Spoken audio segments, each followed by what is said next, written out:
And we're live, pal. Welcome to the Turnbuckle Tavern's AEW Double or Nothing 2022 Watchalong. I am your host, Young Anthony of the Titantron Podcast, the Raw Down, the Independent Epicenter, the Classic Match Classroom, all the different things that I do. We're going to have a lot of shilling tonight, don't you worry, folks. But we are here to watch some AEW Double or Nothing. Folks, we got a huge night ahead of us. A lot of great matches are going to be on the card. I have everything set up, and I'm so ready to get right down to the action. This is going to be a casual stream, so pop in, pop out, tell your friends to come along and watch with us because we're going to have the comment section lighting it up. We might even see a few guests on the evening. Who knows? Who knows? But overall, ladies and gentlemen, this is going to be a fun night of action. So many great matches that we're going to be getting tonight. I cannot wait. This is going to be so much fun. As I am talking, however, I want to get the matches loaded up because I do want to be able to show which match we're on and, do all that stuff. So as I get the thing open, where's the thing? Here's the thing. Okay, here it is. All right, we are just loading up the matches so you can watch along with us. Let's see who's in the chat tonight. We got Mo, the Fig God. Thank you for joining us. Jaden, of course, Jaden's always here. Old Fat Guy PMX. Thank you for joining. Again, tell your friends, tell your enemies. We're watching some AEW tonight, so this is going to be a fun time. I don't know which match is going to be starting, but I can say that this match is definitely going to be one that a lot of people are looking out for. How can we do that a little better? There we go. That looks better. That match right there, MJF versus Wardlow. Who even knows if we're getting this match tonight, folks? This is definitely going to be one that a lot of people are talking about. I am here for the MJF drama too. All I'm saying is every time that I've done a watch along, there has always been something that happens, right? When I did the day one watch along, Roman got COVID and Brock became WWE champ. When I do the watch along this time around, we have MJF possibly not showing up to the show. He wasn't there for the fan fest. So I'm not saying that I'm the king of controversy here at the Turnbuckle Tavern, but I mean, the proof is in the pudding. So who knows? Who knows? We are starting up the pay-per-view, folks. Again, make sure you're watching along with us. We're going to have a fun night of action here. You might see some familiar faces. You may see, a few people here tonight. It's going to be a fun time. So this will be good as we see the little, FBI warning here for the AEW. Of course, never copy the rights of the AEW.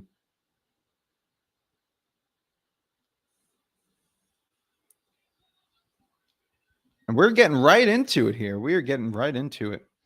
We need to get a GoFundMe to get you a mic stand. This is a new mic. I do have, your old traditional mic here. But, figure let's change it up a little bit. I even got like a little mic stand, like a little flag that you can put here. I'm thinking of, switching it out, putting my logo, sometimes putting the Tavern logo. Just spice it up a little bit. But I will say we might be switching to that other mic soon because holding this mic all night is going to be it's going to be tough, but we'll do it.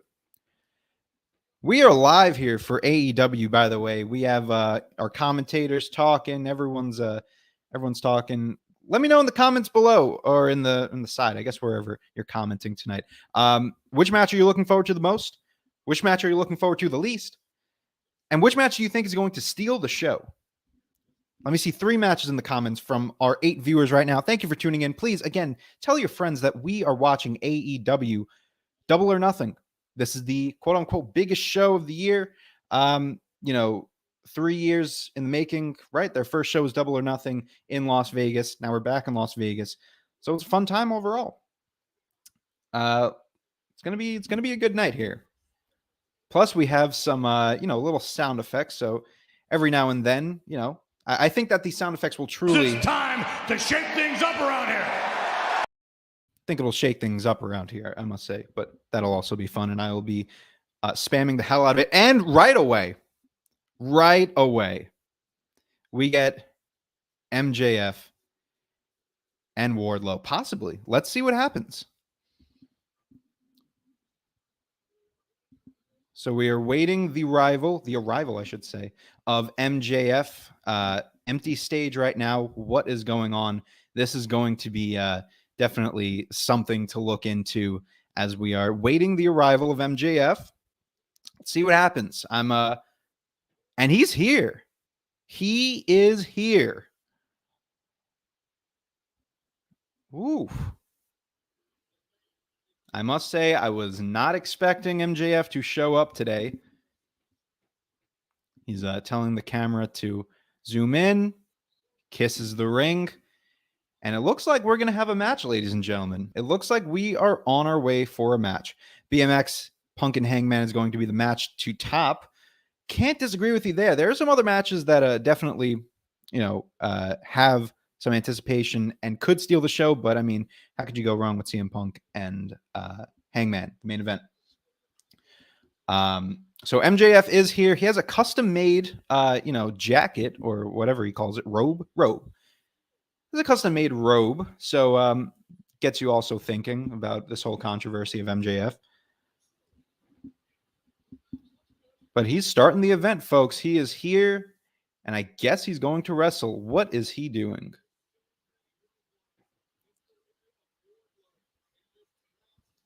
Something's up. Something's up. It's interesting. All the news outlets, out here saying, ooh, MJF hasn't been backstage, blah, blah, blah. And we get a nice shot of Wardlow here. We're up to 10 viewers, folks. Thank you for tuning in. Make sure you leave a like on this video and start commenting. We got 10 people in the chat. Make sure you are commenting and get your voice heard.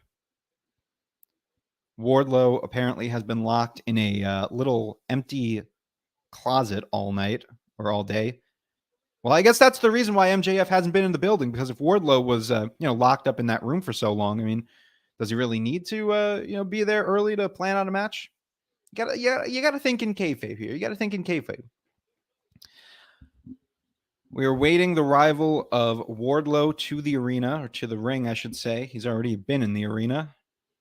9 people again in the chat. Thank you guys for tuning in. And please tell your friends, enemies, dog, cat, neighbor. Join us. We are going to be talking all things AEW Double or Nothing. It's going to be a fun time. This is the stream to be at for all of your Double or Nothing needs and wants. And you might see some familiar faces. That's what I will say. Again, get that chat going. I want to see, what are your predictions tonight for Wardlow versus MJF? Do you think we're going to get a match? Who do you think is going to win if we get a match? Wardlow is coming out with no music, as I just up the volume to make sure, because I don't want the volume to pick up on the mic. I'm sure we also have a lot of people dipping in and out to check if we are actually playing the event. We are not. But thank you for stopping by. I hope you stick around for some great AEW chat. But yeah, watch the event. Find where to. I know Bleacher Report they were having a tough time today, weren't they? Well, we were having a tough time. I'm sure they were cruising, but finally able to buy the pay-per-view. Everything's going well. And now we're here.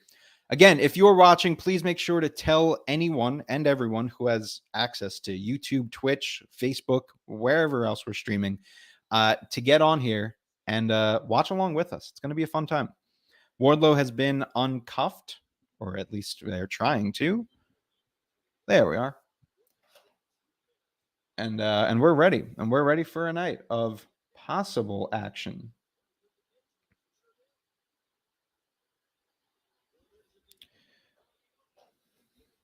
MJF currently getting ready to get into the ring.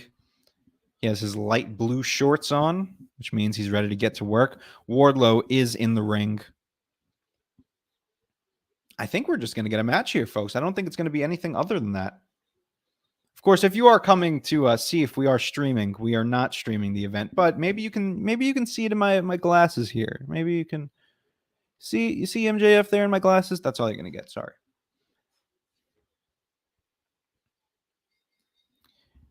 And MJF, the bell has rung, and MJF is going to just scurry away. Got his arms raised in the air, is MJF. And we have officially started Double or Nothing. 8:08 was the 8:08 Eastern was the official start time of the event. Bell time, I should say. And we're ready to go here. So we got MJF still on the side of the ring here, waiting for him to get in the ring. You know, he's definitely taking his time as he does. But MJF in the ring now. Wardlow is gonna make him regret that. And thought we were gonna get that power bomb right away. You know, for someone who wasn't in the building at 3 o'clock today, he is definitely getting his spots in, I must say. I don't know. To the reporters of all of this that is happening, saying that MJF was going to no-show, I think it's safe to say that you owe everyone an apology. You owe me an apology. That's for certain. Wardlow has gotten hands on MJF. And of course, that victory roll is not going to do him any well. Victory roll, is that what? I don't know. I'm not good with the terminology. MJF is in for a power bomb. Will he do it? And he bites him on the head. He's just biting him. And Bryce Remsburg, of course, does nothing about it. Stabs him right in the eye. Chat, hope everyone's doing great. Hope everyone's going to enjoy Double or Nothing tonight. Again, if you're in the comments, let me know what you're thinking about this match. Let's have some talk. You know, this doesn't work without just me talking. And of course, we're going to have some other we're going to have some other people in the StreamYard to help us out. But make sure you are keeping that comment section lighting up. Let's talk a little bit as MJF goes for a Hurricane Rana and a roll-up. A little sloppy, won't say that. Let's talk about this whole MJF situation. Everyone thought that he wasn't going to be here, but alas, here he is in the ring going up against MJF. It's weird. It's a weird situation, right? And if you were watching earlier on the Tavern, we had, our Tavern in the News segment, and they were talking about all of this. And actually, Hawk, not to shout out Hawk or anything, but he is at Double or Nothing. He was in Vegas. He actually bought an MJF FanFest ticket, or however they're doing it. And MJF no-showed. They were quick to give and MJF gets the ring off him. They were quick to give the refunds. Thankfully, there was no real issue there from Hawk, as he says. So luckily, everything was good there. But then you hear the reports that, MJF is not in the building. MJF is not in the arena. He's not going to show up. He's on a plane to Vegas. Now he's in the casinos. Now he's going to New Jersey. Everything was going crazy. Acefield, thank you for joining in. We're going to have we're having a casual chat tonight. Want to be in the comments? Light it up. Let's get this going. So really, no one knew what was going on with this. So what it comes down to is I don't necessarily agree with Hawk on everything he says. If you're a regular, you know. However, I do agree with the fact of him saying that, this new type of storytelling that they were teasing when Cody was still around, and Cody was saying, the new type of storytelling and all of this. I think they have taken this. If it was going to be on Cody, who knows? They've taken this from Cody and they put it on MJF, and this whole contract situation is a go. And there's a power bomb to MJF. Quick and easy. Is one power bomb going to be enough? Obviously, we have not had a traditional match here. Wardlow has just given him a huge power bomb.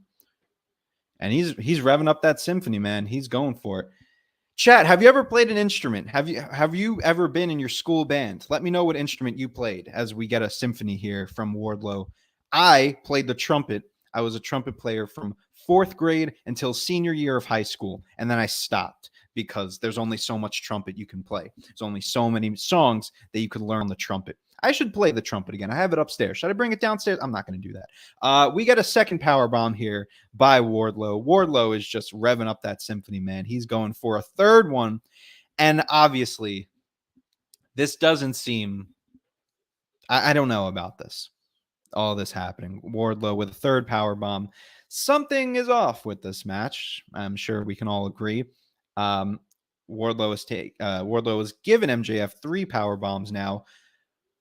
I don't know about this. We've gotten chicken shit heel MJF. I would be okay with some trumpet action. That's the thing. I'm sure everyone would be. However, my family upstairs would definitely not be happy with some trumpet action. So unfortunately, there will be no trumpet action tonight. And Wardlow is still not ready to go. Not ready to call it a night. He is going for some more power bombs. Yeah, this is interesting. I'm sure this will be talked about not only, the day after the pay-per-view, but even tonight we may get some insight into what really happened with this match. MJF is now taking his 6th power bomb, I believe. There it is. Boom. 11 viewers right now. Thank you guys for tuning in. Please leave a like on this video. Leave a comment. Subscribe to the Tavern. Do whatever you can to support. It goes a long way. And stick with us because we've got 4 hours of AEW Double or Nothing action to watch along. So tell your friends. Tell anyone you know. And we've got another powerbomb from MJF. This is... I don't know, man. Chat, let me know what you're thinking about this. What is going on with this Wardlow MJF? Are we getting 10 power bombs?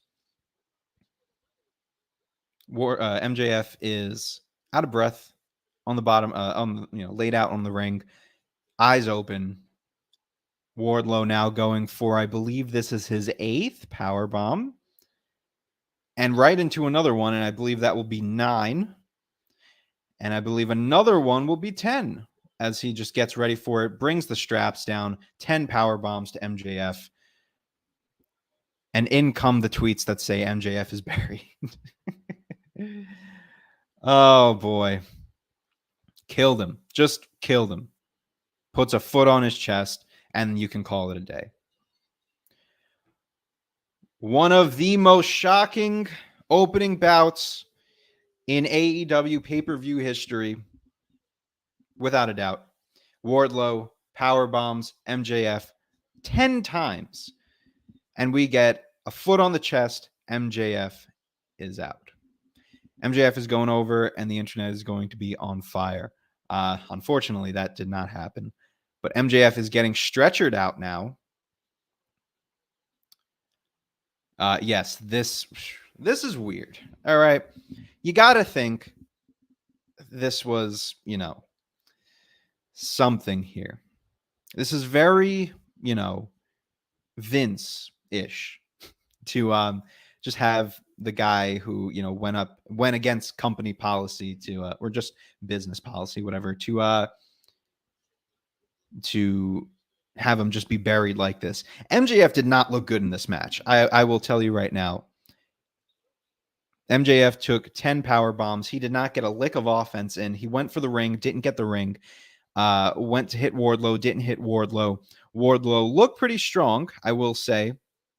But overall, this did not look good for MJF whatsoever. Maybe that was the point. Maybe this was what we had all along, right? Maybe this was what they were going for. I don't think it is. This is strange. If this were IWA, MJF would be working New Jack next week. Oof. I don't know if we would go that far. But, sheesh. All right. So that is MJF and Wardlow in the books. We didn't know if we were going to get it, but we got it. I don't know what the official match time was. I'm going to say that was around 7-8 minutes. One of the most controversial matches in AEW, but one of the worst matches in AEW for, for the reasons that we just saw. Is Wardlow getting his entrance music, or doesn't sound like it? Oh, and we get Wardlow on the mic now. So now we get an interview with the guy. He just power bombs MJF 10 times, buries him.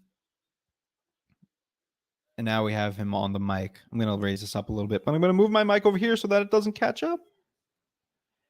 And there's the graphic.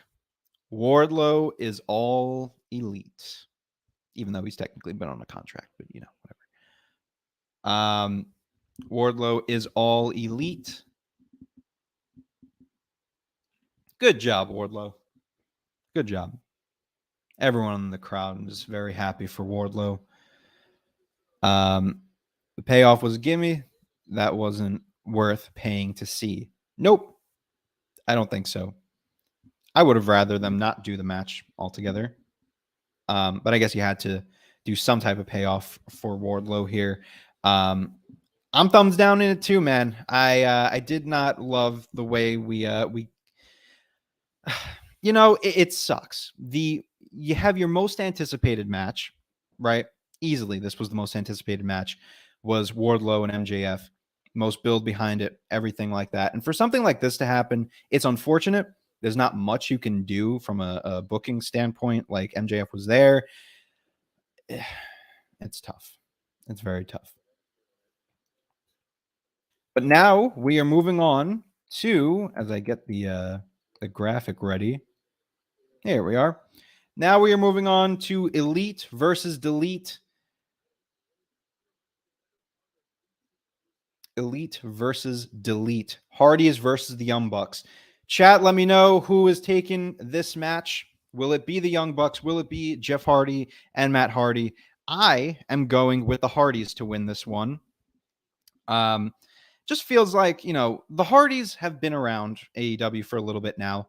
But doesn't feel like they felt like as big of a deal as people have been hyping them up to be. So I feel like a win here will definitely, and I'm sure the Bucks will not allow, but like they'll do the job for the Hardys.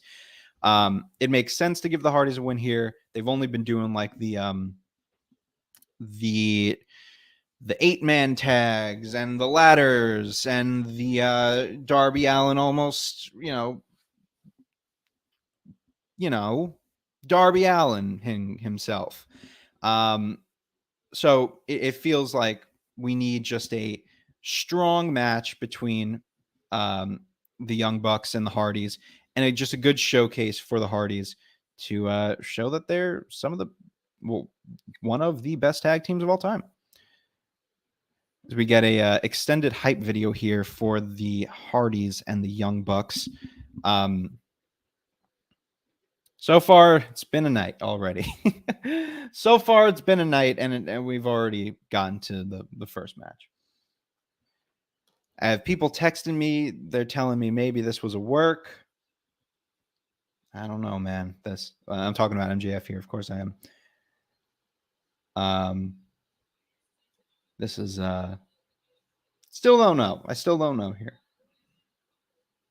I'm looking at the Tavern group chat to see what they're thinking about this whole thing, but we'll see them later on. A few of them will be on later.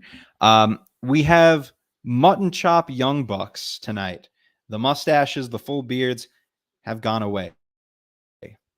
And to stay are the mutton chops.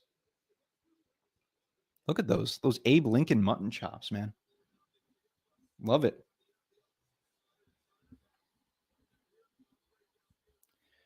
Folks, we are live here for AEW Double or Nothing's 2022. A nice little watch along here at the Turnbuckle Tavern. If you are sticking with us, please make sure to leave a like on this video, leave a comment, and make sure you follow the Turnbuckle Tavern wherever you are following us, be that Twitch, YouTube, Facebook, wherever you're watching us. Support. Goes a long way, man. Goes a long way. Young Bucks are getting ready for this match here.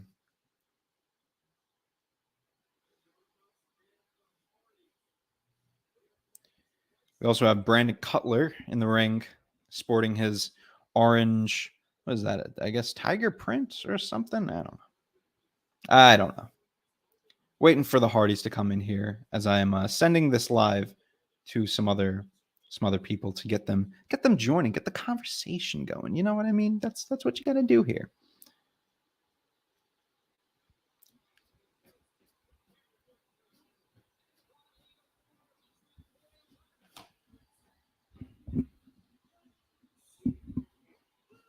The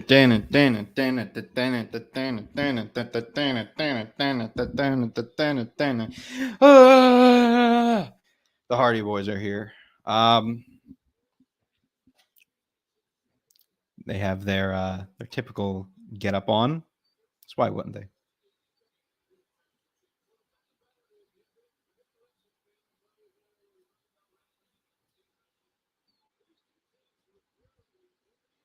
Chat, who's going over on this one? Do we got the Hardys or we got the Young Bucks? Like I said, I got the Hardys on this one. I could see it going either way. This is one of those matches that you could definitely predict either or, and you can't really go wrong, I guess, is the word I'm trying to say. You know, I'm going to get tired of holding this microphone. I can already see it. I can already see it.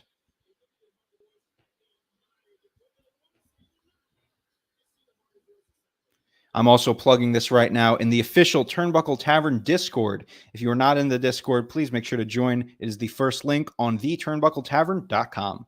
Shillbilly.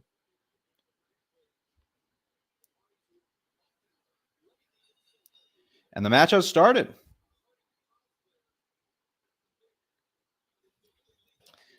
All right, here we go. We have the Young Bucks and the Hardys in the ring together. This is the first time that they share a ring since ROH 2017, I'm going to say. So definitely an anticipated matchup. I'm going to have to turn on my fan in a little bit. Once we get another tavern face in here, I will go and turn on my fan because, hey man, over here in Brooklyn, it's a little bit of a sauna tonight. But we have Elite versus Delete. Who is going to win this match? Chat, we have a few people in the comments right now. Please let me know who's going to win this match because I'm kind of torn. Is it going to be the Young Bucks? Is it going to be the Hardys? I think the last time that we saw these guys go up against each other was right before WrestleMania 33 because, of course, we get that big return for the Hardys. And we went ahead and we saw the Young Bucks win the ladder war thing that they had for the ROH titles. Ace will probably correct me on that because I'm not sure exactly. And we have the Young Bucks and the Hardys here. And we also have ourselves our first run-in. The first run-in here at the Tavern. And it's safe to say that this man... I enjoy destroying lives. He enjoyed. J-Bone is in the chat. Thank you for joining us. How are you doing, sir? It's me, the premier podcaster, Boney Neese. Podcaster himself. We're here, man. It's great to see you. How's it going? Man, I haven't ever really talked much AEW because, of course, you could catch us on the Raw Down every Tuesday nights. The best YouTube stream of the Tavern and podcast.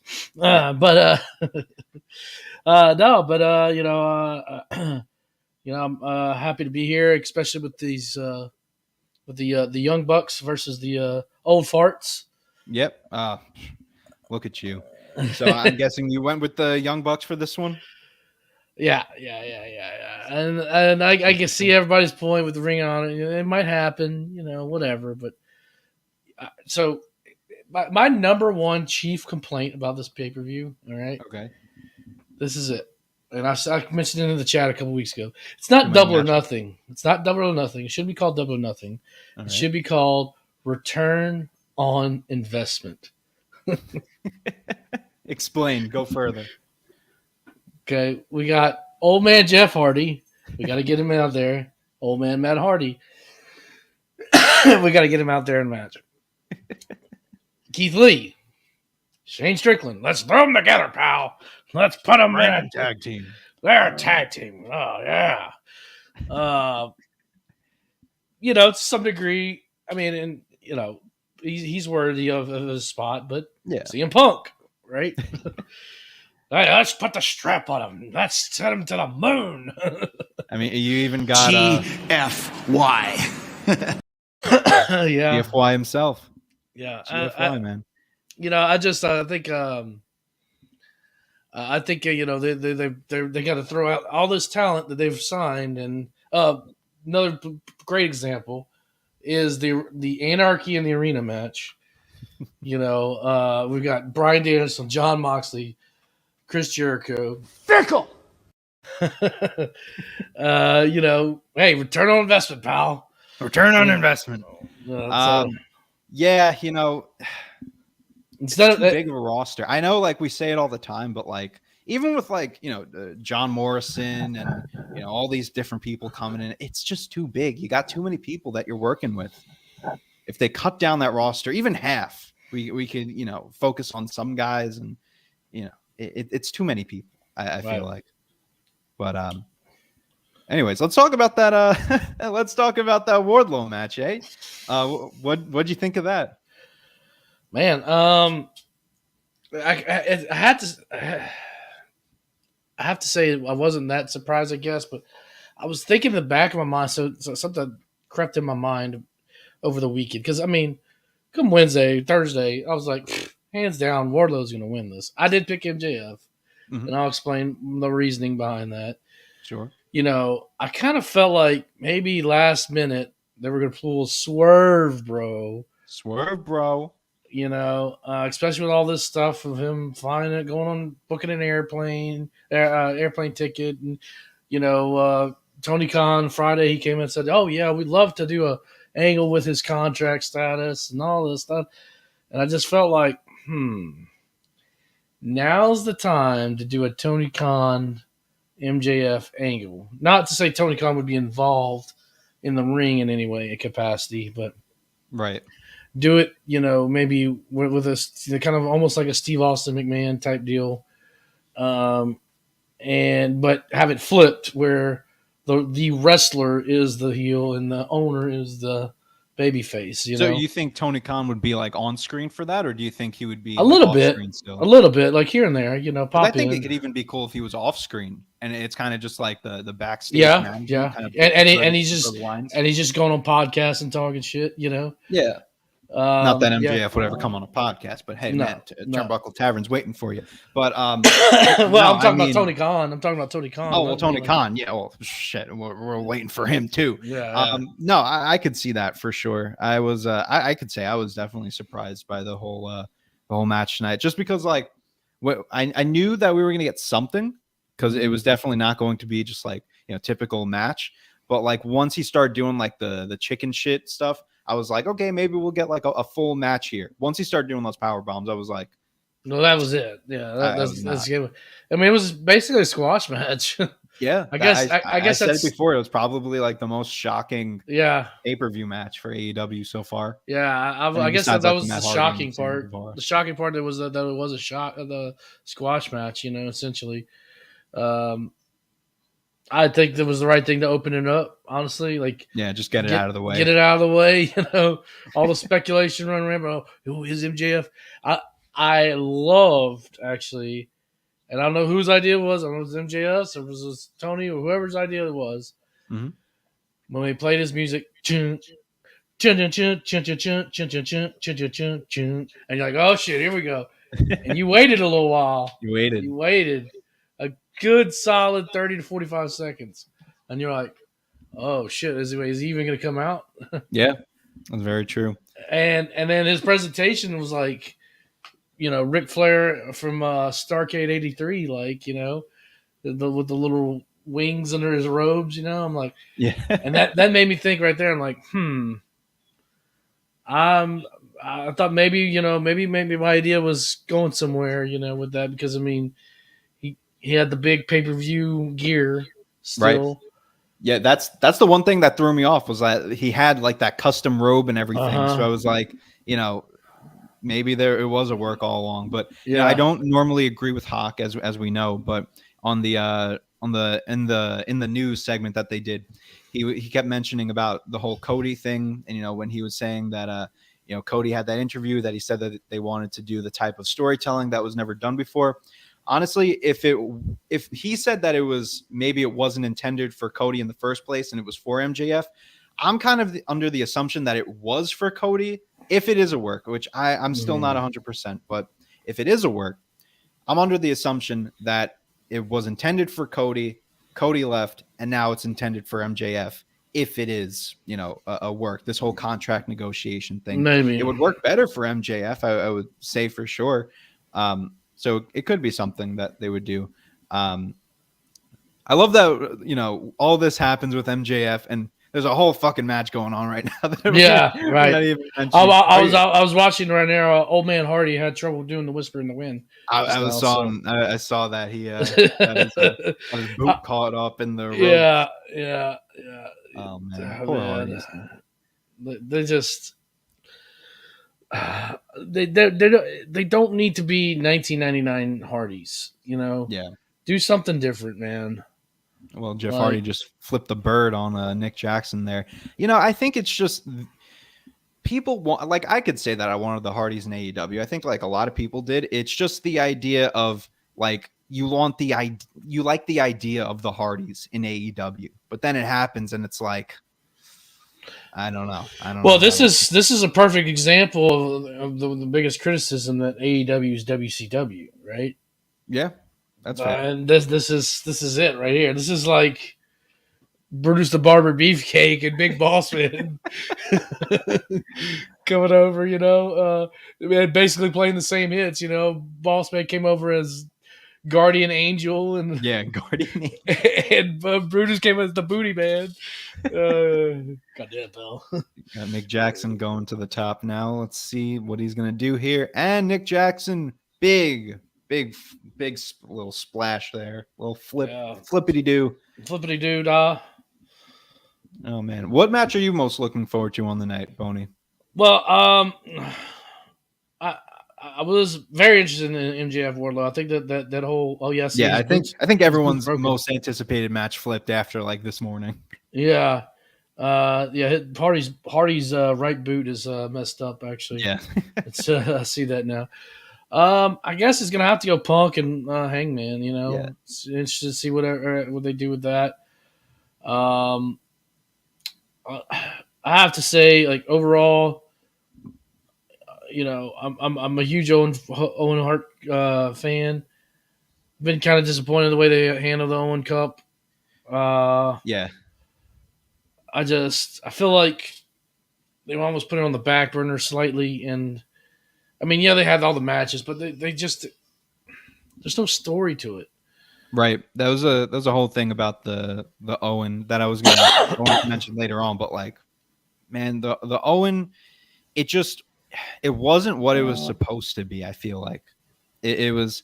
I feel like there was some story, but like I feel like you didn't even really need any story in the tournament. If it's just like a tournament for Owen Hart, you should be focusing on the best wrestlers that you have, just going at it and like going for that tournament. You include like, I love the Darby Allin and Jeff Hardy match, but like that should not have been in the tournament. 1,000% should have been Darby versus Adam Cole. Well, that too. That definitely. Like we should have seen that Jeff and Darby match eventually, but it should not have been at the tournament. No. The wild card people, they speak for themselves. Like that whole thing was stupid. I mean, even like this past week, like I know a lot of people have been criticizing like Britt Baker and everything, but like the fact that Toni Storm lost, she's a highly anticipated person that just came in, and now Chris Statlander, she has the gimmick change, and she lost to Ruby Soho.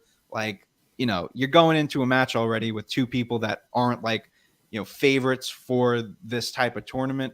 I don't know. I think they definitely could have done things differently, and the fact that they didn't kind of watered it down a little. Little Neese from Nick Jackson to Matt Jackson by accident. Yeah. I agree. And just real quick, we could kind of talk about my picks, but Ruby Soho, I got Ruby Soho going over. And if you've listened to Coming Up and Down a couple of weeks, that's completely changed. Yeah. A lot of my picks have changed. I don't blame you. I But Britt Baker, I thought it was like, okay, perfect. Britt Baker, Adam Cole, and they can blah blah blah. Blah. But AEW really doesn't do that. They don't do that traditional like way of booking in that way of like where you think the two couples can go out and heel off on the crowd and like, oh, we're. Mhm.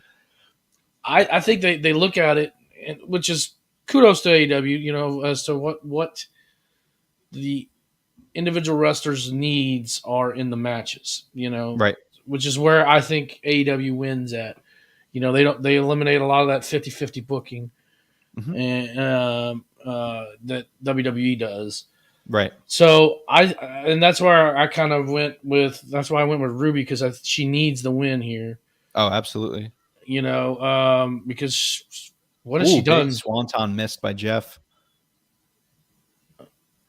Yeah, must be a little bit ahead of me here. Oh. Now, Matt and Nick. No, I'm a little behind actually. There we go. 1, 2, kick out by Jeff Hardy. Twist of Fate into the Swanton Bomb combo. Gets kicked out by Jeff Hardy. We still got ourselves a match. Go ahead, Boney. What were you saying? V trigger missed. Is that where you're at? You're V trigger. They just kicked out of the Swanton and Twist of Fate combo. Oh, so they're not. It's not Super Kick Party yet. No, not yet. Okay, so I must be a little bit ahead. But yeah, anyway, I think Ruby needs the victory here desperately. Mm-hmm. She hasn't done much, Right. Golly, sorry, still battling that cold from a couple weeks ago.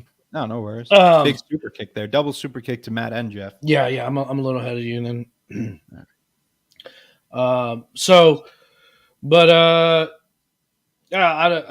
just kind of my feeling. Like I said, I'm disappointed in the Owen Cup, and I wish they would have told better stories. Right.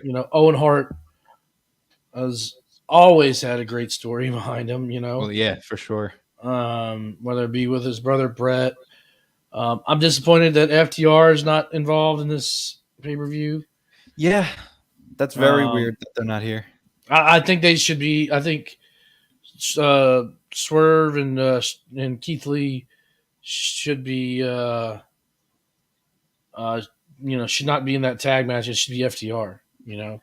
Yeah, I mean, here's the thing about that, and I appreciate AEW like giving tag teams like more chances. Like I could see where they're going with not doing the Young Bucks in every match and this team in every match. So I get it, but I just don't think like you really need like someone like Keith Lee and Swerve to be in there. It just doesn't make sense. But I do like that they're keeping FTR out of it. Because if you're going to put the titles on them, you want them to win it in like a traditional 2v2. I wouldn't really want them in a triple threat. Well, but you could protect them too that way because you could have Team Taz. Yeah, that's true. Team Taz win the titles via Christian cheating out, Jungle Boy or something, Right. No, you're right. And then that would protect FTR, and then they could use that as momentum to be like, look, we want a rematch. We don't want a one rematch, Yeah, down the definitely. line. I think they're obviously they're booking towards Forbidden Door. Coming up, from what we saw, United Empire, which just a real quick plug. This week, I've got In-Ring Art on. We already recorded the interview, and he's like a New Japan expert. So we really kind of dive into New Japan a lot. And he kind of like really, I'm not much into New Japan, but he really explained a lot to me during that. So it's made me kind of excited for United Empire and then understand what they're about. It's pretty cool. So, I'm pumped. Oh my gosh. We got some steel step action here. Yeah. Jeff is coming up to the top rope. We saw this with Darby in their match, so let's see if Jeff can nail it this time around. Boney knows if he can, so I'm sure he's let's see here. Jeff coming up to the top, and he does nail it this time around. Jeff Hardy, big Swanton Bomb on the steel steps. Matt Let's Hardy go. now with a big twist of fate. Matt Hardy goes in for the cover. Is this going to be it? 1, 2, and a kick out. The match is still going. Ooh, that was a good near fall. I will give them that. That was a good near fall. There we go. So, but from my angle right now, another twist of fate was just hit. Sorry if it's going to spoil for you. I hear you, Anthony. I think I'm a little ahead of you. Yeah, I think you're a little. Are you watching on Bleacher Report? Yeah, Hardy. Oh, okay. Hardy hit the swanton. Big twist of fate there by Matt Hardy. And that's actually going to be what is he doing? Jeff now going to the top rope. Will he hit the swanton? He does. He does hit the swanton. Will that be it? 1, 2, 3. 1, 2, 3. The Hardys have won this match. Jeff's in the crowd right now. Oh, I think he's with us. Oh, never mind. I guess we got a It's a little wink and a nod, I think. little wink and a nod there. But he's like he made the circle. He's back in the ring now. All right, so I'm 0 for 2 so far. I'm 2-0 so far. Well, 3-0 technically with the Danhausen. Oh, I'm sorry. I'm 1 and 2. I'm 1 and 2. Yeah, I forgot about 1 that. and 2. Give yourself. That was a solid opening match too. I don't know if you guys got a chance to talk about it, but I enjoyed that. Pretty cool stuff. I love Smart Mark Sterling, man. He's so underrated. I feel.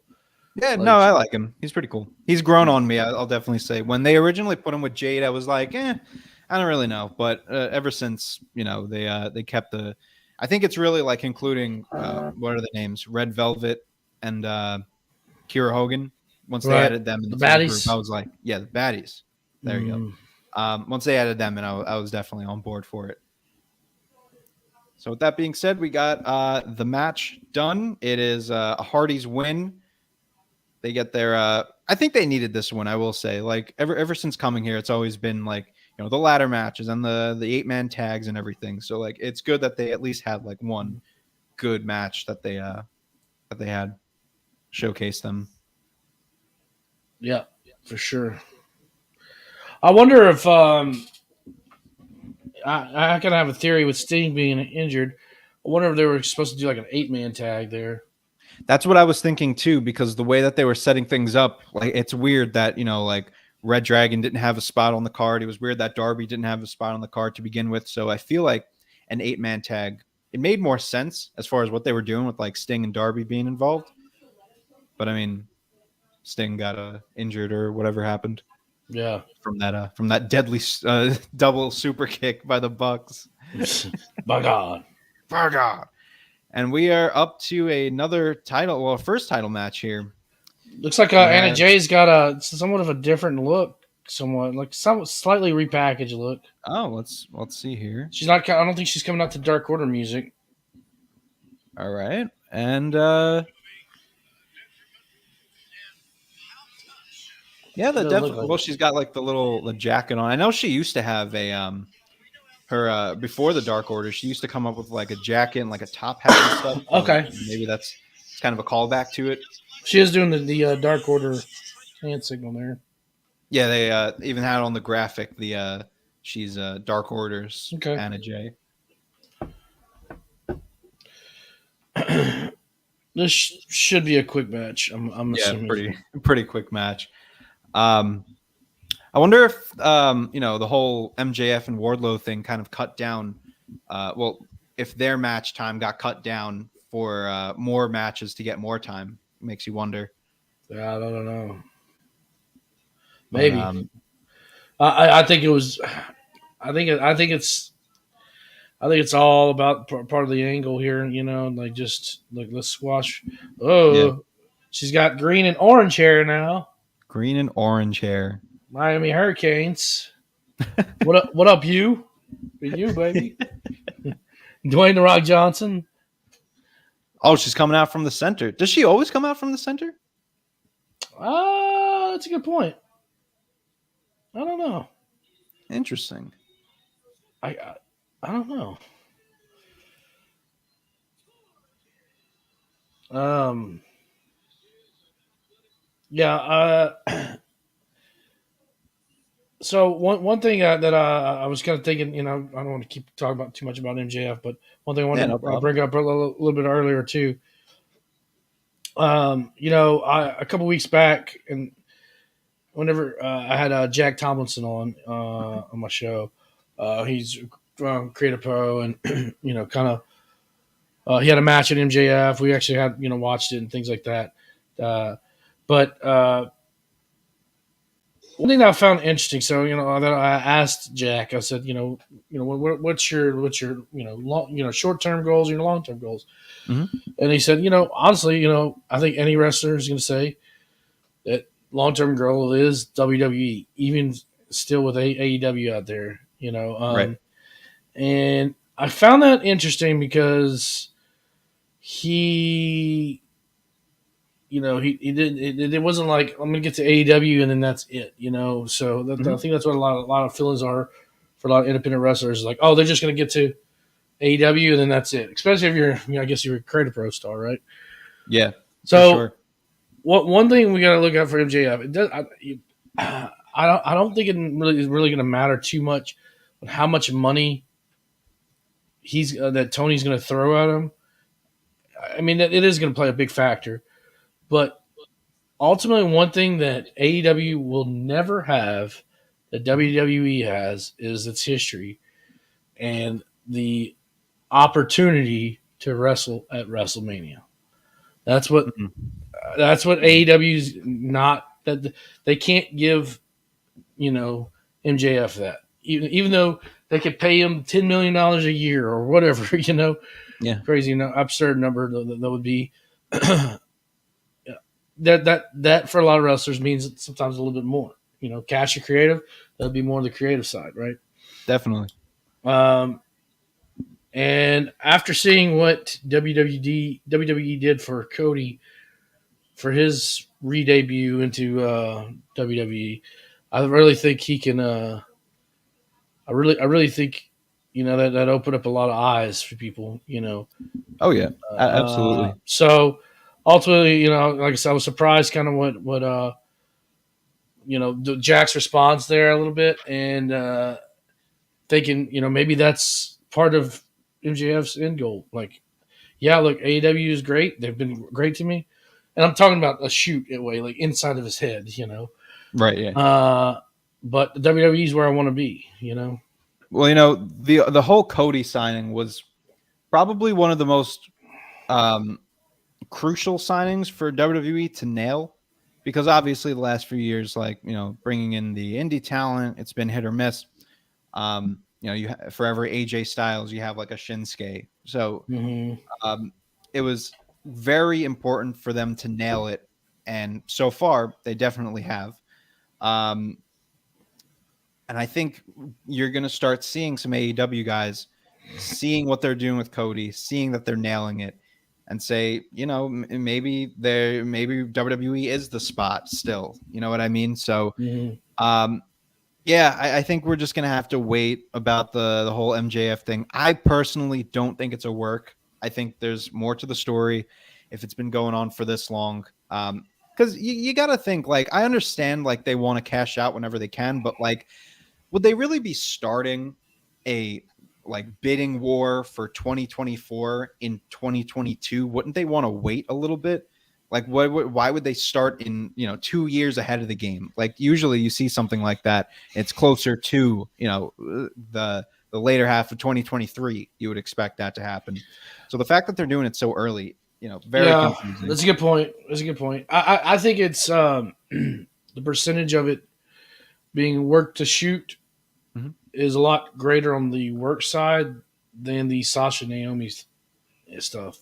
Oh yeah, Meaning, I can see that for sure. meaning, like if you're at a bar and this side was work, Yeah. MJF's here, Sasha and Naomi's on this side. You know what I'm Yeah. saying? Well, that could also just be a testament to how good MJF is. Like, this could Right. really just be a whole shoot, but he's turning it into a work to keep himself, in the spotlight and everything. Yeah. So who knows at this point? All I know is this match between Jade and Anna Jay is, oof, it's rough. Yes. This is rough. Yeah.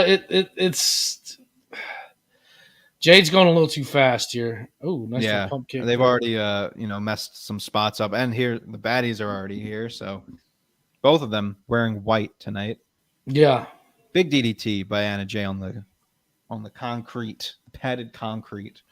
That's what I find so funny as I watch more and more wrestling as I go through, and you being so young, you have a keen eye to this kind of stuff too. Oh, here comes Smart Mark, but it's by when you always hear the old timers telling the youngsters, hey, slow it down, slow it down, slow it down, and this is like a perfect example, like slow it down, Right. Uh-oh. Smart Mark coming down to the ring I'm not here. really sure exactly what Anna Jay did with that crutch, but she did some type of move. And poor Smart Mark, he almost got Jade lost her opportunity. Oh, some type of Russian leg sweep with the crutch there. She's going for the pin. Is that going to be it? Thought we were going to see a new TBS champion. They're not going to lie with you, folks. Oh my gosh, I don't know why they put this match on the main card. If you didn't have anything for Jade, either leave her off the card, give her like a segment or something, or just don't do it at all, or put it on the buy-in. John Silver's here. Johnny Hungy. Big suplex, or it's more of a brain buster. Yeah. Folks, if you're watching, if you're listening, whatever you're doing, thank you, first of all, and make sure to support the Tavern any way you can with a comment, with a like, with a subscribe. Goes a long way. Big near fall by Jade. We've still got ourselves a match. But is Jade going to wrap it up here? I like the little slam she did. It looked pretty cool. This is the second roll-up now, and Anna Jay has her in the choke. Yeah, it was kind of sloppy. Yeah. Again. If you're in the comments right now, make sure to, if you're watching right now, tell us what you think of this Anna Jay match. Leave it in the comments, and we'll get to it, because all comments are going to go a long, long way. We got a 4-hour stream ahead of us, folks. We're almost at hour 1. Yeah. We're live, pal. We're live. Oh, man, come on. You got to lay those elbows in, girl. Lay that shit in. Don't tappity tap it. Oh man, this is Jesus Christ! I think maybe we need a little work there. we got a debut here. Interesting. Well, still ahead. Let's see what we got going on here. Oh, what's that? Oh, is that me just calling it? Oh, give me a break. Not me. So Malcolm Bivens has debuted for AEW. I'm not sure whether he's going by because I've got it on mute here. Obviously not going by Malcolm Bivens. Interesting.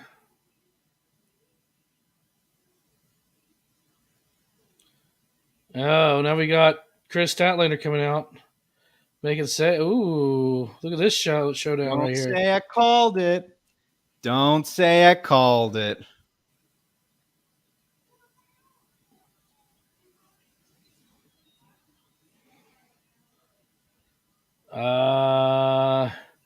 I'm not sure who. Let me see if I can find out from the guys in the chat.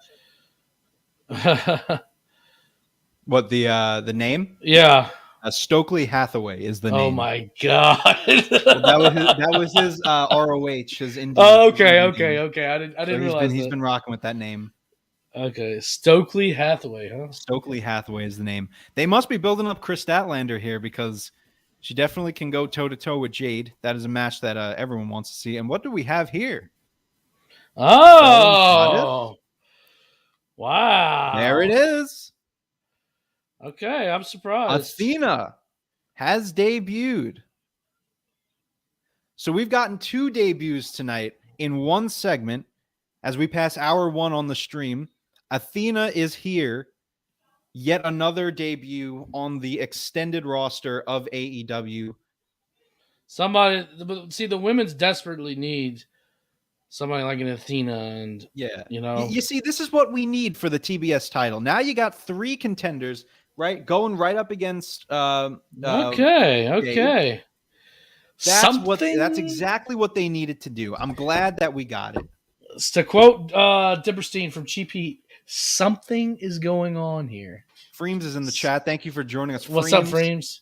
Twitch.tv/Freems, of course. Stokely Hathaway is in the company, and I fucking called it. Fucking called it. You did. Interesting. We got 2 debuts. We got Athena and Stokely Hathaway. I have a slight little issue with this though, because like Freems, you're welcome to join anytime, man. Yeah, come on down, pal. If you need the link, I'll drop it in the chat. What's your issue? It's like, okay, so Smart Mark got destroyed. So mid match, she fired him and hired Stokely Hathaway. That's fair. But like, I don't think it's necessarily bad that they're taking Smart Mark away from Jade, because let's be real, like, you could put Smart Mark with anyone. Like, he's that type of guy. Like, he's been with MJF before. He's been with Tony Neese before. Like, they could really use Smart Mark to elevate anyone on their roster that they want. MJF and Tony, like, putting Tony Neese with MJF would be great. Yeah, that'd be a great little pairing, like just kind of like another little faction there. Pro Show, welcome. We're doing a long stream, so I hope you get ready and leave some comments, because we're going to be here a while. Tell your friends, tell your enemies, tell everyone that the Tavern is live. We're 3 matches down. We still got fucking 9 matches to go through, so it's going to be a long night. We got a United Center Forbidden Door, little promo here. Teaser action. And we have next up, the Judgment Day is an act. Oh shit, never mind. I wish. Instead, we have Death Triangle versus House of Black. I will Yawn. Right here. Yawn. The link is in the. I'll put it in the Discord. Freems. My screen has gone black. I'm expecting House of Black intro, perhaps. Yeah. Maybe it's an extended House of Black intro because it's been black for a few moments now. Let's see what we got. Let's see. Oh, there it is. Logo on the screen. House of Black. Nice logo, I will say. There we go. This is a must-win for the House of Black, and I think this is an understatement. They got to win this. They got to win this, and then they got to move on, because it's getting tough with them. Well, we need to see the better match would have been House of Black versus Blackpool Combat Club, but yeah, I think they could build up to that one. It doesn't have to be right away. I will say their look right now is primo. Man, they're looking great. Should I get my Judgment Day background for this one, or?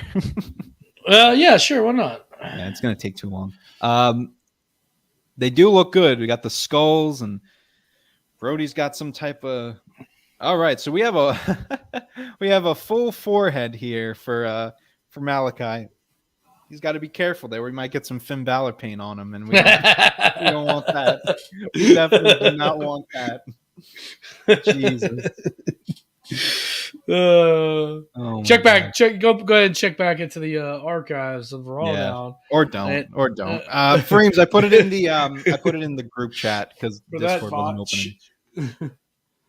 We got 5 people viewing right now. Please leave a like and comment and subscribe. And be active in the chat because it helps us out. Ask some questions. We're open to all questions, be it AEW, WWE. We're going to be here for another 3 hours, folks. So take advantage of this time that you have with us. Goes a long way. Now we are seeing the Death Triangle get ready to enter in, and we got another interesting little entrance here. Penta with his tombstone, Phoenix with his dress shirt, and Pac has a mask. That's cool. And Alex Abrahantes is there too. Because of course he is. Thank you, J-Bone, for posting that. Yeah. And a mini. They let a kid up there. Be careful near the fireworks, kid. Don't need no burns here.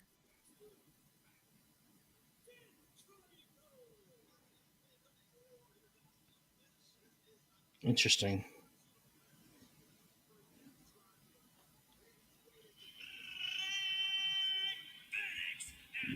Who's the kid? I don't know. I believe it's I want to say it's Penta's kid or Phoenix's kid. Alex Abrahantes has got the futuristic Bret Hart glasses on. Oh, look at him. He's gonna pass off the glass. Maybe the kid was there so that Alex could pass off the glasses to the kid, like Bret Hart. You got Pac with a mask. This is definitely an interesting look for him. And at least he fits in now. With the I like mask. it. I like it too. I like it too. You got yeah, that's pretty cool looking. Buddy Lee Parker. Buddy. And I'm Buddy. Bye, buddy. Hope you find your dad. Bye, buddy. Oh, they all got full face paint, pal. Goddamn. Yeah. Careful now. At least it's Are they all half neutral. and half? Is it half black, half white? It's a little neutral color in there. Right, so we got 1.5 Finn Balor's tonight. Oh God, what a day! We got 3 more hours of this. Get comfy, folks. This is gonna be fun. Oh man! You'll see some other Tavern members popping in tonight. This will definitely be an interesting night of AEW action. First ever watch along for AEW that the Tavern is doing. So it's cool that we get to host this. Phoenix and Malachi get to start off this one.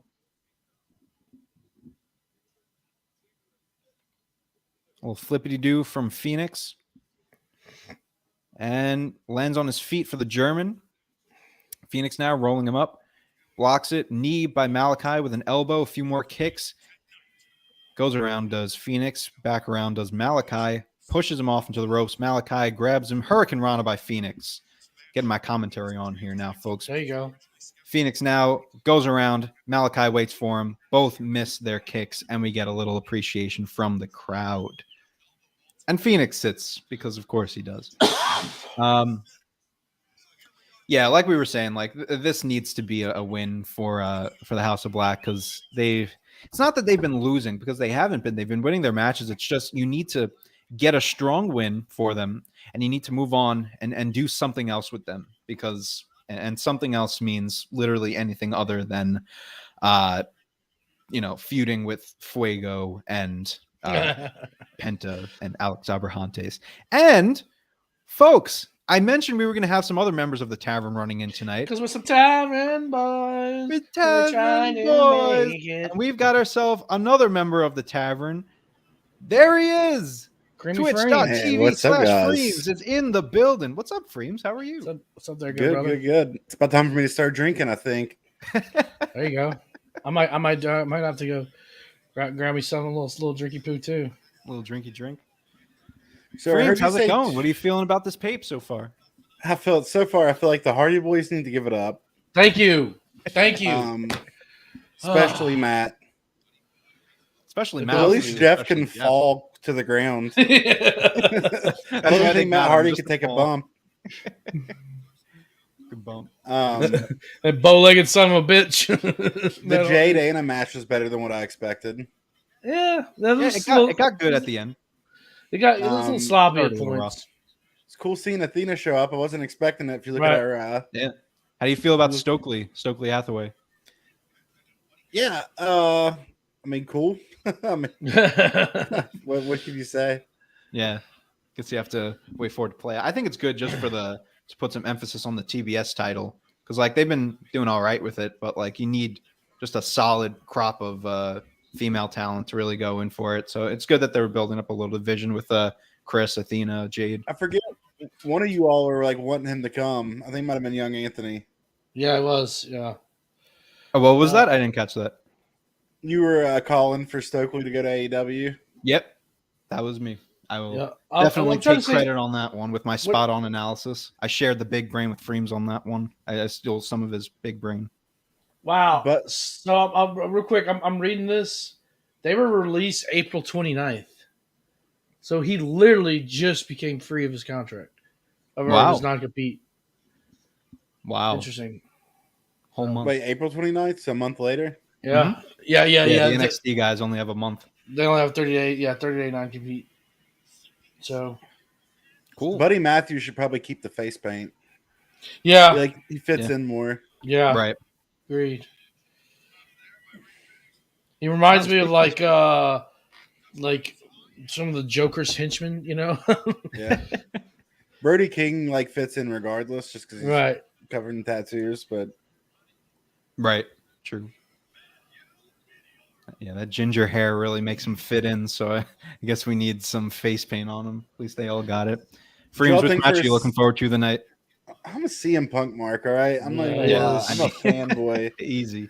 He's I'm a Big Tom. you that's probably been your unanticipated match since it was announced, huh?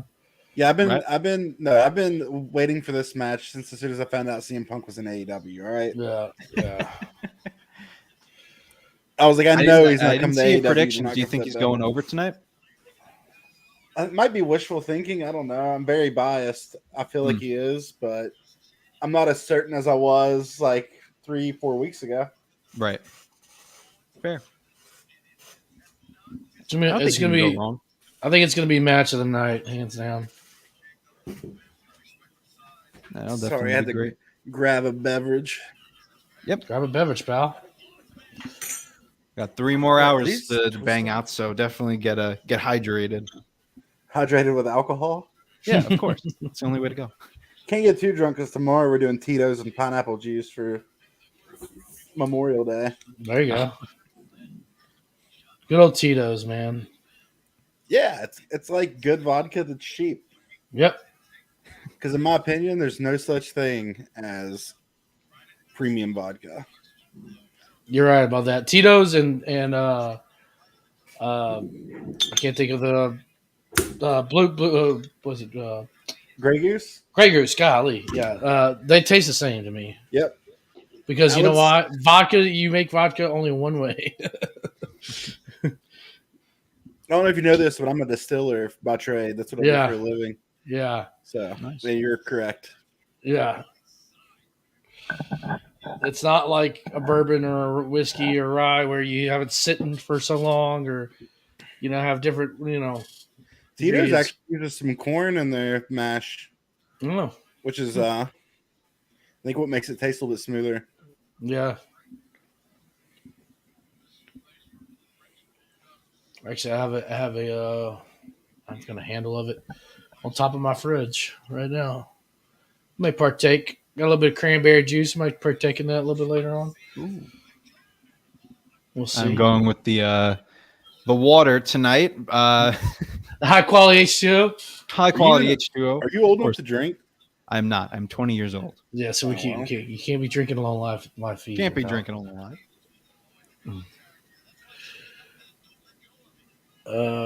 But you could I'm definitely actually come. allergic to beer. It's actually Ah, interesting. yeah, because it has the hops in it. Yeah. And that's Hops. It has hock in it. No, it has that's like rice. So I'm allergic Yeah. to rice. Well, Rice flour. oh man, Oof. Yeah, you definitely can't live in Jesus Louisiana. Christ, allergic to rice? Yeah, can't live in Louisiana. I have some fucking crazy allergies. I'll tell you that. I'm allergic to rice, beef, nuts, and fish. Those are like the main 4. Wow. Yeah, pal. Beef and fish is normal. I think that's a normal one to be. Yeah, allergic nuts to. and fish are pretty like seafood. Like I can't have, but beef, yeah, that's a It's very unfortunate. yeah. So it's you called can't eat Japanese food, basically. nope. You see, that's always the follow up. Whenever I tell someone that, it's always so you can't eat this, and I'm like, Yeah. Nope, never had a hot you dog, can't hamburger. eat Cajun food, that's for sure. Yeah, it's good that I was born into an Italian family, because if I was anything other than Italian, I'd be fucked. Pizza, pasta, I'm fine with that. Wheat flour. How is one allergic to beef? Doesn't make sense to me. I have no idea. I have food protein induced enterocolitis syndrome, which is a very rare food allergy. I feel you. It's weird. It's very weird. Talking about food allergies here during the Death Triangle Black match. It's the only way to go here at the Tavern. Well, you know, that's just how I feel interested we are in this House of Black match. Yeah. I like House of Black, all right? I just don't. I want them to be in a better storyline. Well, I do too. I like them too. I don't think that they're being treated right. I also want Ray Phoenix to go on a solo storyline. Yeah. Yeah. I want all of them to go on solo storylines. Pac too. Oh my god. And that move was cool. All right. The power bomb. The got Phoenix here. Boom, big drop kick. oh man. I think I'm like a few seconds behind you all. Aleister Black's moonsaults are just primo, man. They're caught him. Oh, barely caught him. Uh-oh. Big suplex there on the Pac now with a huge little corkscrew move. I never know the names of the high flying moves, so I just big moonsault by Malachi. Just do what Bobby Heenan used to say. Oh, he's got a flying jalapeno.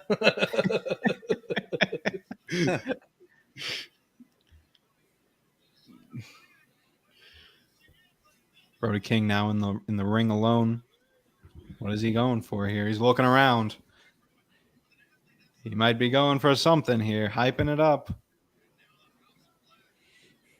How would you, Freems? How would you book House of Black? Oh, and he fucked that up. I would almost do something similar to like early Wyatt family. Darker, more quiet. Well, I guess you could call Bray Wyatt quiet. But more like their goals are just bad. Like they have bad goals. You know what I mean? Dark. Right. You know how I would book House of Black? How? Just by putting them on Dynamite. That'd be a start. That's a start.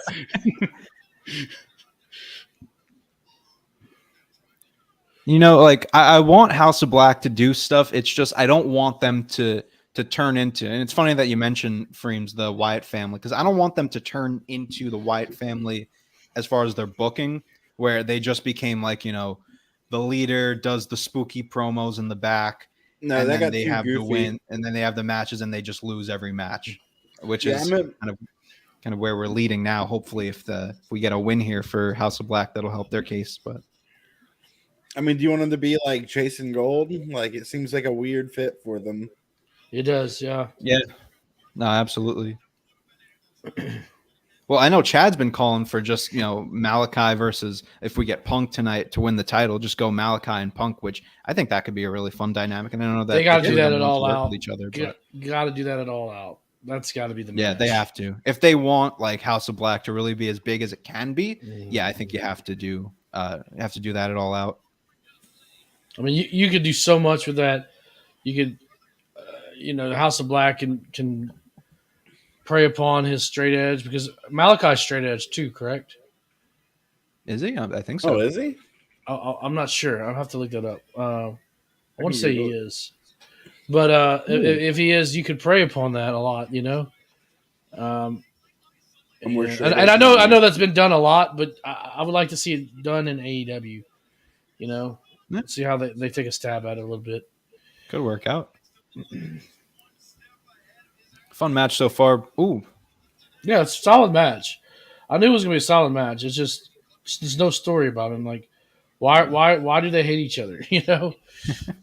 It's just because they got 3 on one side and they got 3 on another, so they got to hate each other. They are surrounded. Well, they, as in Malachi. Are they mad that Malachi's a spitter and not a swallower?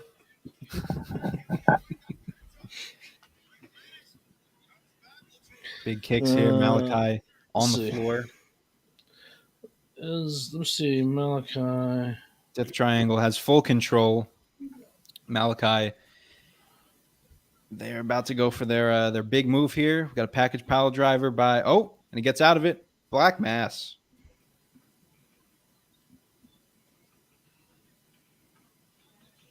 And one for Phoenix.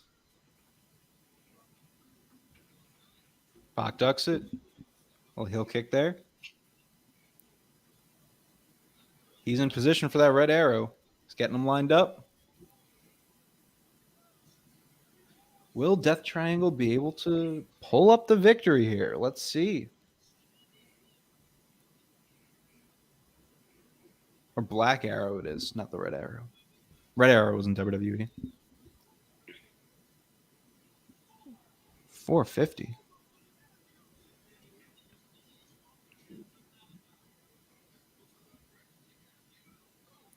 Nice little run here from Pac. You know, he really got fucked over with the pandemic, man. Like, he was about to be one of the top people in AEW, and everything just really, momentum, just, damn, feel bad for him. Even his promos when he came back after the pandemic were great, when he was in the room and everything.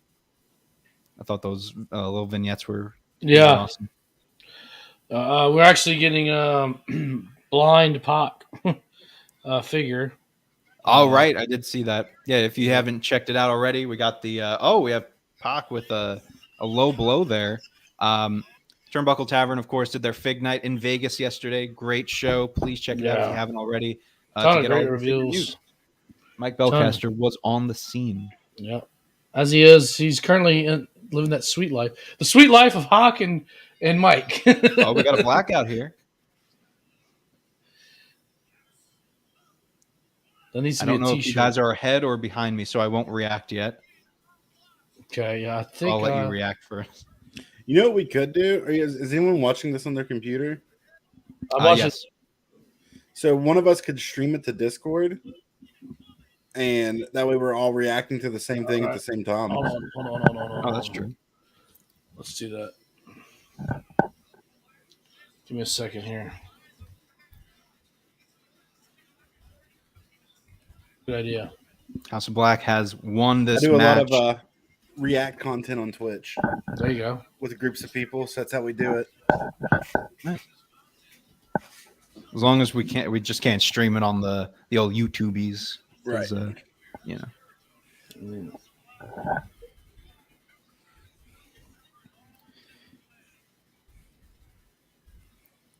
Always like Pac. Even back in Yeah, the man, days he's great. Pre-WWE. Yeah, totally. Even his WWE stuff, like they really his NXT stuff, I should say. Wait. What did I miss there? Hold on. Was that Julia Hart? Well, we got Julia Hart now as a part of the House of Black. Shit.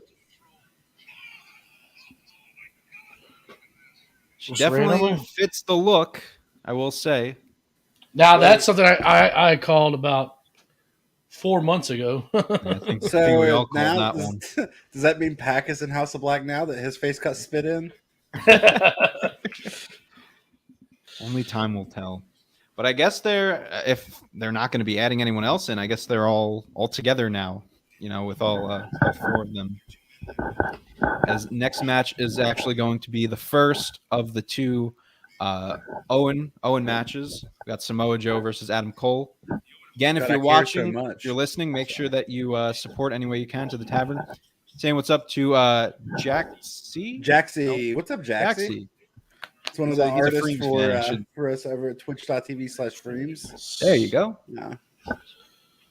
They actually are working on a new t-shirt design for me for the Tavern. Nice. Oh, nice. With some Tavern boys. Jaxie's a great artist. That's awesome. Oh, yeah. Julia Hart looks cool. Let's see.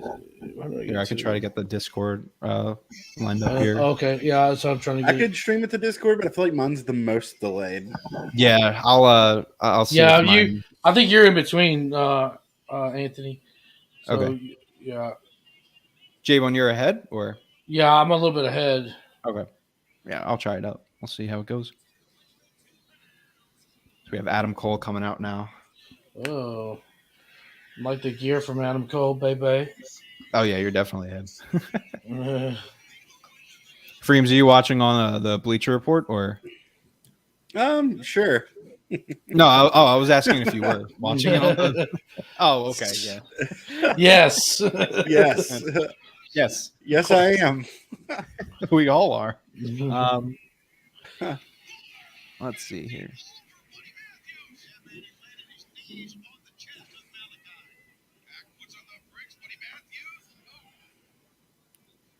Let's see here. I'll go into the.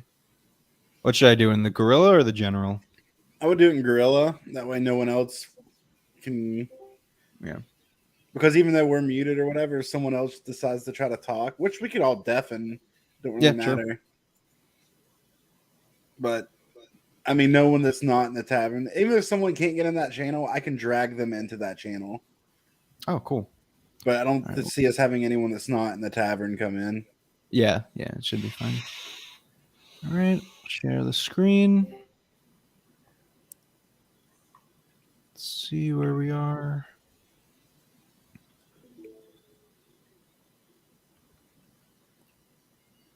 All right. Can you guys see that? Yeah. Yes. Well, I see the screen. Oh, do they have a blocker? They might have, yeah. Oh. Yeah. Those clever mother. Clever. All right. Makes Maybe sense. that isn't, yeah. Well, we tried. Who else? We'll try to. I'll let you do the calling, Anthony. You call Okay. all that stuff. And then we'll go No from problem there. Adam Cole. Oh, Mike has to go Chioda's in here. Oh, Mike Chioda. Mike Chioda. We got Adam Cole in some bright pink gear. Definitely dressed the part. Better than his Halo gear. I think anything's better than that Halo gear. No way in hell Samoa Joe comes out in pink. No. I could see black and pink actually.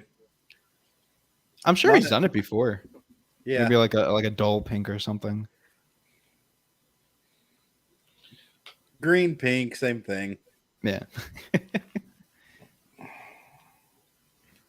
It's like Kermit versus Miss Piggy up in here. I am Kermit the Frog here. So do you guys think they'll use him in AEW or Ring of Honor? Who, Kermit the Frog? That's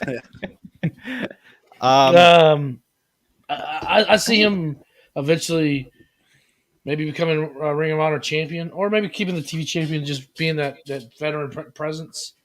Yeah. You know, in Ring of Honor, because you still need. I'm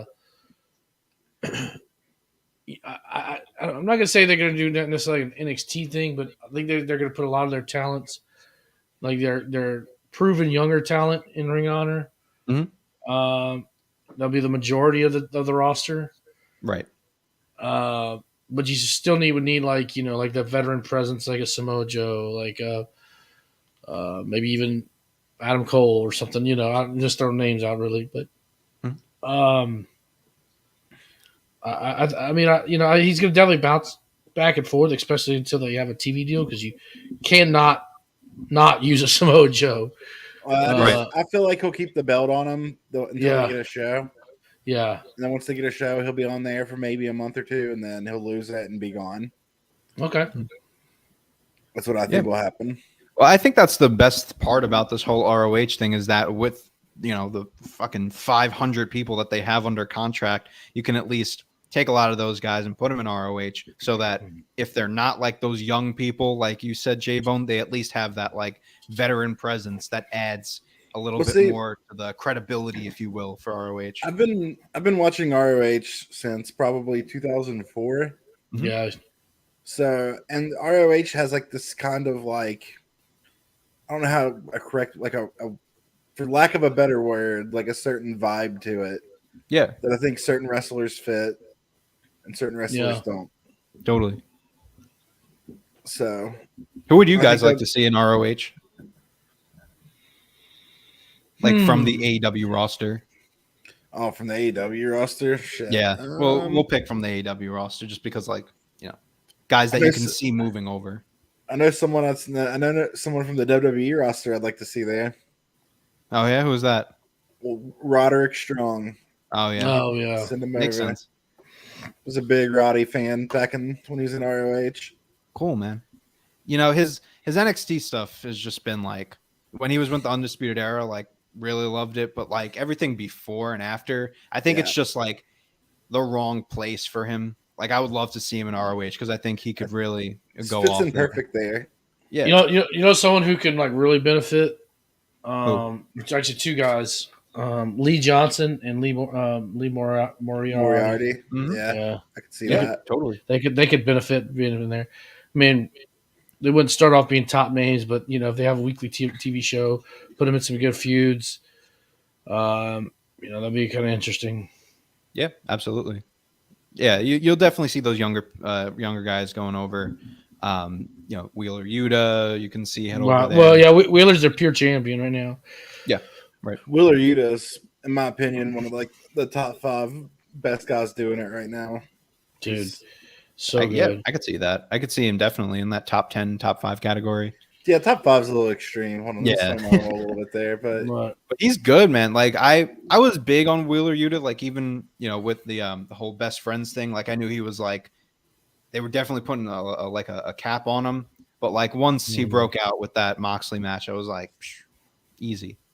Like I didn't really see his stuff beforehand, as is usual with just casually watching AEW. But like from what I've seen so far, like he's one of my favorites right now. I'm really glad they're putting him in a good spot.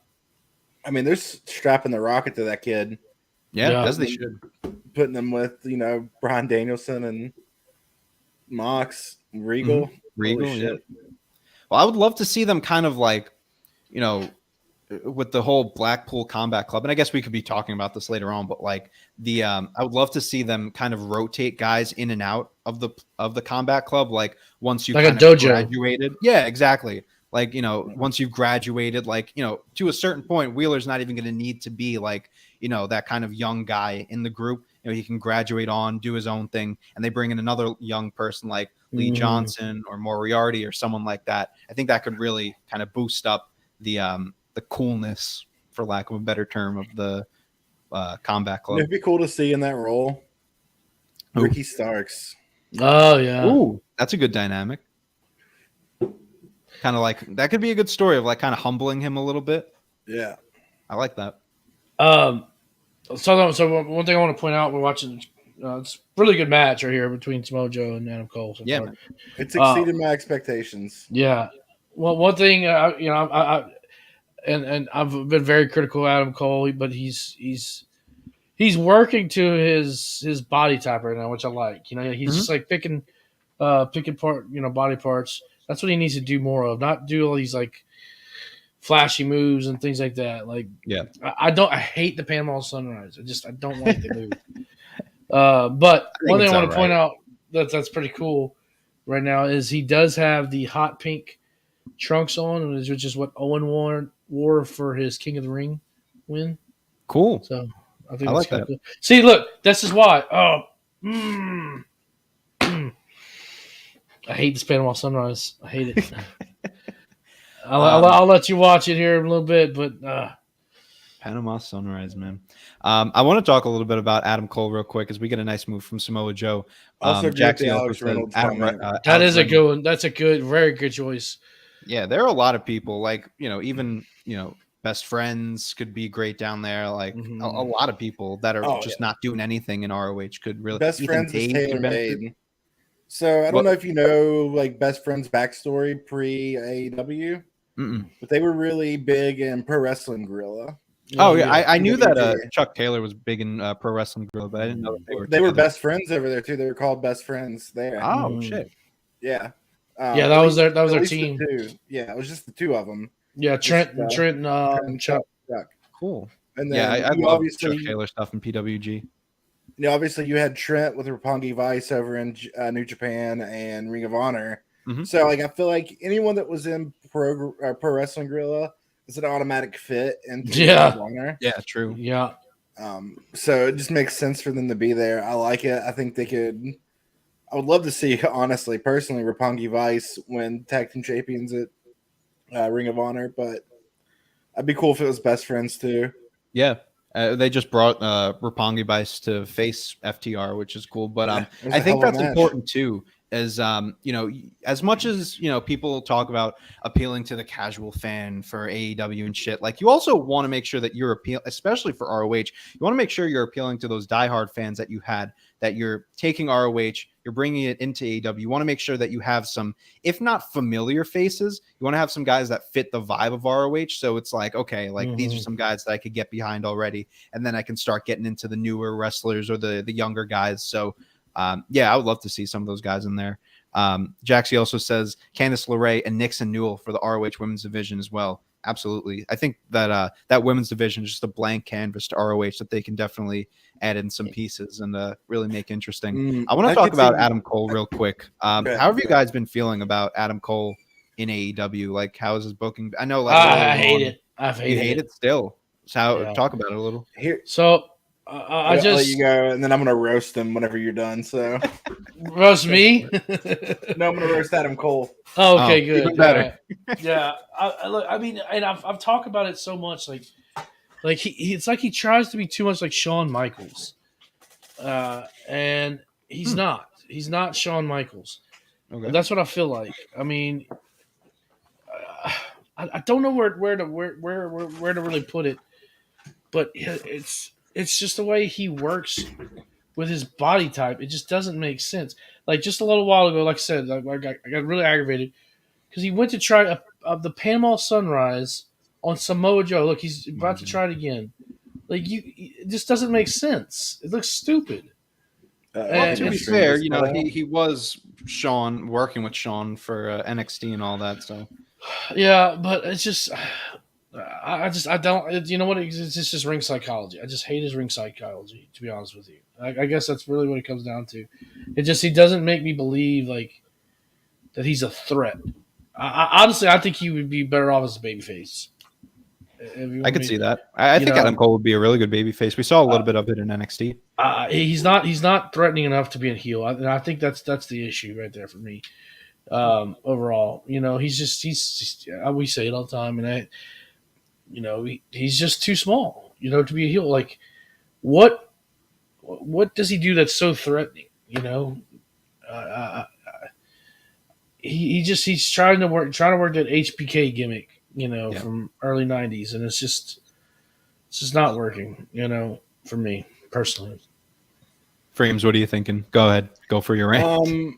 I think that Adam Cole is holding back Kyle O'Reilly and Bobby Fish, honestly. Even though Bobby Fish is old. I think Bobby Fish has more charisma than both of them together. And Kyle O'Reilly is a great in-ring performer. He's like a better version of Adam Cole. I don't know why they've like attached their wagon to that cow there, but I'm not a fan of it. I would love to. I'm a huge Bobby Fish fan. I could actually see him being a champion. There's something about him, like his charisma. Yeah. He talk a lot right now because he's in fucking AEW, and he's like always just like an Adam Cole lackey, even in NXT. Like, come on, let these dudes go. Let them do something. Right. Yeah. No, absolutely. And that's the thing is, I guess they oh shit, something fell. And that's the thing is that like I think I've kind of been exposed to like the wrong side of like Kyle and Bobby just because of the NXT days. Because obviously Adam Cole was in the spotlight the whole time as Nick Arias joins us. Thank you for joining. Hope you stick around. What's up, Nick? I want to see more of, like the Red Dragon, Bobby Fish and Kyle O'Reilly. And, I'm even nervous that we were talking about Roddy. Like, I'm nervous that like they're going to bring him in and immediately put I know. the other Undisputed Era guys just because it was Undisputed Era. At this point, just split the guys up. Let them do whatever. Like, have obviously Bobby and Kyle tag team. Because from what I've seen from Bobby, like in AEW, he's fucking hilarious. He's great in the ring. Like, he's so good. Kyle, obviously, we've seen him. We're going to see him later on tonight. Just let these guys go. And I feel like Adam definitely is. That's a good point. I could see that he's like kind of holding them back a little bit. Which is why he's the Shawn Michaels. True. He's Marty Jannetty. As we have, we actually did see Bobby Fish just get I saw involved. Bobby. Right now, Adam Cole's hanging some brain right now. Oh, Hanging brain. Little super kick. 2 super kicks, that is. Adam with another one. Adam Cole with another one. Just chopping him down with these kicks. And we get the big knee there. Will that be it for Samoa Joe? Adam Cole rolls him over. Yeah, taking a little bit Bobby of time. Fish has got such a unique look, too. I mean, no, he does. Absolutely. Oh, man, that was a horrible finish. Oof. I haven't seen the finish yet. We'll keep quiet on the finish, but I definitely do agree with you there, Boney. It's good to see how far we're delayed here in a second, huh? Yeah. Goddamn, Val. Goddamn, Val. You over there with hollering God, that's the finish. If that's the finish, It probably is the finish. yeah, that's a terrible finish. That's going to be the best part of this stream is like our reaction and then Freem's like a minute later being like, yeah, that was pretty bad. It goes back to what you were saying. Like, I just don't believe that. I don't believe that. Like, because Adam Cole was like itty bitty. Yeah. He just beat him like off of a clean move. I mean, it's a knee to the back of the head, sure, but like he doesn't Very even do slow it well. finish. What's he call that? And Drop I of like the Adam broom? Cole. That's the crazy part. I like Adam Cole, Yeah, I do too. but man, I think he's just in a bad position right now. Owen Hart tournament final winner. So they're not going to have any kind of cup presentation here. And he is in the hot pink pants, so good for him. Okay, that's it. All right, You don't get a, I guess he doesn't get a trophy or anything. Weird, man. So weird. Man, Oh my god, this tournament's been a mess. I'm sorry, but now that we're officially done with like the men's side of things, fucking tournament's been a mess. I've been saying it on the wrap up. I do not care about the Owen Hart tournament on either side of it. I forgot it was happening. I really forgot that the finals were happening. So no cup presentation for Martha. No nothing. Well, maybe we'll get it after the women's side. Maybe we still have the other match to go through. We get another hype video for Forbidden Door. They're really happy that this is the second time we're seeing something. Are we going to see anyone from New Japan show up tonight? Do you guys think? I know what I want to happen, but it's obviously not going to. I talked about it on the last Speaking show. into existence. Maybe we'll see what happens. I want Coda, man. Coda. But, Did they patch things up over at New Japan with Coda? I heard. Oh, I don't know. No, I have no idea. Last I heard, they patched things up. Man, I'd love to see Coda. Yeah, I'd love to see fucking anyone over there come over. It'd be really cool too, especially if Kenny Omega is still hurt by Forbidden Door, to have him come out with Coda. Yeah, even just in his corner or something to wrestle someone like who was the last person Omega was feuding with? Was it Paige? Yeah, Paige. Mm-hmm. Maybe have Coda wrestle Paige, have Kenny Omega and yeah, that would be cool.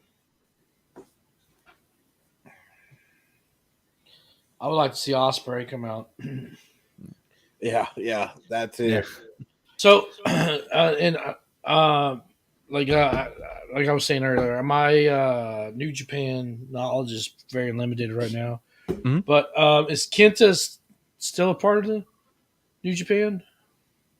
I believe so. Yeah, I would personally like to see Kenta versus Punk. that's the match a lot of people are pointing to. Really, you can't go wrong with Punk and a New Japan match because you have dream matches out the ass. Like you got Punk versus Okada, Punk versus Kenta, Punk versus Ibushi, Tanahashi. Like you could really go with anyone.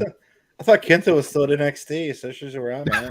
No, he's been gone from NXT. He even showed up in AEW not too long ago. Yeah. We got the women's side.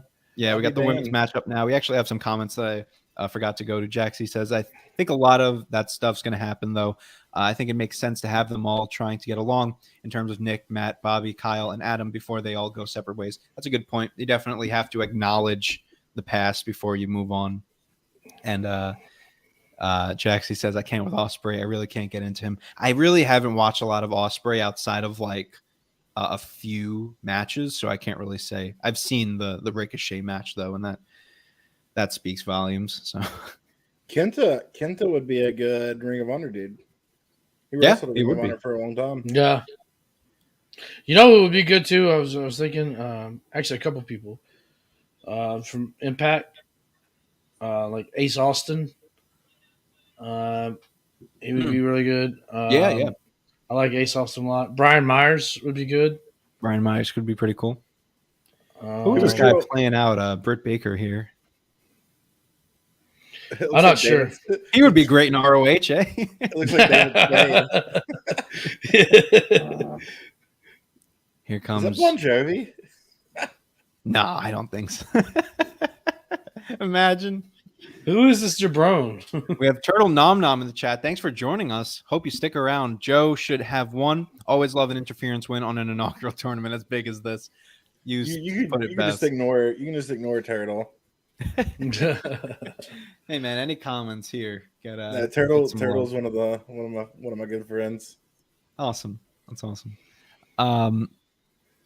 Man, you know, Britt Baker's great and all, but like Jamie, she's overrated. She's overrated. Fuck yes, she is. Yeah, Come I mean, in on. the ring, she's pretty overrated. They got to do something with Jamie Hayter. They got to stop with this kind of just lackey shit. Jamie Hayter should not be like just a lackey for Britt Baker. We've gotten to the point where they might broke up with be him. one of the best wrestlers, like just wrestling, women's wrestling in AEW. Jamie Hayter? Mm-hmm. Yep. Just based on Absolutely. what she did in Japan. Mm-hmm. Well, Yeah, Athena's there now too. Athena's pretty dope. I'm excited for that. Yeah, that'll be good. That's a good contender for well, it's good now because at least you have two like prime candidates of people who could technically be built up to beat Jade. Like you have Statlander now with this new gimmick, and now you have Ember Moon, Athena. Both of them could really have a good shot at her. Who is this guy? He is just dancing. Rich War. Oh my god, he's a part of Fozzy. That's who that is. Jesus. Oh my god. Is he the guy that fucked up Jericho's entrance not too long ago? Well, he's part of Fozzy. Yeah. So yeah, doesn't everyone fuck up Jericho's entrance, including the fans? Oh, Rancid's here. Look at that. Okay, I'm for it. I'm a huge Rancid fan. Lars. Maybe that means Ruby's taking this win now. Oh, so he used to be in the band Stuck Mojo. Okay. We have Turtle say Jamie Hayter should go back to Japan if she doesn't get a big push by the end of the year. Depends how much money she's making, I guess. Yeah. God, I love Rancid. I just got to the Rancid coming out. It's Rancid or get the fuck out. All this to lose to Britt Baker, of course. Let's see. Wait. Let's get some live Hawk tweet texting here. Okay. Rancid is the Hardy Boys of the '90s punk rock. Is that what he said? Yeah. Let's see. Make sure it's not too offensive, but oh my god. Hawk. Can't wait for the deep fake porn videos of Julia Hart getting gangbanged by House of Black. Oh my god. Did we have to read that one on stream? Oh man. Yeah, that's tame compared to what usually he says in there. Yeah, that's very true. Ruby Soho's jacket says it's time for a change, which is a pretty cool. I feel like I love Rancid sounds like Rancid. See, I have mute. Oh, that sounds great. Stardom's roster puts AEW to shame. I never started watching Stardom. I've heard. Dude, they sound really good. Yeah, they do. What a great what a great entrance there. Usually with those wrestling bands, like I give you a perfect instance is Motorhead. Yeah. You know, Motorhead's awesome, but man, they could not play Triple H's theme about the live. game, and about the game, Well, it's probably because they don't give a fuck about wrestling. We're like, Motorhead. I think they play Triple H's songs at Motorhead concerts. Like this Rancid's been doing Ruby Soho since it came out. It's probably the Right, most song. right. That's awesome. Like she named herself after the song. Yeah. Brett's got the Bret Hart Hart family color gear on. Yeah, We'll point I that hope they'll out. make that predictable. On my picks, I have Ruby winning. I do have Ruby winning too. I've got Britt winning this one. God, you know what's funny? Tim Armstrong and Rancid kind of looks like Triple H. Yeah, that is funny. Good snap. We got Turtle saying that Britt is winning, calling it now. And Jaxie says a little late. Jimmy Lloyd from GCW could be an awesome ROH guy. Yeah.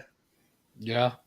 Effie would be a good Ring of Honor guy. Effie would be great. Oh Effie my and god. And Effie would eventually just go straight to AEW after not being in Ring of Honor long, I would imagine. I would love to see an Effie Dalton Castle feud. I was just about to say Dalton Castle and Effie. They've wrestled each other before. Have they? Effie's great. Effie's, I think, the best independent wrestling star out there right now.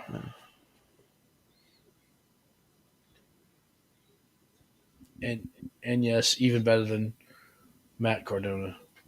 Ooh, that's a hot. Do I have the hot take button? I don't. Oh well.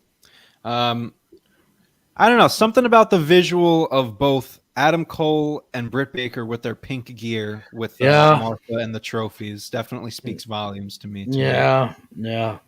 Yeah, I want to go fist fight them.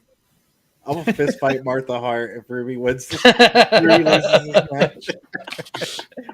Hey, Oj, pop. Folks, if you are watching tonight, make sure to leave a comment, subscribe to the Tavern, goes a long way, and also keep up with the comments tonight. We got a lot of good comments. Keep that conversation going, and tell your friends to join in because we've got 2 more hours of amazing AEW action with some beautiful commentary from the 3 of us and potential other Tavern members to pop in tonight. We also have another comment from Jaxie. Effie is all about not letting people steal GCW's limelight right now and him getting the big gay brunch shows. I don't think I'd want to see him leave ROH for or AEW.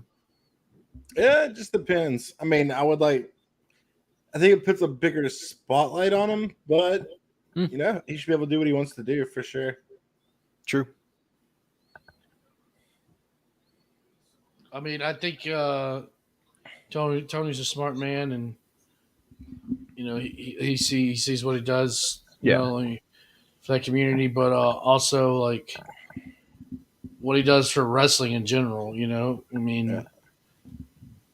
Also, though, I'm sure Effie is making a lot of money to where he doesn't need to go to AEW either. Ring of Honor. He's making a ton of money. Yeah, no. Yeah. It's just me. I just want to see him on TV every week. You know, I find him entertaining. You know, I don't ever get to see him wrestle that much. You know, like as far as a full match, stuff I have to see is highlights or you know stuff that's already happened. You know, I want to. Hard Dungeon student Britt Baker. Oh boy! I think it's Heart Heart. Yeah. out of Tampa, Florida. Oh, of course we have Courtney in the chat, and it never misses a show that I'm on Courtney because of course Courtney has to Acknowledge me. It's so gross. What is she I've been talking acknowledged. Courtney says young Anthony is the superfood in this crisper drawer. Oh my god! Thanks. Okay. I'm a little creeped out right now. Amen. I don't think there's many people who have been consistently as good as Effie over the past few years, though. He's been probably the person I've been most hyped to watch for a long time now. It's definitely drawn a lot of interest from that indie crowd, so it's definitely doing some good stuff there. Freems, did we even get your opinion on the whole Wardlow MJF thing? I know you came like a little bit after that, but I don't think we talked about that with you. No, but I want to make one more bad joke before I talk about it. Go right ahead. I want to. Would it be disrespectful if I ever met Britt Baker if I just like tried to do my best like Cotton Hill impression, just like "Hello, Cole's wife." Sorry. Okay, and the answer is yes. It would be disrespectful. And then I wasn't expecting that, man. It's just an ass whooping. Yeah. It's definitely intriguing to see what happens. Not gonna lie. I'm interested to see what happens on Wednesday. Maybe he takes a little time off. If he takes a little time off, man, that's one segment that was always guaranteed to pop. No, man, he's just gonna hire a bigger dude. He's gonna get a bigger dude to hire. Braun Strowman. Oh my God, I hope not. Jesus Christ. Braun Strowman. Oof. This match has been pretty good so far. It's been okay. Britt Baker just gets on my nerves the way she wrestles. I don't know what it is. Yeah. It's just it's like the her and Adam just like, hey, let's make J-Bone and Freems annoyed by Yeah. well the way we wrestle. Yeah, I will be right back. Enjoy the action. I'll give me like 5 minutes. Keep up with the conversation. Only 5 minutes? Oh no, we were gonna quit talking because you left, young Anthony. Shut up. Continue. Right now we got Ruby making a little comeback here. Oh, not on my screen. She's not. Well, she's looking pretty rough on my screen. I said a little comeback, and now that's changed. She's looking rough again. I would really like to see Ruby win this. I don't know. I think Ruby needs it more than Britt Baker needs it.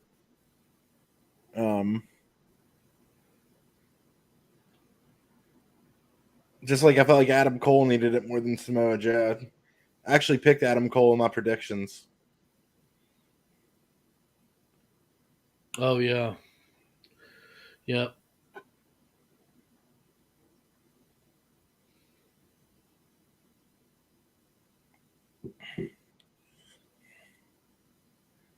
Chop, chop, chop. Chop. Another chop. So what do you feel like with the whole MJF situation? Is it part work, part shoot, full shoot, full work? I mean, he showed up, so I don't know. But then again, they didn't acknowledge it at all. Yeah. It's hard to say. I like my guess in the group chat. What was that? In the group chat, I said he's probably in a massage parlor. So that's where I would be if I was in Vegas. So they don't let you take cell phones in there. Really? The Bunny Ranch? Oh, you don't have to go that far out of Vegas. You're just trying to be legal. Oh yeah, let's get a video of Britt's butt right here. Look at the corner post. Oh man, I hope everything's all going on okay with Mike. Mike have to leave early. Mike had to leave early? Yeah. Shit. Like leave Vegas early? Or yeah. Yeah. He's not there.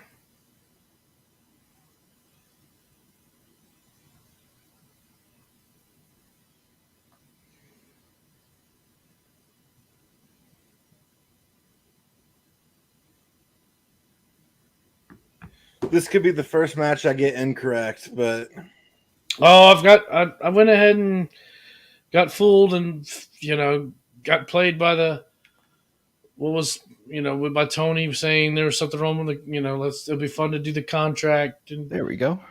I got fooled by all that and last minute switched to MJF. But, I got that match right. This one, I'm not sure how it's going to end yet. I was certain Wardlow was going to win up until Probably about 48 hours ago.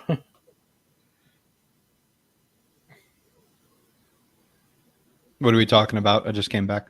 We're just talking more MJF stuff. So Also, Yeah, man, it's pretty crazy, this whole thing. Bellcaster's already on his way out of Vegas. I didn't know that. yeah, I'm texting right now. Everything's good. He just had enough. He just tapped out.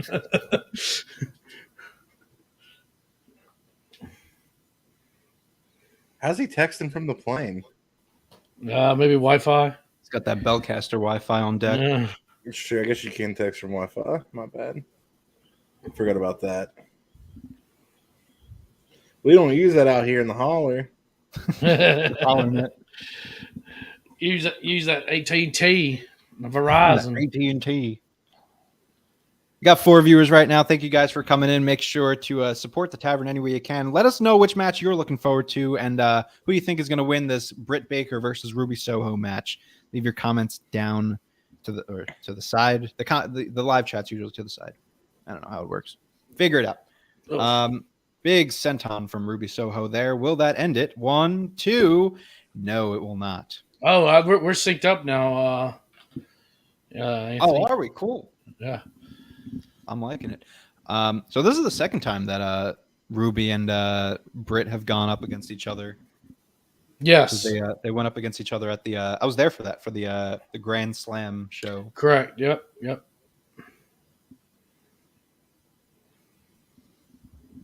So I know a lot of people had they were upset about Ruby going over Statlander to go to the finals here. Were you guys kind of what were your thoughts about? Because I know Statlander has the new gimmick and all. So I don't know. What do you guys think about Ruby going over here?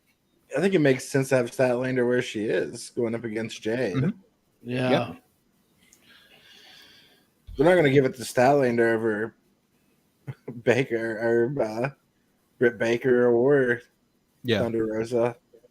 I mean, it's a perfect example of just letting it play out, because now you see that Statlander is in the TBS title picture. That was very close. That was very close. This get a title shot, or am I? I don't think they do get a title shot. I think they get a trophy. Yeah, I think they just get a trophy. I don't think there's anything on the line here, which is again another reason they get a T-shirt and a hot dog. I was the first Owen Hart champion. I won the Owen Hart Cup, and all I got was the shitty T-shirt. That's got to be a shirt. That's got to be a fucking shirt. Jaxie says, I don't understand the new Statlander gimmick. If they still have everyone calling her Alien Girl on TV. I didn't even know they were calling her Alien Girl still. They should kind of stop that. I guess her gimmick is just she's serious now. Okay, Bailey too. She's gotta cut up the instead of cutting up the Bailey buddy, she's gonna just kill a bunch of aliens, a bunch of guys in alien suits, just cut their heads off. I like how Bailey I'm cutting off my ponytail and getting a Karen haircut. Yeah. I'm gonna go to Verizon and argue why my drop calls are happening. I want to speak to your manager. Get my phone out and start filming. And we got a sharpshooter here from Soho, and she fucks it up. Yep. I used to work at AT&T, and the number of people come in and be like, I just missed this phone call. You know how much money I just missed off missing that phone call? I have no clue. Craziest AT&T experience. Personally, I don't care. Now. What's your craziest experience? I'm just now to the sharpshooter, by the way. I'm just trying to think what I could really say here. Well, so for one thing, there was this guy hands me his phone, and he was like, "Yeah, my iPhone's not working." I'm like, "Okay." So I start messing around with it, trying to get it to come on, and it's in an OtterBox. And he goes, I was like, "Well, what happened to it?" And he's like, "I dropped it in the toilet." And I immediately just dropped the phone on the ground. I'm like, "Well, see you later, pal." He was like, "You're not going to help me?" I was like, "No, absolutely not. I'm not going to sit there and touch your shitty phone." Your literally shitty phone.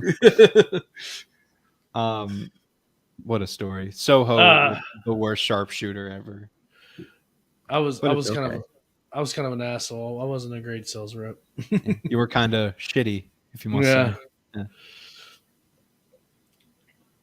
Well, a The little, crowd little is victory split roll. between Ruby Soho here we and go. D&D. Ah, Oh my god. I'm split between like wanting to turn it off or waiting for it to end. Well, in that case, Britt Baker did win this match. Oh, did she? Yeah. what might a as what? well. I mean, this is you couldn't have booked this even any worse. Ooh, This is just horrible. that was rough. Are we Horrible. expecting any more debuts today? I mean, there's the potential for Claudio. People are waiting up for him. People I are think looking up for if Joey Claudio Gargano. debuts, sorry to cut you off. If Claudio debuts, I think we'll get like the Tony Schiavone kind of promo at the ramp, and he's like, and now here's Yeah. the new signing. Here's Claudio. It's Cesaro. Really? I feel like Claudio's a bigger surprise than that. What a shit ending to that match. Yep, that's we're 3 Fucking for 3 on awful both. ending. On I both called Owen it. Hart cups. Those pink pants really sealing the deal for the two of them. Oh, that was awful. It's been a pretty weird pay-per-view so far. This is the first one I've got incorrect. Really? Yep. I think I'm perfect so far. I'm not. Yeah, who picks MJF, man? Oh, look, they did There get it a is. t-shirt. Oh, they got a t-shirt. Oh, that's amazing. That is so good.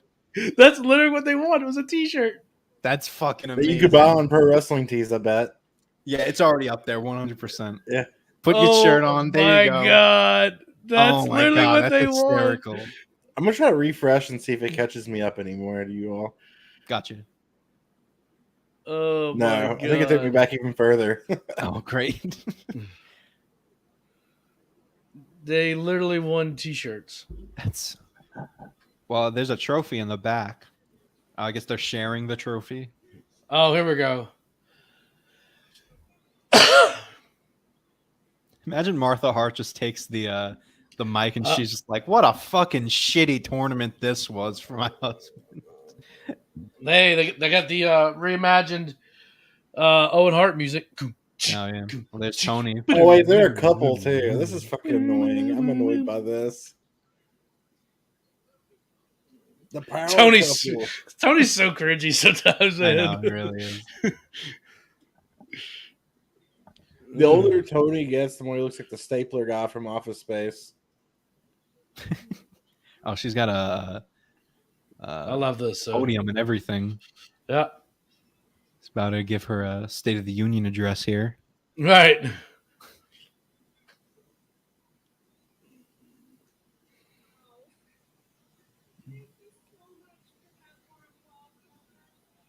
This one's for Owen, baby. It's nice that they did the tournament. It's just you wish that they did a little. But okay, little here's different. my problem with this though, right here. Why is that There's a girl in the problem crowd crying? with- Yeah. What the fuck's wrong with you? you have Fucking pull yourself together, okay? Jesus Christ. It's fucking Pull pro yourself wrestling. together. You're crying over the Owen Hart tournament winners? Like, what the fuck what is wrong with you? This is Jesus. like fucking this is tighten people up, should be tighten the complaining fuck about, up. not the guy crying about CM Punk. This is what we should be complaining about. That woman had tears, y'all. Like, fucking tighten up. Hey man, embarrassing Adam me. Cole and Britt Baker double win is very emotional. I'm crying right now. You can't see it with the sunglasses, but I'm tearing up a storm.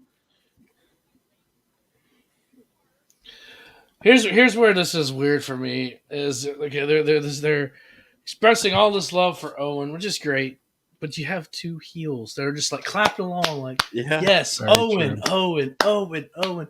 That's such a babyface move, man. Adam just super kicks Martha. What is the crowd Does the chanting? lockjaw. Oh, thank you, Martha. Okay, never mind. I'm gonna chill. It's Sunday. our day of the Lord, whatever. Yeah, she's definitely representing their day of the Lord right now. Oh my god. Fucking Kentucky Derby hat on. Kentucky Derby. Fucking A. It looks like she ran through an Easter basket and got caught up in it. It'd be funny if she said how she really felt, or said how she really felt. She's like, it took a lot for me to be here because I fucking hate pro wrestling. They offered my organization a shitload of money, and it's going to go to a good cause. Yeah. Pro wrestling killed my husband, so fuck pro wrestling. You'd be fair in saying that. I'm not even shitting on her. Like, I know. Yeah. Like, I get it. I did this because I really want to see people like Britt Baker. I hate to tell you, it's like your husband's being remembered by fucking Adam Cole and Britt Baker. Right. What a bad way to represent your husband, man. I would have rather the Blue Blazer won this tournament. The winner, Adam Cole, energy. You won the Owen. Your prize is you get the Blue Blazer gimmick. Oh my goodness. It'd probably be good for him. It's true.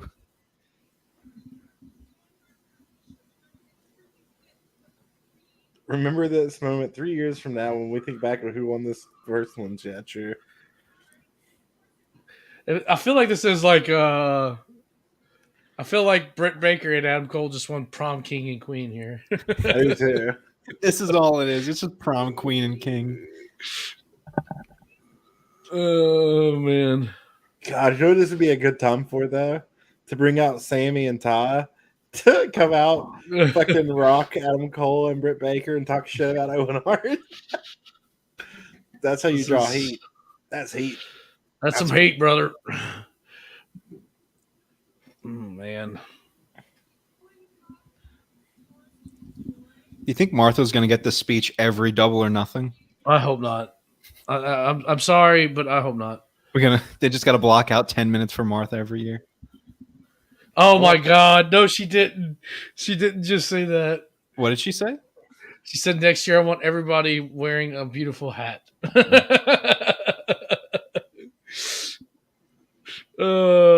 She's already going in front of the trolls.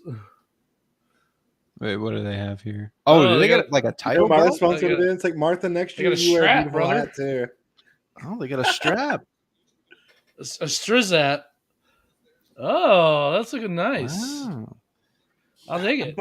All right, that's a good belt. Kind of bummed. Well, that's not bad. I have FOMO right now. So they got a belt instead of a trophy? I guess so. There's a trophy there too. Now, can he defend? Does he have to defend the title? Yeah, I was about to say the greatest Royal Rumble championship. No, it looks good though. It does look good. It's nice. It's old school. I want to see everyone. Oh, like this. That would have ruined my joke then. Because it'd just be like, next year, Martha, how about you wear a beautiful hat? She did say that. It's the only championship Adam Cole's ever going to win in AEW. Oh, boom. They have to defend these belts. Bye. I don't care. That's... Young Anthony dropping the boom over here. Okay, it's a good looking belt. Next up on the show, we have Adam Cole and Britt Baker defending their titles against Effie and Allie Katch. No offense to you all, but it still looks better than the WWE belt right now. Yeah, that's very true. Absolutely. 1,000%. You think they'll ever go back to something more classic? Absolutely not. Never. I think they have to have that brand logo on there so big. The MLB and NFL. Those Super Bowls and a World Series. Point. Big logo. Damn. Nick Storm is in the chat. Thank you for joining. Most wholesome segment. Get out of here. You obviously didn't watch our coverage of it. I'm borderline drunk, by the way, Nick. So I'm so happy when we got to see the crowning of prom king and queen of Double or Nothing. Prom king and queen is so funny, man. I'm also super glad we got to see Martha Hart. You know, the fans have been asking for Martha for like the last 20 years. You know, We just really want to see Martha on TV again. He says they won the Champions League. Jericho should sue Martha. Would be great for his character. That would be awesome. Oh, they're replaying this Wardlow and MJF thing. We'll see. I'm All still right, watching. well, so far, I would say we're about halfway into the show. So far, it's been a very interesting show, to say the least. But interesting is a good word. It's a very good word to put it. It's not good. It's not bad, but it's interesting. Actually, the highlight probably is the aftermath of this Jade Cargill Anna Jay match. Julia Hart, she's also Turtle spinning says, on a smaller Britt Baker's prerequisite for this title is she has to defend this belt every week on a different indie till she gets enough reps to be equally as good in the ring as she is in the Turtle. Found out the Turtle. Damn! That deserves a damn. That's great. That's great. It was funny. I think I'm close enough to get to Britt Baker to get my teeth worked on by. Say that again? You should do it. She's like 3 hours away. You should do it. Oh, man. I wonder if she's a shitty dentist like she's a shitty wrestler.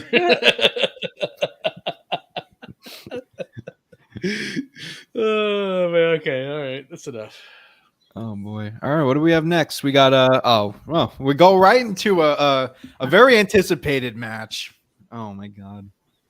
What is this? Oh. Men of the Year and Paige VanZant versus Sammy, Tay, and the other I am guy, interested to see how Paige VanZant does here. This is the only thing I'm looking forward to, is just seeing how she does. Let's get the match loaded up. I've seen a little bit from her, and she has pink and black on too. Yeah, maybe they could have given her the title.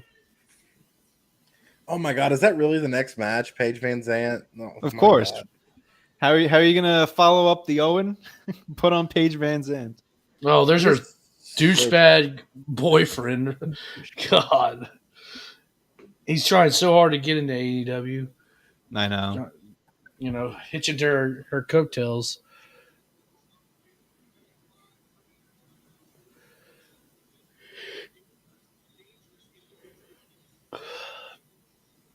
What is Paige's theme song? It's very I don't know, but I'm digging the LSU title. TNT title. Yeah, I like the new title. It's not Lakers, it's LSU. LSU. LSU. Is there purple in it? Yes. What title does Frankie have?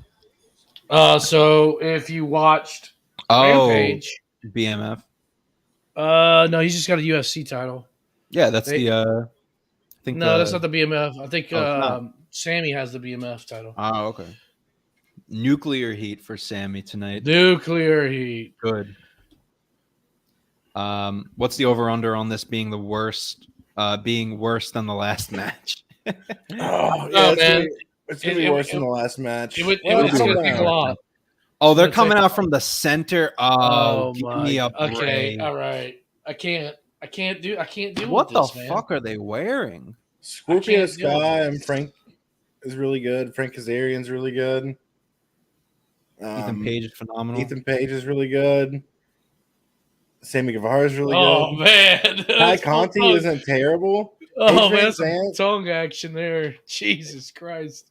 Anything I've seen with Paige VanZant in the ring has been trash. Yeah.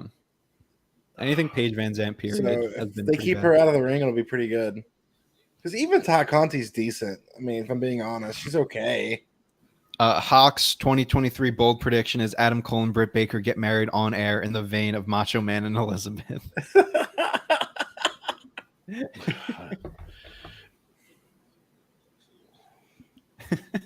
Britt Baker, will you marry me?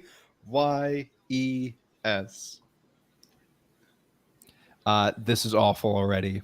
Oh God, I'm just to the point where Ty and they're leaning way too heavy in the fact that they're heels now. Why are they coming up from the middle? Like, it's cool that you had Jade come up from the center. Well, she dressed up like Maleficent. Yeah, like what the fuck? Can Miro just come out and just beat up all 6 of them and just move on from all this? I might just play a round of League of Legends while this match is on. Go right ahead.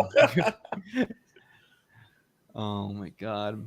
Jaxie says, I wish Impact didn't ruin Ethan's Karate Man gimmick. I've seen a little bit of that, but I never checked out too much of that. And Turtle says, anybody else in this is fine, but Paige VanZant could easily bring this down.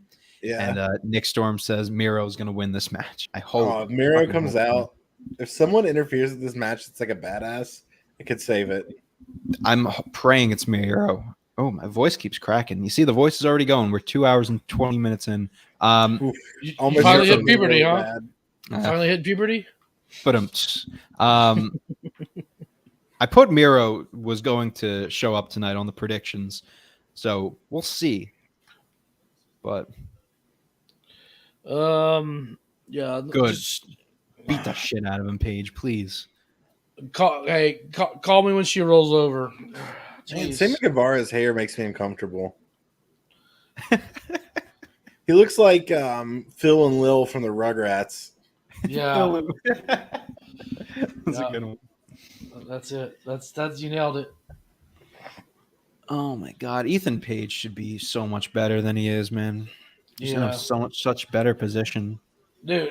And Ethan Page, like, okay, he's been in AEW for a year, over a year now, and he's still not going to get a figure. It's crazy. right? Like, that just shows you, like, just how they feel about him, basically. They're making an Abaddon figure before him. I know, it's ridiculous. Ridiculous. And he's like a toy guy too. Yeah, So he's one of their main collectors. he's over there on toy night every night with Tom. He's on Toy Night. Folks, if you're watching, we got about 5 people in the live so far. If you are watching, please make sure to drop some comments and tell your friends to get in here. I want to get as many viewers as we can because we're having fun over here. What do we think is after this? I don't know. Maybe Kyle and Darby? Probably. Yeah. Need something to be the mouthwash after this match. That could be a pretty good match, like just as far as wrestling goes, but it's also like, why are you doing this? Mm-hmm. Yep. Got a little flip there. Get some Scorpio Sky and Frankie Kazarian action. Frankie goes for a little, nice leg drop there. Springboard leg drop. So far, it's been an okay match. We'll It's have to great, see but what it's happens when heel Paige versus comes in. heel with It's a Well, no, baby it's face Frankie Kazarian. It's heel versus heel versus heel. No, excuse me. It was heel versus heel, supposed to be face, and face. Like, what the fuck? Turtle says, where do you think they fit in Thunder Rosa versus Deeb? I forgot about that match too. I don't give a fuck about that match. Forgot about that. We're gonna be here all for a good while, folks. Yeah. But at least that match will be better than the last match. That's very true. Oh man, I still cannot believe they like I predicted it like in the predictions, but like I was kind of holding out hope that they would let the other people win, but it only makes sense that they would let the couple win.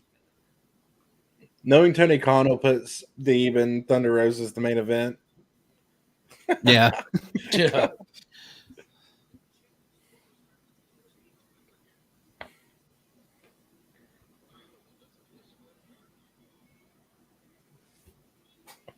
Sammy going for a big springboard move here. Good cutter there by Sammy Guevara. He's a great wrestler. It's just everything going on with Tay, whatever, is just watering him down. He shouldn't be getting as much heat as he is, but like, whatever. Getting Paige involved here.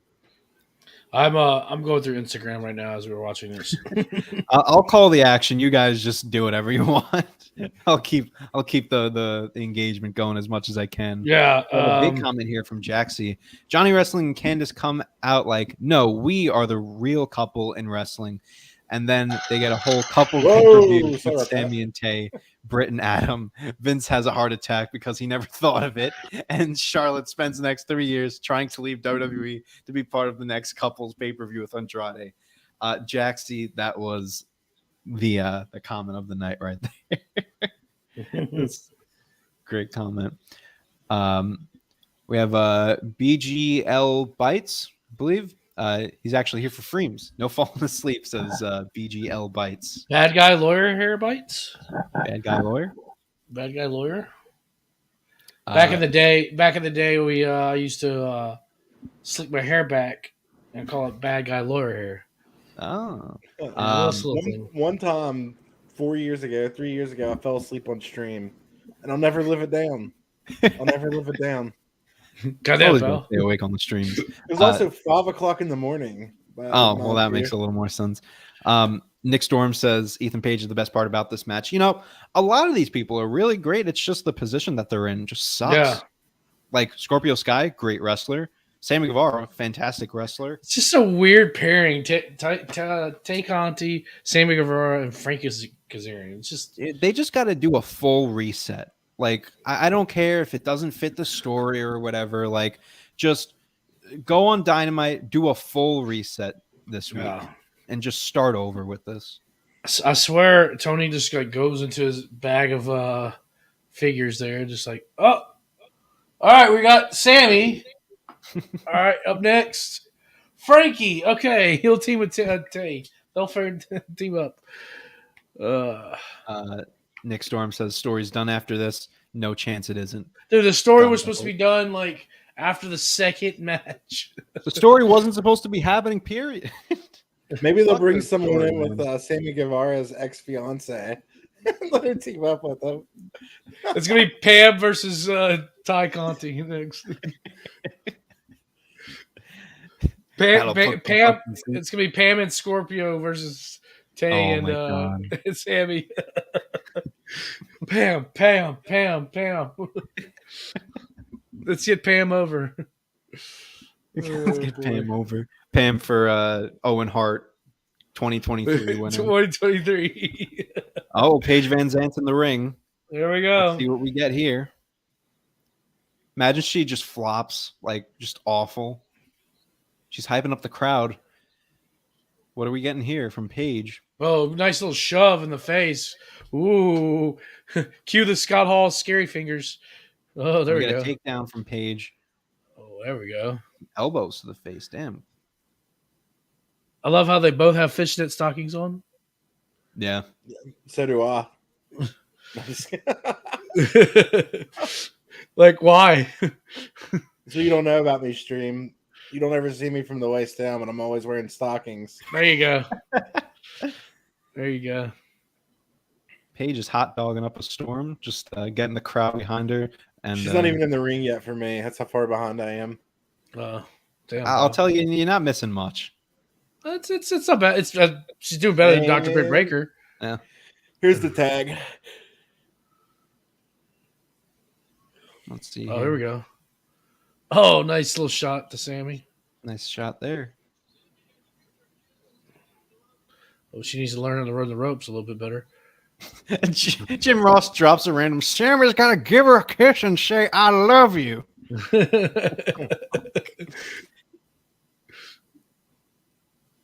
Oh, she does a drop toe hold and better right than to most the of crotch goes Sammy. Drop toe holds are tricky, man.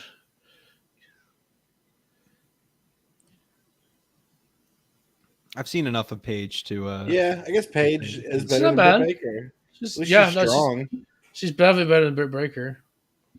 I mean, Jaxie says doing better than Ronda Rousey. I don't know if I'll go that far. I would say that.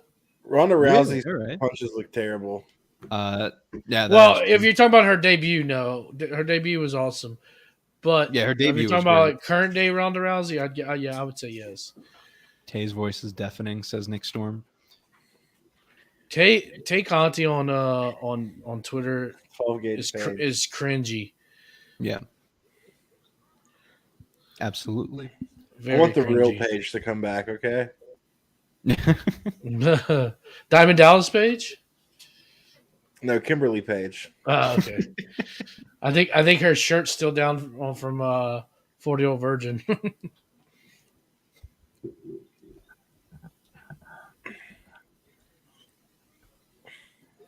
Is this match over yet? No. Paige is still No, actually, I just went and came back to see your beautiful faces. So let me know when it's over. going. All right. I literally just switched over. I'm done. I just wanted to see Paige. Is my connection all right? I keep saying it's cutting in and out. Yeah, you're good. All right. I can hear you good at least. Yeah, your video got a little pixelated there for a minute. Oh, is it? All right. As long as the audio is fine. Paige and Men of the Year are up. Kazarian. Have you been wearing sunglasses this whole time? I haven't made fun of you once yet. I have been wearing sunglasses this whole time. Damn, I just noticed. That's because he's Well, the answer. ASC. I'm the answer this time around. Live the gimmick. It was a gimmick, brother. That's a gimmick.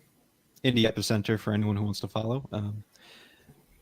Frankie Kazarian also has left the cause for Sammy and Tay to fend on their own. We get a 3-on-2 handicap situation. Thankfully, Kazarian just said, fuck this shit, I'm out. I would do the same if I was tag teaming with Sammy and Tay. But Frankie Kazarian is now coming back in to tag in. This is weird. I don't understand what's going on.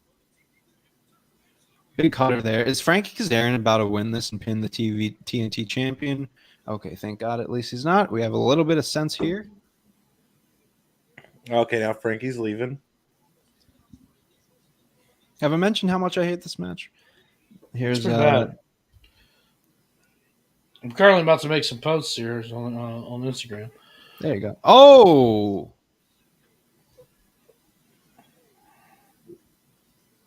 All right, good pop there. Good pop. Good pop. That's a good pop. That's a good pop.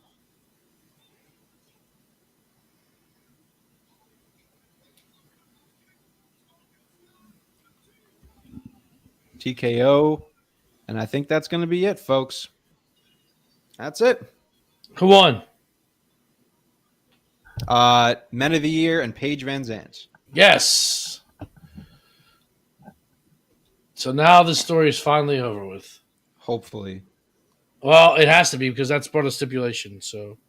Oh, is it? Good. Yeah. Goes to show you how much I've been paying attention to that story. Goddamn, pal. I can't remember who I predicted to win this match. I think I gave it to Men of the Year. I can look at mine.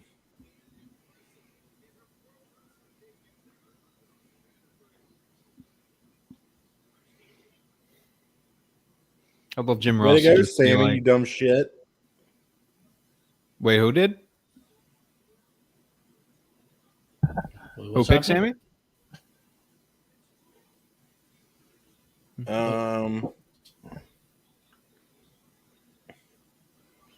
This match wasn't even on the list, was it? Yeah, it was. Oh, they used some I picked abbreviations. Sammy, Tay, and Kazarian. Yeah.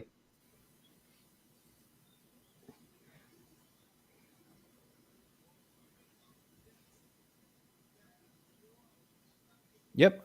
Darby and Kyle's next. Good. Let's go into one no build into another. Yeah. No hype video or nothing for this match. We'll just go right into it. There's nothing to hype. What is it? What are we gonna hype? Ah, damn it! The picture cropped weird. Whatever. That's okay. If you're in the comments, let us know who's going to win this match. Darby versus Kyle should be a good match. Or if you don't care, let us know too. Oh, yeah, or if you don't care, let us know, and we'll try to entertain you a little bit.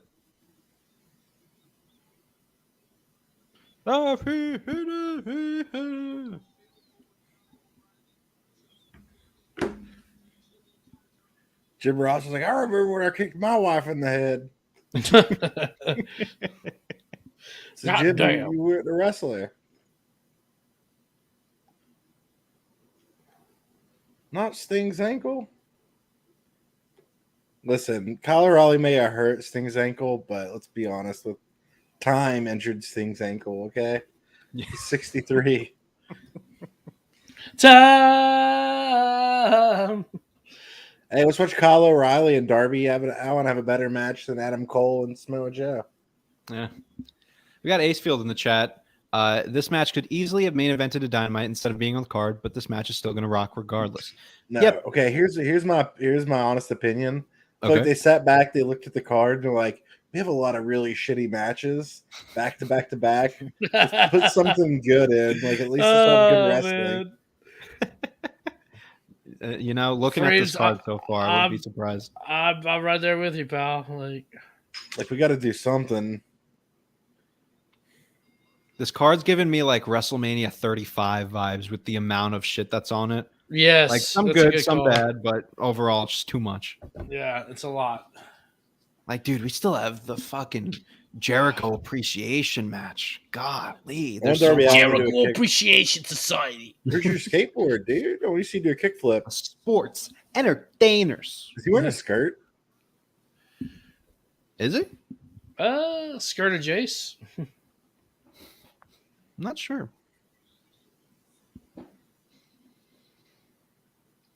Cox is living his best life. Look at Hawk in that picture. I should try to bring that onto the screen if I can. Oh, I see the picture. Jesus Christ. Look at that hippie.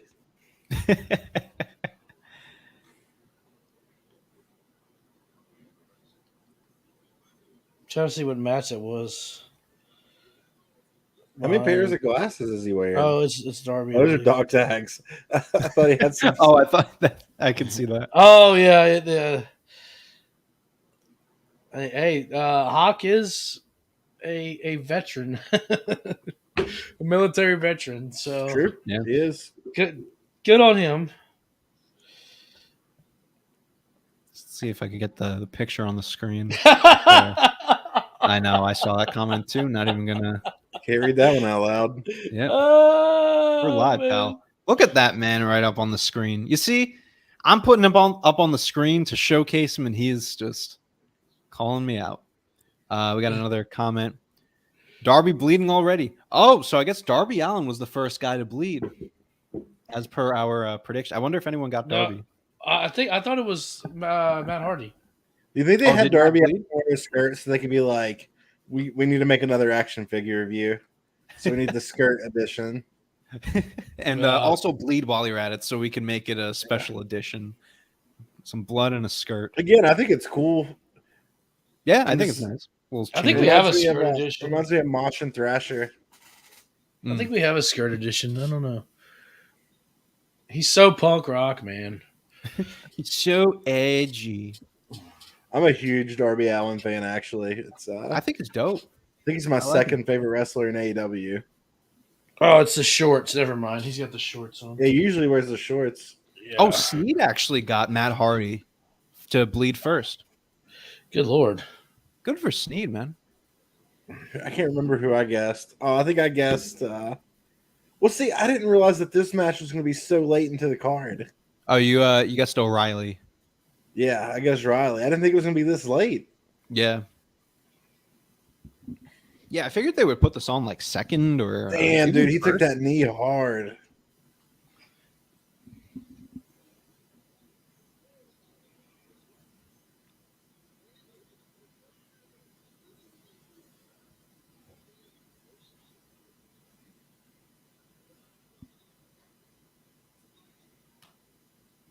You know Darby's going to milk that fucking wound until it's just going. Yeah. He's probably chewing on it. Yeah, Matt Hardy was the first to bleed. Darby is in touch with his feminine side equals based, says Nick Storm. Okay. Nick. Sure. Well, I think it's weird to call the skirt feminine, Nick Storm. Yeah. We don't Yeah, Doesn't Nick Storm. look like a very feminine skirt to me. Yeah, Nick Especially Storm. since you're watching the show with your girlfriend. I think that's pretty weird to say, Nick Storm. I Yeah, it's I don't fucked know. up, Nick I Storm. think that's pretty fucked up, Nick Storm. Hey, Nick You Storm, don't go go here. fuck yourself, pal. Yeah. Oh you know my what? God. You're off the tavern. Darby just died.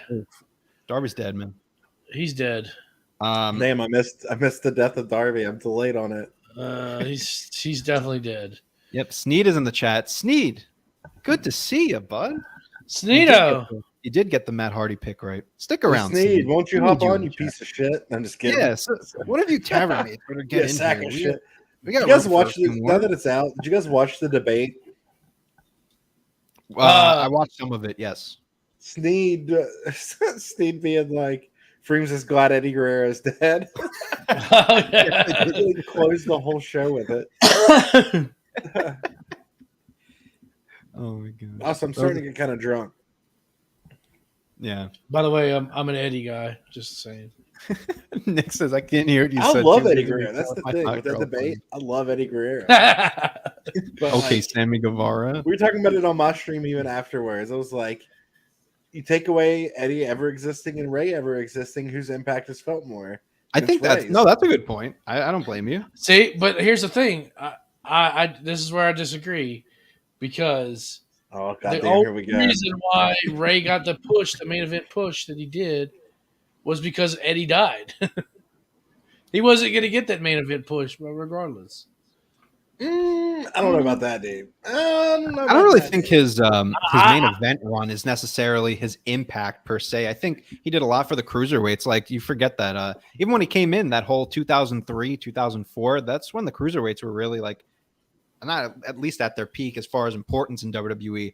You had guys like Matt Hardy winning the title, version 1, Billy Kidman, Mysterio himself. Like they put some emphasis on the cruiserweight division at that point.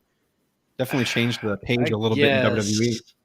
And without Mysterio, I don't think you would have that impact in the cruiserweight division.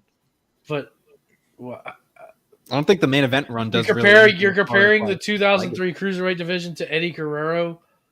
Come on, come on. That's what we're talking about right here now. You know, I don't know. I guess there's different ways you can look at it, but I guess it really comes down to like whose main event title win and the aftermath of that. I think it's Eddie. Win. I think it's Eddie. Could be Eddie. Could definitely be Eddie. You could argue it. I think you can argue either way. Oh no, Kyle O'Reilly had an octopus on his back. He had that. I think that I don't know. It's weird when you want to like if you start layering them like that. It's weirder to argue because I'm talking about if you don't take away any of their accomplishments or what they did. Well, nice move like by Darby. Ray opens up the door for smaller guys that it's sooner than what it would have been. Exactly. Got a few more comments here. Tyson, I'll make Hawk throw fireball in face. You see, if you're gonna throw cheap shots at me, Tyson, he is a wizard. Just get the grammar correct. I won't even read the rest on that. Damn. Jaxie says Darby making Brody King's dive look perfect. Yes, very true. I think Marco Stunt is get the fuck out of here next week. Yes, that. Yes, absolutely. Tyson, my guy. Yeah, so I just dropped the since we're talking about it, I just dropped the new list. We talk about top 10 celebrities in wrestling. Ooh, so we got some controversial figures. Controversial figures. All right. I have a list similar to that for Freems Fab Five already planned out, but yeah. Nice. Oh yeah. Check that out. It's in your podcast feed. I'll be dropping it at some point on the YouTube machines. I'll save it for way later down the road though. I'm going to take a little pause here, folks. Okay.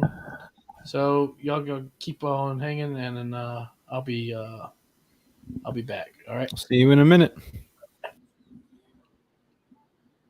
All right. Which part of this Darby match are you at right now? They're both laying in the ring. Ah. Now they're both getting up slowly. Yeah. I mean, Kyle, I'm happy that they put Kyle on the card. I just wish, like,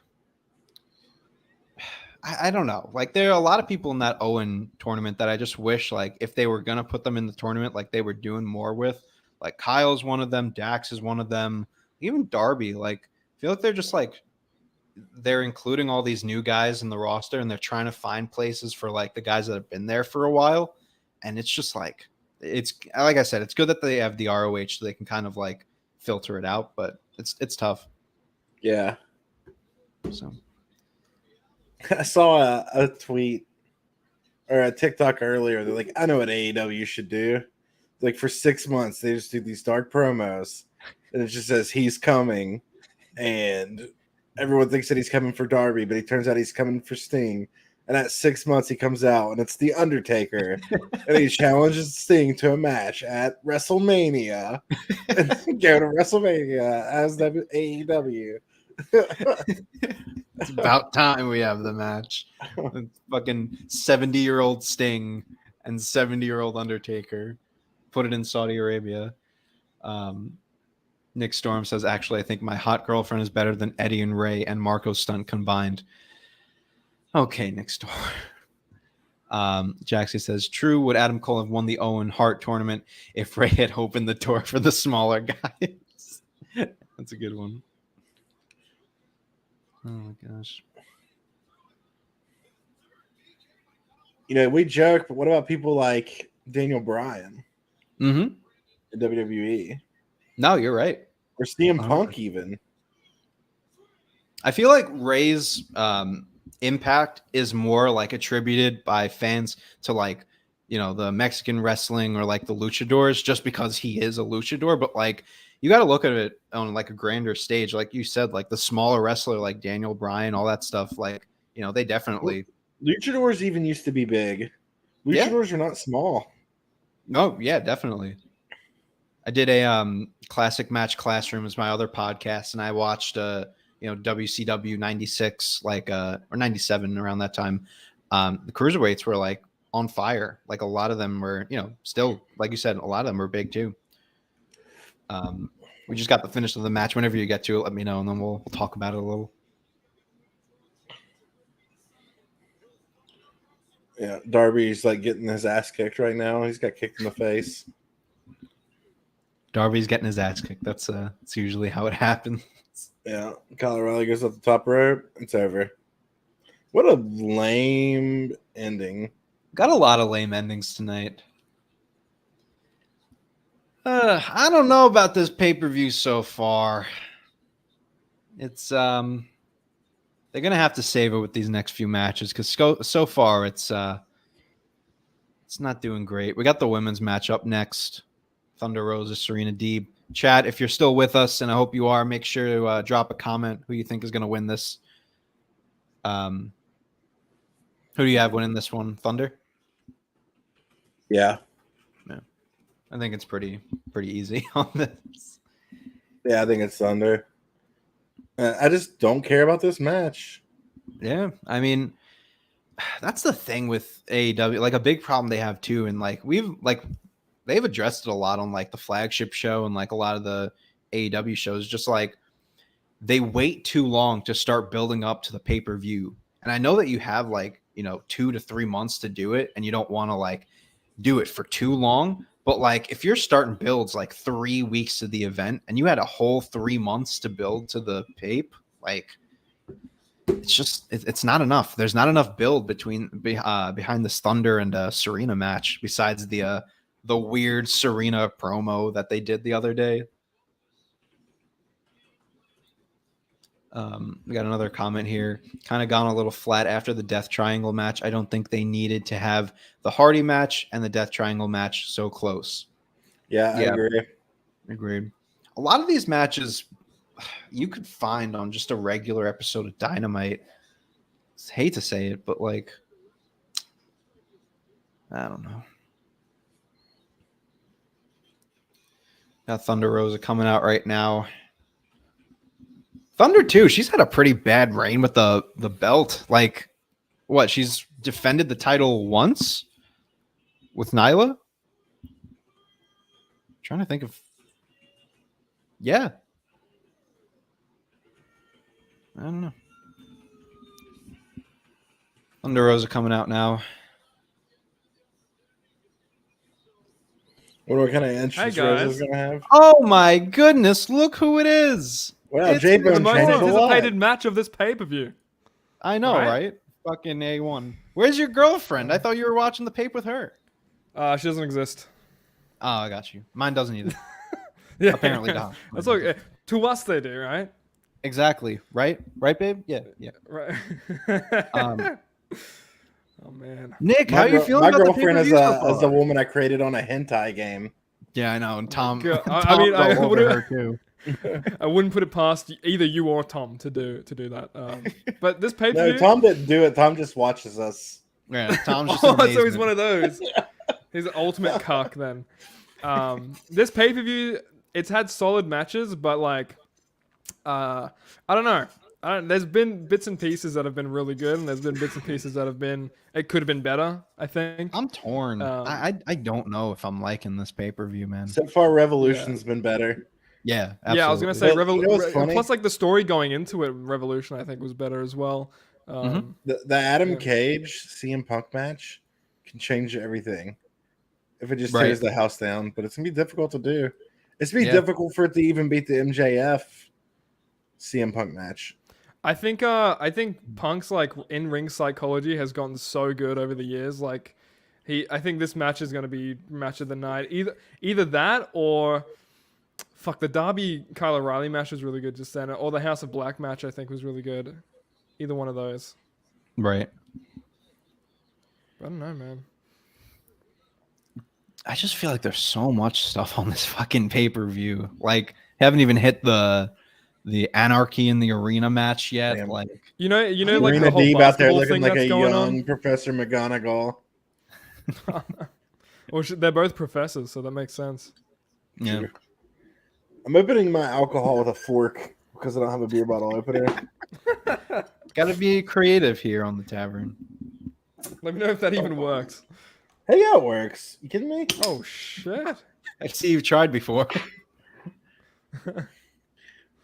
Goddamn pal. I can also usually put like a quarter on this part of my hand. Use the quarter to open it. Nice. Shit. Not too bad. Call that sage mountain wisdom. Jaxie says there's still 2 matches plus this one before the Adam Page match. Is there another one besides the Anarchy thing? Yeah, we got the stadium match, right? Right. Yeah, And that's the then Anarchy there's- match, and then We have. Hold on. What's the other one? that should be it, right? Wait, let me check. Oh, the tag Anarchy, match, Punk, and... the tag titles. Oh, the tag Oh match. yeah, goddamn! I don't care about that Holy either. shit. You don't care about that tag match, dude? It's gonna be so good. It's gonna be busted. No, I it's know. not. Keith Yeah. Lee. Are and We're just gonna Swerve. have like 3-way tag team matches every pay per view. Yep. I know. This is like what, the second one in a row, third one in a row? Because I think last this time one it is was- to highlight like Swerve and Keith Lee as like a proper tag team, and to get the titles off of Jurassic Express in the meantime. weird That's to what I do think. that. They could have been doing that weekly on Dynamite, not on like Yeah. the biggest pay per view of the year, right? Yeah. It's weird Oh, that yeah, they well, they like should. put all these title matches together. Like they didn't really spread it out across the card. Like you're getting the women's title match, then the tag team, then the men's title match, like all together. You'd think they would like spread it out a little bit more. The Anarchy in the Arena match should be pretty good. Yeah, that should be a fun match. I'm looking forward to that one. a little bit of good sports entertainment. Yeah. I have Team Taz winning. I don't know why the fuck I picked Team Taz. I have Team I have Taz Team winning Taz too. winning. Just because I Yeah, want to see yeah. Ricky Oh, Starks win the shit. belt. I think you all just copied me. think Well, so. I mean, you do have the big brain, so I gotta leech off when I can. Yeah. What did Well, I it's say? because we're both I was- Australian frames. Yeah. True, I'm very Australian, mate. Grow up, bro. My fucking Australian Grow boy up. saying that.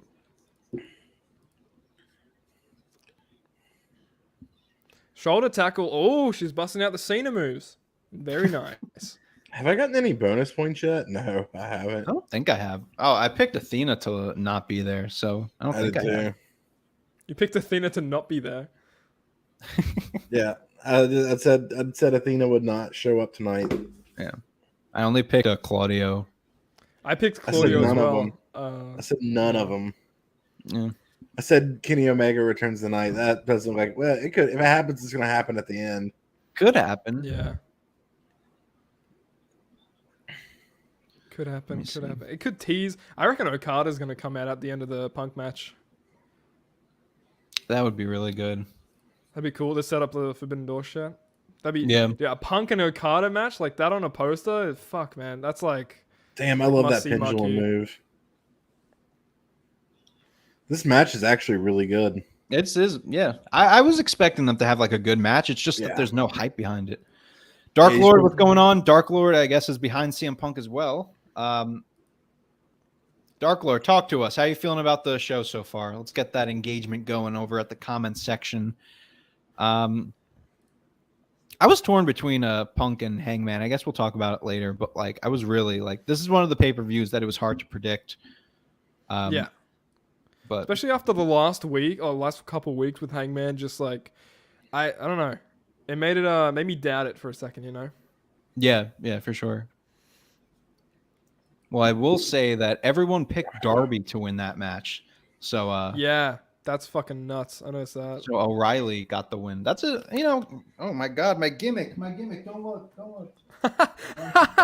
See, this is what happens with the real gimmick. They stay on for good, baby. Look at this. Yeah, that's true. Minor magnet. It doesn't Yeah. do the Those same are thing. cool though. I've never seen magnets. These are fucking for cool. sunglasses. This is shit. probably I the just- best thing that I have in my whole house is these fucking magnet glasses. Like So are just your thought them- glasses prescribed underneath it? they are, yeah. I have a fucking that's beautiful. crazy Trying to get an idea how far behind I am because my shit just like did a bunch of stuff. Yeah. She just did the Goldust thing, Oh, you are pretty overbearing. but that was like, okay, hold on. She just Jaxie says the three-way tag in the Hardy match should have been switched. The Owen stuff could have been moved to a TV special. Wardlow, MJF didn't need to open, especially with the whole MJF is going to no-show stuff. They could have milked that a little. Yes, I agree. Actually, I agree 100% on all of that. You definitely could have made Owen Hart a TV special. I don't know. And have the Casino Battle Royal in its like place, you know? Because like, where's that? I know. So weird. We're Those actually getting a Rumble lot of new like type people in matches here. Dark are Lord's in super here. hype, right? Right. Dark Lord says, I mainly want to see CM Punk. I honestly, as a Punk fan, I want Punk to win. However, I wouldn't be surprised if Hangman retains. I'm the same way. Yeah, I want baby. Punk to win, but I feel like Hangman's going to retain. Dallypool is in the chat. Thank you for joining us. I used to get pushed around at school and called lazy boy. I missed that real. Okay. Okay. What? Damn, degrade him It's even 3 more, hours young into the Anthony. What the stream, hell? man. Oh wait, I'm gonna Oh, do boy, my we're best, live Tom, now. and just start putting photos up here. Yeah, I know. Where are my PNGs when I need them? Look, it's Tank Conti. Look, yeah, no take, Auntie. She's great. She's amazing. They should put that title on her. No, this match has been pretty good so far. Just a nice little technical match, brutal, good stuff all around. I have not been watching. I'll be honest. It's up there, and you know what else is up there? Boom. I figured it out.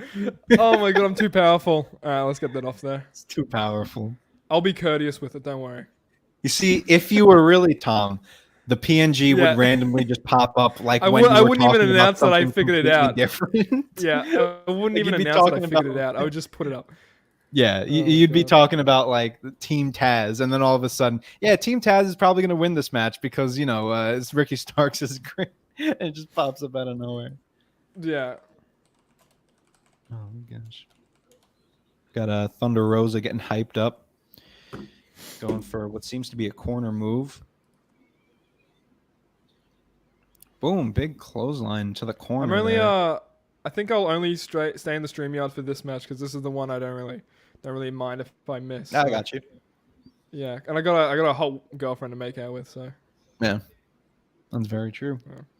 We're almost hitting 3 hours into the stream, by the way. Folks, thanks for sticking with us if you've been around. Make sure to leave a comment, leave a like, do something to support the tavern. We're giving you 3 hours of a watch along. Hell, you got to give us a subscribe at least. Dark Lord says, I'm not going to spoil the MJF Wardlow match. However, I already seen it and know the outcome of the match. I mean, we're doing a watch along. We've all seen it here. And I know the outcome. MJF won, right? It'll be I think Miro cashed in his Money in the Wank. Yeah, exactly. I think Freems actually showed up in that match. Yeah, I saw him coming. What did they call it? Crowd like Jeff Hardy. What did they call it? Coming in the wank. Money in the Wank. That's a Freems joke if I've ever fucking heard it. That's a creamy right there. Keep it creamy. That's a true keep it creamy. Yeah. I have no dignity, sir. We've officially hit 3 hours. Whoop whoop. And we still have celebrate good times. Come on. Celebrate. Okay, no copyright. But Dalipool, are you watching AEW? Because hope you're enjoying the show. Giving some good jokes in the comments. My girlfriend has an ass like J-Lo. No, sorry, Jello. She has an ass like Jello. Well, that's all. Hopefully, it tastes like Jello. Don't try it out though. Well, that ain't a knee slapper, buddy. That ain't a knee slapper. I was not expecting. My girl got an ass like Hollow. She's a hologram. In VR chat, nonetheless. In VR chat. Wardlow defeated MJF. Yes, that is what happened. No. Saw it with my own 2 eyes. No. That didn't happen. Didn't happen. That did not happen. If the tavern says it didn't happen, then it didn't happen. Yeah, your most reliable source. For all things AEW right here at the Turnbuckle Tavern. Oh, yuck. You almost sound as bad as those Raw Down guys. Yeah, I know. They fucking suck, don't they? Yeah. Nick Storm, I got to say, great job on the Fig Night in Vegas yesterday. You guys were killing it. Yeah. Dude, thank you. It was like 10 minutes into the panel, like the big panel that everyone wants to see. My internet completely goes out for 10 minutes. And great. I'm frustrated. I'm like, and it's the only time it's gone out this whole year, right? We're what, 5 months into this, nearly 6? And it was just really good timing. But no, regardless, other than that, fucking Mike Belcastle was on the job the whole day. He was crazy with it, man. It was great. He's killing it, man. Yeah, that was also fun. Yeah. Fig Night in Vegas. I was in Vegas. I couldn't watch the whole thing. I was watching the Bob's Burgers movie in theaters, which is a fucking great movie. If anyone hasn't seen it, please go watch it. It's so good, so funny. But I did catch the first 3 minutes as I was waiting in the AMC theater. Even better. And it was fantastic. The best 3 minutes of your life, pal. It was the best 3 minutes of my life. Tom was wearing his jacket and everything. It was great. MJF, Michael Jackson forever. Oh, that's a good ad. Oh, Nick Storm, what's your favorite Michael Jackson song? Go. Maybe You Are Not Alone or They Don't Care About Us. One of the two. Either those two. Has gone, and I'm still all alone. Freems, favorite Michael Jackson song? Go. The Way You Make Me Feel. That's a good one. Mine is You Rock My World. It's pretty good. It's actually been stuck in my head. It was stuck in my head for like 2 days. I had to play it on the stream. Great song. That was so loud, it just reverberated in my whole fucking room. Oh my god. I heard that bounce off every wall in my house. You see, it's 11 o'clock here in Brooklyn, New York, so I will not be streaming that loud. But Dark Lord says, at least I'm not like JR talking about government mules. That's true. Hey, Britt, I'm like a government mule. At least. Yeah. If only you were JR, that'd be back cool. and forth by Thunder and Serena Deeb here. Match has been pretty good. I haven't been paying attention that much. I'm just thinking about Michael Jackson songs. I'm trying to make sure I pick the right one. You guys hear the song Scream by Mike Man in the Mirror? Man in the Mirror. Oh, it's a good one. Make a change. So unnecessary. Like, what's he doing there? Did you see that Michael Jackson wrestler Janela was? Oh my god, so Was good. Janela going against him? Oh wait, yeah, I've seen that guy. Yeah. He's been like Doing the viral on like, moonwalk TikTok and and stuff. shit. Like, it's pretty good. I think I found him on Facebook, so that's when you know shit's viral. It's on He has like a people's elbow kind of move. That's funny. We should have a Michael Jackson appreciation night at the Tavern. Michael Jackson Well, appreciation. and Michael it Jackson. should- Yeah, we'll do it. Society. We'll do it That's a next fun- year during the entire Owen Hart Cup. I was thinking just do it instead of Raw Down each week. Just do different. Yeah, Michael I would be Jackson, fine with that. Eras. Me Yeah. and Tom are going to start off a Muppets appreciation show, and we'll just tack on Michael Jackson. Who you like better, Prince or Michael Jackson? Michael Jackson. Probably I had a more of a connection to Michael Jackson as a kid. I love the song "Pussy Control" by Prince. I just realized I said I'm glad I that have a one strong- stuck with you. That's a I good had a one. strong connection with Michael Jackson as a kid, and that's probably not the best thing to say. Yeah, that's a weird sentence to say. But the know. but oftenly too said. Yeah. Oh man, This we're is talking great. I feel about relaxed Prince and Michael loose Jackson on this during the fucking women's show. match. We're proving Hawk right, man. We're proving Hawk Yeah. right. They should have built it better. The wrestling's great. I'm watching. They the should have brought in wrestling. the Michael Jackson wrestler to hype up this match. It's like do where some we go. more. Like, There's where do still they go time. from? Where do we go from here? I don't even know how the fuck we got here. So like, Top of the ramp to you. That's how. they're booking the storylines around the TBS title better than they are their main title. Yeah, they really are. I But mean, then the again, build there up was to no, Thunder there's no Rosa, really but- no story to Anna Jay and Jade, really. You know. Well, after tonight, there will be a good story for the TBS title. Yeah, True. Fucking 6 people came out, dude. but Jade alone tells the story, right? Like she doesn't Yeah. need Anna Yeah. Jade to tell the story that built up to this pay per view. Right. Yeah, Build up on yeah. its own. I don't Like, know that who I belt heard it seems- from, but like, Like what? I Who think, seems like- more important right now? Who seems more important? Jade Jade. Cargill or Thunder Rosa? yeah. Oh, Yeah, Jade, Jade. 100%. Yeah. She's got a if fucking Jade graphic that wrestled- pops up on the screen every time she wins. Like, Yeah. Yeah. If someone were to announce like, oh, we're gonna have Jade Cargill versus Thunder Rosa tomorrow, I'd be like, well, Jade's winning the championship. yeah. Yeah. Thing Absolutely. just came out. A video is like day in the life of Jade Cargill, like on a AEW television day, right? Like we're not doing that with like Thunder Rosa, who is the main champion, I guess. And this is it. Yeah. But yeah. I think I don't know who I heard this from, but Chris Statlander maybe beats Jade for the TBS title, then Jade goes for the main title.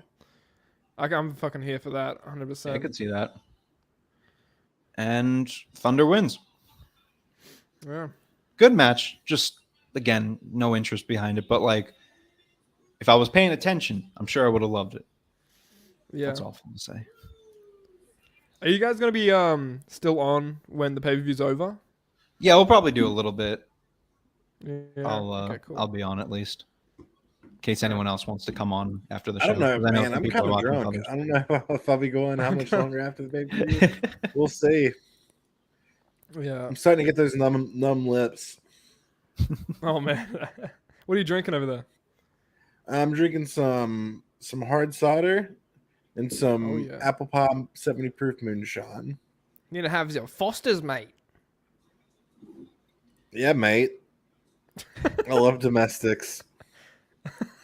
Next up, we have the Anarchy in the Arena match. Oh, we Yeah, got another Jericho joke from kind of Valley looks Boy. like Hawk in a weird way. Yeah. Unfortunately. I'm actually watching a documentary on how ships are held together. Riveting. But I want to ban you. I don't get that. Just kidding. What is I'm that? kidding. Ships like Star Wars? yes, Nick. Ships like Star Wars. Oh, cool.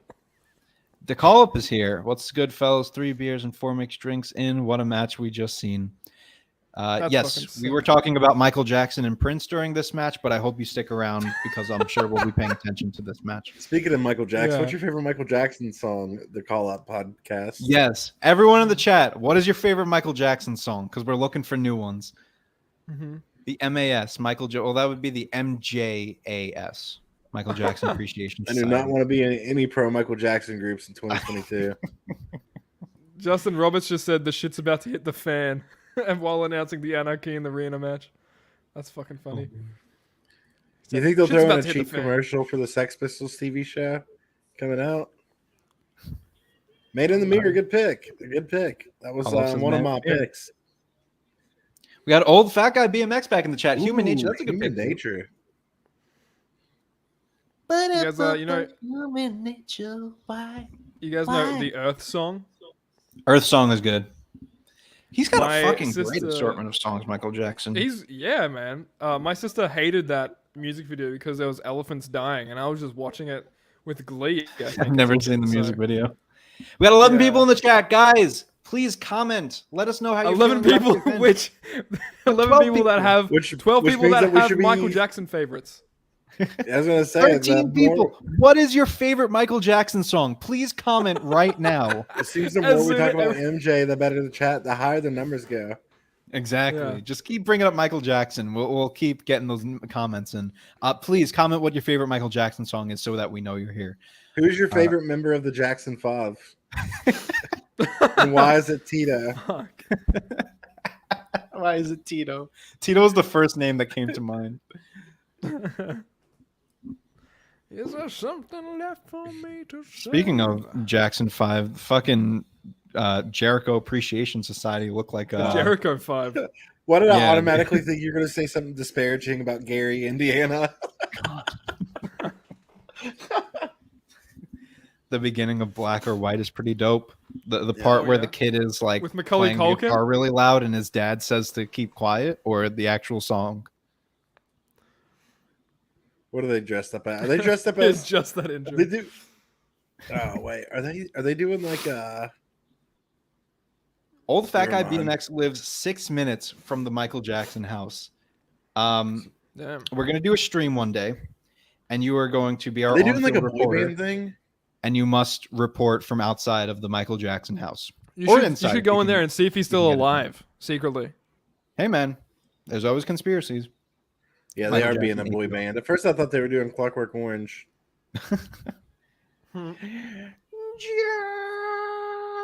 Danielson in the white tee. I like Oh, how they all Eddie come out Kingston's together. ring gear is usually the guy who bummed a cigarette from you in 2004.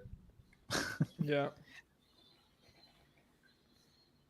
To the Judas in my mind. Oh, look at Daniel Bryan, Brian Danielson rather, wearing his Oh my little god, white get shirt. back on the Raw, Dan. I'm sick of this. Yeah, I know. Let me get my drops and leave. Fickle! Dude. It's crazy how Yeah, much Gary- like Daniel Gary Bryan, the name Indiana's just pretty stuck, rough. you know. The fucking name just stuck so hard. Even JR fucks up a lot. I can't really say that. I hear Gary, Indiana is a good place to go, like urban exploring though. Like I thought they abandoned buildings, like huge abandoned buildings. Yeah. I will totally go remote for you guys at the house, but it has to be during the day. I'm allergic to bullets. Fair. Oh, really? fair. I'm not allergic to bullets at all. Yeah, I eat. I'm allergic to beef, and I'm not even allergic to bullets. I thought we were doing the "You Don't Deserve the Judas" music thing. Yeah, Yeah, it's I think the tape. What are you gonna do? Liberian Girl's a great song. I don't know if I know that one. I don't think I know that either. Dude, the music's still going and they're brawling. Going for the deep cuts there. You have a Liverpool icon there. I guess so. Yeah. Guy comes in with some jokes. A Liverpool icon knows some deep cuts to Michael Jackson. Dallypool, drop a subscribe. You got to stay a while. This ball security guard has more TV time than Nero in 2022. That's pretty fucked up. Miro in 2022. Yes. Dark Lord just coming up with new names for this Jericho Appreciation Society. You know what? I'm all for it.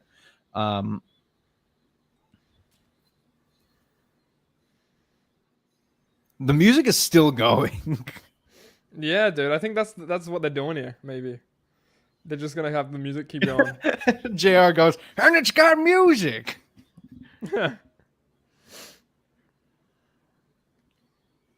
This is very cinematic. Liverpool, Dalipool, thank you so much for subscribing. Folks, if you haven't already, please drop a subscribe and a like. We give you content damn near every day of the week. You got some amazing people here at the Tavern.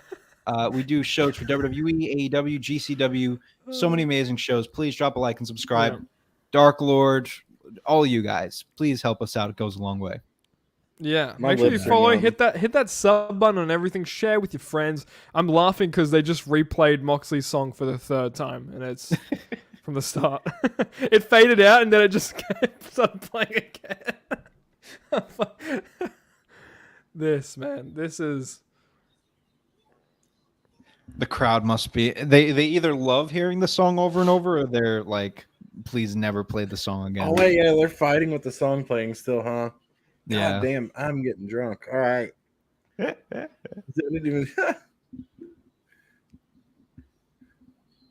Such a Man, weird I want to match. drink, but I don't know if it's acceptable to drink at 1 p.m. So it probably is, right? It depends. Depends, I'll be drinking at 1 p.m. tomorrow. Couldn't tell. Well, Well, Well, it done is told 1 ya. p.m. for you because you're Australian. So It's 5 p.m. somewhere. so sure, it's a I'm big drinking deal. at 1 p.m., mate. this gimmick is the best. What I the think. fuck is Jericho doing? Dude, what part are you up to, Anthony? He Oh, just yeah. he just deadpanned with the glasses. We got some tables set up. Like, what is this? What's the over/under on Jericho shooting a fireball? Oh, I wouldn't put it past him. I would say he will.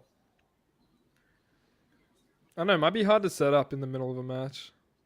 One of the what's his name? Oh, fuck, I always forget. Is Matt not Angelo Parker? Who's the other guy? Cool Hands? Angelo Dawkins. No. He's in this match. Whoever the other guy is, he's bleeding heavily. Cool Hand and Matt Menard. Matt Menard, he's bleeding heavily in this match. Daddy And, Magic.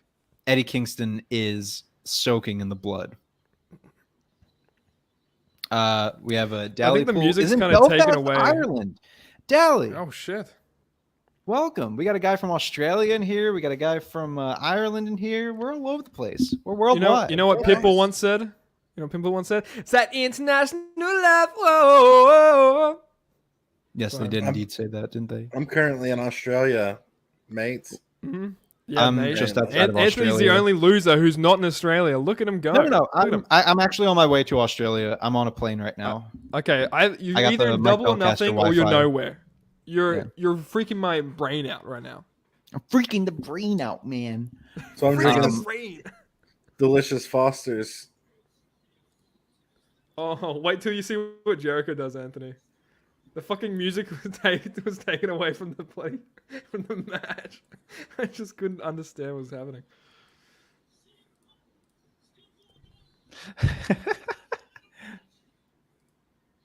Oh, that's funny. I just got up to it. He stops the music, and now the crowd is booing. He unplugs the About sound time. thing. Now Judas just says playing on repeat. Oh my god, that would be great. What if No, I want the song that's just fucking I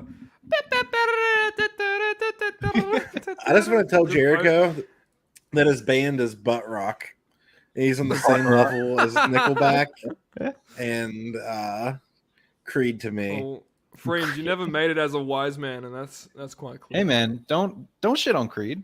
Don't shit on Creed. made it as a wise man. That is Hold me Nickelback, now. my good man. I'm 6 feet from the edge. With and I'm arms wide thinking- open. There we go. With arms wide open. This, I think, is the best episode of any Tavern show. Creed was made for Christians that also cheat on their wives during their midlife crisis. If your shirt Dude, hasn't Matt been Menard is made yet, if the fucking new shirt dying. hasn't been made yet, that has to be your shirt. Creed was made for Christians who also cheat on their wives. That's what I feel like. Ooh, big table bump. Like, Matt it's like- Menard is going to lose so much fucking blood in this You match. see his He already fucking has. head? It's Yeah. insane. It's okay. Eddie Kingston's putting it back into him. Yeah. Tavern karaoke night. I think we have to. What's your go-to karaoke song? Ooh. Something Queen, probably. I don't know. Queen. Fuck, I ain't doing That gets the Queen. people into it. Uh, Michael Jackson. Michael Jackson. I'm trying to think. I went to a karaoke night. I can't remember any song that I did though, because I was plastered. I did karaoke last weekend. I'm trying to remember what we did. My karaoke wrestling song songs would be always "Jump Around" by House of Pain. Every word. Oh my god. Can you give Great us a song. taste? Back it up, back it in. Let me begin. I Wait, came can to you- win, can you but do I it- made that sorry, can you decision. do it, I won't fuck up, I'll spoken give it a word? back up. Back up, get up, stand up, come on your hands up. That's someone else who started a butt rock band, Everlast from House of Pain. Yeah. House of Black? Everlast, he was in House of Pain. He's one of the rappers in House of Pain. Who could Oh, jump oh. Oh, I around. got you. Oh, okay. Everlast is the guy that they really might know what it's like. Ooh, the comment section's lighting up. I guess the House of Pain really got him going. The name of Jericho band that made the Jericho Appreciation Society is called Fozzy. The name is Judas. Yes, you are correct. Dark Lord, you better be subscribed and liked on the Turnbuckle Tavern. There's a pop quiz You later. better be No, I'm kidding. liked, or You we better be don't want liked you. You better and be liked by commented. people. You better be liked and commented. Yeah, I will accept nothing less. much love. King Creole by Elvis. All right, all right. That's probably He some is sort liked of and stuff. 90s Thank you so country much, though. song like Friends in Low Places by Garth Brooks or Oh yeah. little Spark Straight like that. Tequila Night by John Anderson. What about a little bit of chicken fried? No, older than that. That's not 90s country. Bro, I Without wasn't Me born by in Eminem. I would another fuck one that for song me. up on some karaoke there. I could get behind that. I could see it. Then you really might know what it's like to have to lose. The whole night is John Moxley's theme. I wouldn't have minded. I got used to it at a point. Pope, Common People, or Guns N' Roses' Sweet Child of Mine are my go-to. Sweet Child of Mine is a fun one to. I Touch Common Myself People's by the good. Divinals. Oh my god. You know what I'm talking about? I don't. I have to When listen I to think that. about you, I touch myself. So now I need to listen There to you two songs with problematic titles that you That was a recommended pro- tonight, Frames. What's problematic about touching yourself? It would be What was the know other it, ones Anthony. that you mentioned? We all do it. What are you It's hiding so from? con- The it's so truth? consensual. Oh, Yeah, Like if it was problematic when would I- be their mom. If it was I touch you, that would be a completely different story. Then Then we we would be talking. ask, I Then it would be touch different. you. Non-consensually. Yeah, that would be problematic. Yeah. Oh my god. Dude, holy shit. This match is nuts. That's just fucking crazy. They're doing so much Just shit. fucking threw a water cooler at him. That's great. Yeah. Yeah. Now they're just killing Eddie Kingston. This Fair is enough. incredible. This is probably match of the night, like unironically. Yeah, just because it's a fucking chaos show. Yeah. I knew might it have was to gonna be go back and entertaining. watch it. I'm too busy thinking about Michael Jackson. I Dark love how Lord all the says- crowd like surrounding them and shit. That's cool. I know. Darkwood says Jericho is going to do the Konami code to do a fireball in real life. I unfortunately don't get the reference. Might see a Kamehameha sooner or I later. want to see a Oh. spirit bomb. Is that Spirit bomb. Oh man, sorry. everyone's bleeding in this match? Holy shit! I'm even bleeding. That's that time of the month. Jeez. Hey, either that or anal fissures is one of the two. Well, I I don't think have a Jericho's uterus. the only so- guy that isn't bleeding. Oh, is he? I can't even tell. Oh, table broke. What a weak table. I am the table. Yeah, they should really look into getting companies with stronger tables because every time I see a table in wrestling, it's getting broke. It's always a broken. Yeah, Jericho was doing what, the walls or something on a table to Mox, and it just broke. It's kind of weird. Like, listen, I'm gonna go to Vince, even though this is AEW. Like, listen here, pal. We got some really strong tables over here. Jericho's literally the only guy not bleeding, and I put him as the That one. was the would one be the first guy to bleed. yeah, me too. I want That was Regal the to one come guy I out. wanted to bleed. I want Regal Oh, to Even come Matt out. Hardy Take a fucking dog, you're bled right. in. He was the first one. Like, Yeah, I know. Like Matt Hardy, the fucking most random person to bleed first. I want Regal to do a Sting spot from the fucking That would be Enclave. so good. Regal is a lot younger than like you would expect him to be. He's 10 years younger than Sting. Yeah, he's like 50 something, 54. Good for him.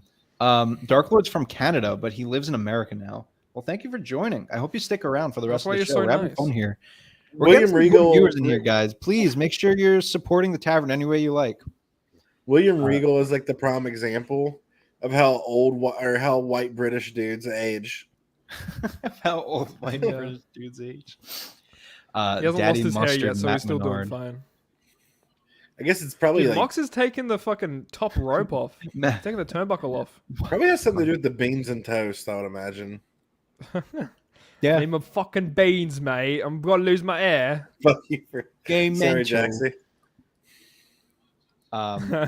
Honestly, just cancel the triple threat tag match. Just move on to the main event after this. That We're nothing. cut for time, folks. That's the end of the pay-per-view.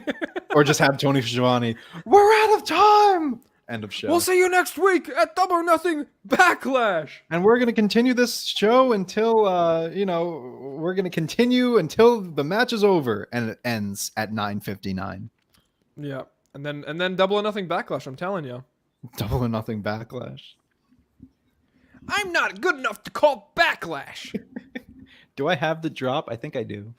Where is it? Quick, Please. quick! Before the joke runs, before the joke gets old, please. Where is it?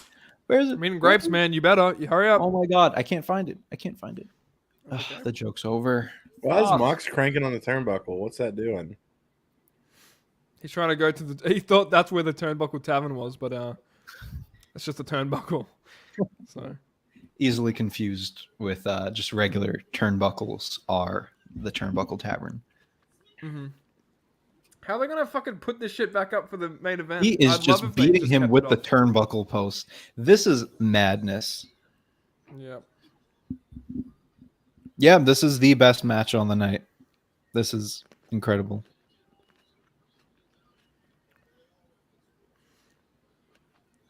I think Judgment Day versus Sin Cara, Rey Mysterio, and Neville was way better. I agree, actually, because Judgment Day was a part of it, but Judgment Day and Rey Mysterio and Sin Cara and Neville all a part. My favorite match of all time is Rey Mysterio, Dominic Mysterio, Jake Paul, and The Miz. Oh fuck! good pick. It wasn't. I love because that match doesn't exist. It was Logan Paul, but It was what? it was Logan Paul, not Jake. But Same hey, that thing. doesn't mean that's not gonna Same happen. difference. Definitely gonna fucking happen. It'll happen. Just give it some time. You should be Oh, embarrassed yeah. that you corrected me on that, actually. That's very true. No, Logan was great in that match. Are you kidding? First, He you was, hate women and you hate guys that wear skirts. Now you are correcting us on the Pauls. This is a bad night for you. No, I was saying Darby's in touch with his feminine side, which every man should be. Oh, okay. Now he's changing the good thing. narrative No, because that was he's on about screen. no. That is what you said. But to I said call it was that based. to call that feminine is what the You call it problematic was. based. I don't know, man. Called it based. Plant based. Dark Lord says he mainly listens to Slipknot. I do listen to some hard rock like 3 Days Grace. I I'm felt mainly the into- air rise up in me. And I have a fucking weird taste of music. I'm into Jack Johnson, the guy who made the Banana Curious Pancakes. George theme song. But he's great. I'm actually Jim seeing him Johnson. in June, so I'm looking forward to that. Josh Groban, I'm into. Love me some Josh Groban. Kanye West, big Raise me into up. Kanye West. Are you like Have you heard- Oh are my you like God. a white suburban mom? No, they You wouldn't would like think Kanye so with West. my No, fuck- never. John Mayer, you would think so. That's a very good comparison. Double splash off the ladder to some The tables. That was nuts. Good move John there. Mayer. Oh shit. Fucking love me some John Mayer. I listen to a lot of like punk. Waiting on the world to Pop punk. change. Me and all my friends were all misunderstood. That's what someone said. I've seen Slipknot was the last band I ever saw live. Even though Wow. I'm not a huge metal fan, I like metal, but I'm not like a huge metal fan. The first concert I ever went to was this year, and it was Billy Joel. So it was a good Oh, way wow. to start it off. You are a suburban mom. Billy I'm a Joel s- in a pole match. Well, you're right. I'm a suburban mom because I've seen Josh Groban once, and I'm going to be seeing him again. So I will be seeing Josh Groban twice in my lifetime, which I think is better than any suburban mom, or at least their dream. So yes, I am a suburban mom. I will take that. Storm really You heard it here controlling the first, narrative guys. there.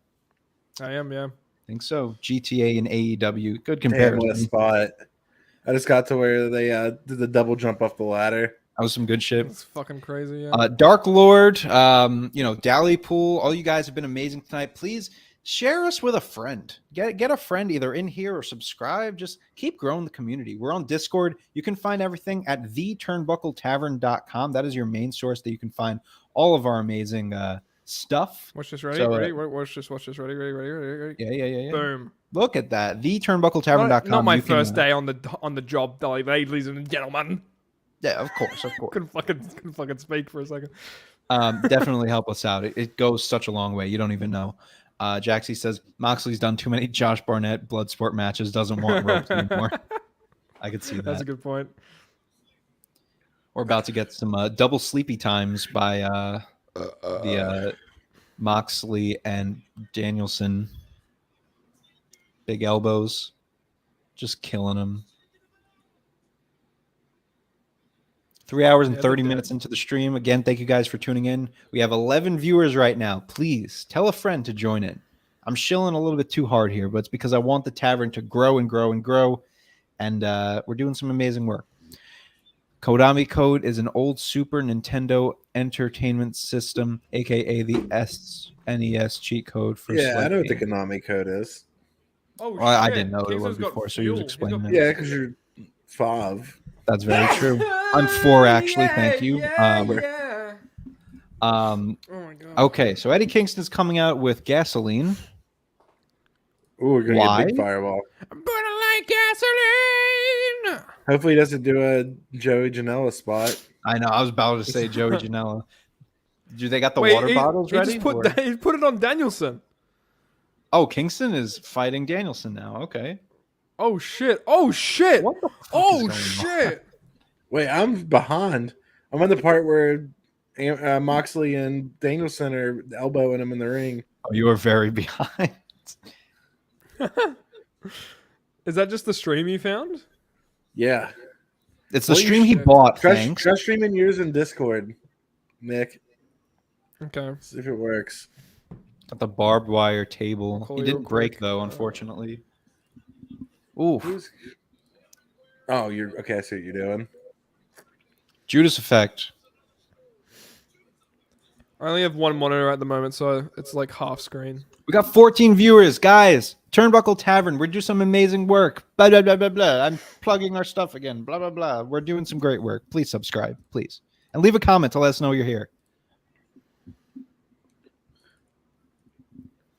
What is going on at this point? We got Jericho holding up the ring post. Danielson is in the middle of the ring. Hager is holding him up. Jericho hits Danielson with the post. Will that be it? Jericho, 1, 2, and he kicks out. Oh And he shit! kicks out. Wait. Let's there we go. There should be in time. So while we're Danielson and Kingston fighting, I think just because they hate each other. So yeah, Kingston brought the gasoline, like a can, and I think Danielson had him in a hold, and Eddie just poured it on. He didn't give a fuck.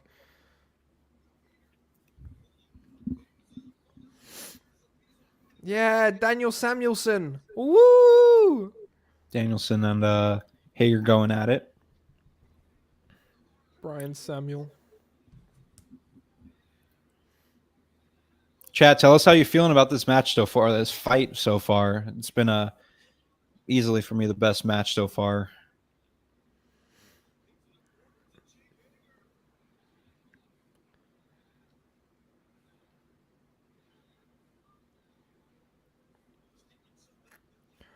Oh, Big shots by Danielson. bussy knee. I have a bussy knee. Oof. Oh wow. And another knee to Jericho. Will that be it? Let's try and match it up. And it is not it. Okay, I think we're good. Turtle says, my thoughts. Why does Jake Hager have a job? Or how does Jake Hager have a job? Because Chris Jericho. Dark Lord says, I feel like Judgment Day is trying too hard to be the new Ministry of Dark. Actually, I think you're wrong, Dark Lord. I think Judgment Day is the best thing going on in wrestling right now. But you can hear more about that on the Raw Down, which airs You're just every Tuesday at 10 p.m. Crazy. Right here on the Turnbuckle Tavern's YouTube page. Thank you. He's been wrestling since 2006, says, or Jake Hager is. Really? I remember when he was the All-American American, and he was World Heavyweight Champion for some reason. He brought a freaking "Don't Tread on Me" flag to the ring and shit. Oh, that was his best gimmick. Conservative.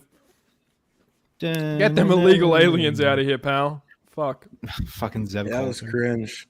How many times has WWE done the illegal aliens storyline? I don't know. They did to Alberto Del Rio at one point. They fucking JBL. Yeah. He was feuding with Eddie. Yeah, that's right, dude. He put all his racism into those fucking chair shots in that match. He was beating him with a bat. He's beating it with a bloody bat.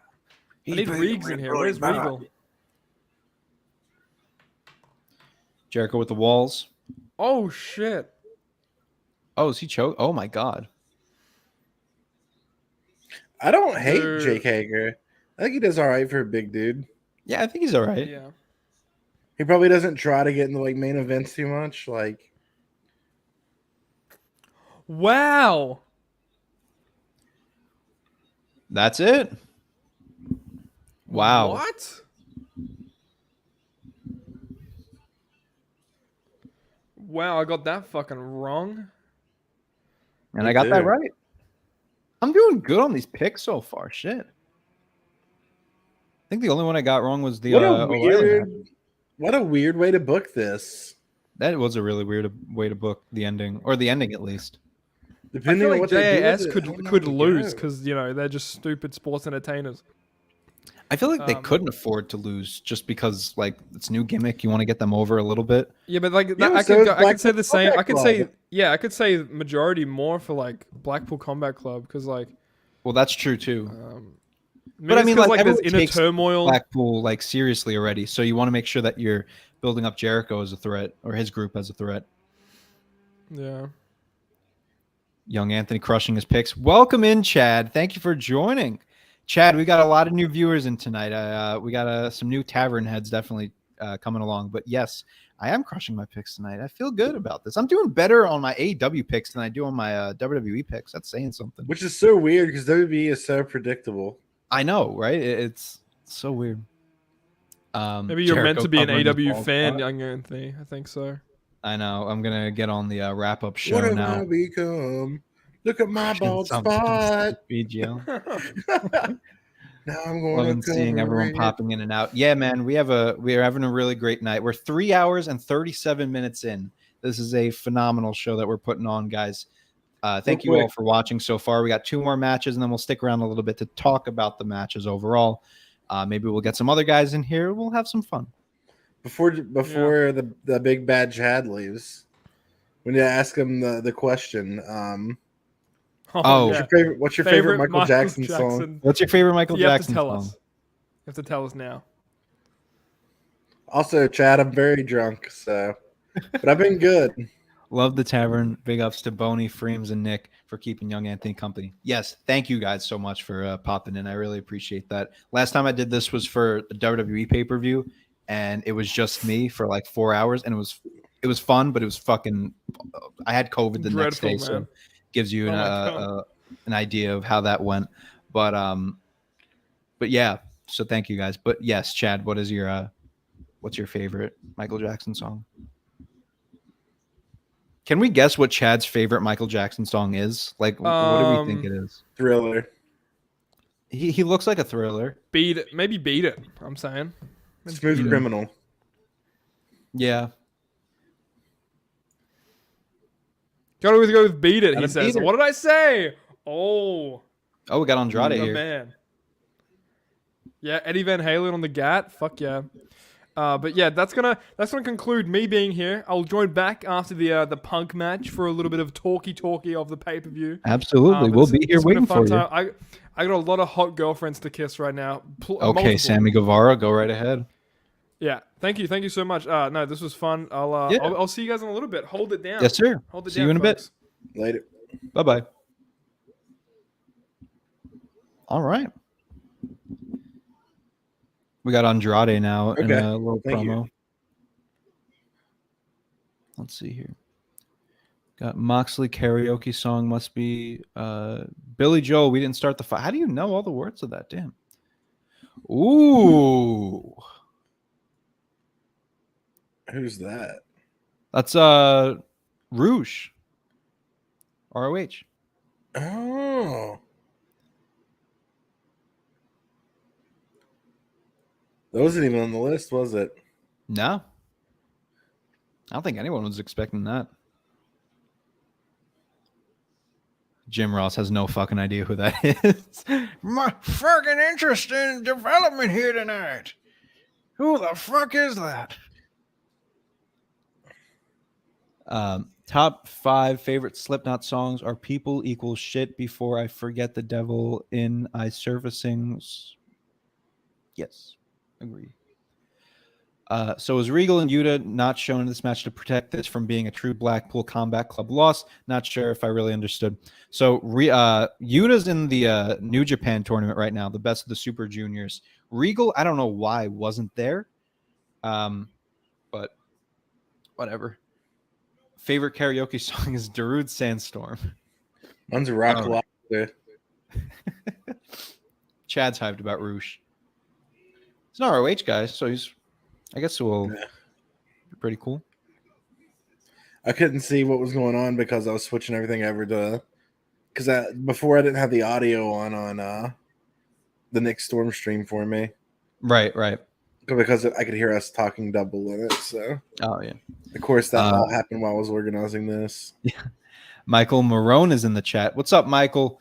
If you aren't already, make sure you subscribe to the Turnbuckle Tavern. We're doing a watch along for Double or Nothing right now. So check us out. We got some good content for you.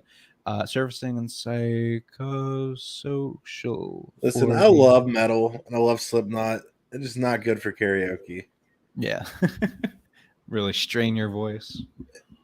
Now, if you're at a house, like doing like sing-alongs and shit, great. But for like a karaoke bar, don't be up there singing Slipknot. You can do what you want, but got what's his name? Scorpio Sky and Dante Martin talking right now. yeah. Nice old development. What's your favorite Rush song? What's your favorite Rouge song, perhaps? I'm not sure. BGL Bites says "fuck you, Freems." By the way, Well, that's the mod from one of the mods from my Twitch stream. gotcha. Also, I mean, I am a good friend.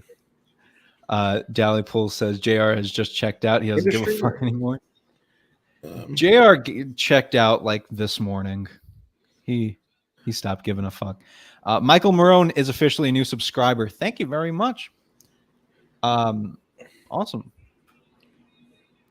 Let's see. What is our next match? It is the tag team match as I get the graphic going. Here it is. Got the triple threat tag team match. Chat, if you're still with us, what are you going with to win tag team titles? So you picked Team Taz, right, to win this? I did. Me too. Also, favorite Rush song, Finding My Way. Finding My Way. I do not It's listen because to Rush, Geddy Lee so is I a will badass. say Tom Sawyer, and I'll move on. It's a well-known one, so it's not a safe pick. Good pick. Just a You don't a know a lot of safe pick. Rush. Yeah. I'm surprised I even know that song. Swerve's coming out. Turtle says, honestly, Hobbs and Starks should win. They really should. They got to put a real title on Starks. I'm surprised they didn't put the TNT title on him yet. So at least the tag team title would make up for that. And in the process, gives Hobbs a title. So I do definitely want Luchasaurus to lose it, I think. Everyone hates Luchasaurus at the Tavern. I don't mind him, but like I don't. It's hate just him. it's not that I hate them. It's just they've become such an afterthought. Like I'm so indifferent on them. Right. My indifference, I want to care about it. Mm-hmm. I'm so indifferent on them that I just don't care. They were good for a while, and I think the gimmick just like ran its course. Like there's only so much that you could do of the dinosaur. Michael Marone says anyone except Team Taz. We have Jaxie says, "Oh yeah, Michael. Oh yeah. oh yeah. Oh yeah. Oh yeah." If Moxley anybody but you, Michael. No, I'm kidding. Anybody but you. Hey, we just got the man to subscribe. Let's not scare him away. If Moxley didn't take apart the ring, we wouldn't need all these promos. Fuck you, Moxley. That's very true. I didn't even catch on to that. Hope Moxley's taking the ring crew out for dinner. Yeah. Dark Lord says, I remember the time when Kurt Angle smelt like spoiled milk going on the plane story. Yeah. God, I do love the Jurassic Express theme song, though. Oh, fucking great song. 80s pop music just hits different. Tarzan Boy by Baltimore.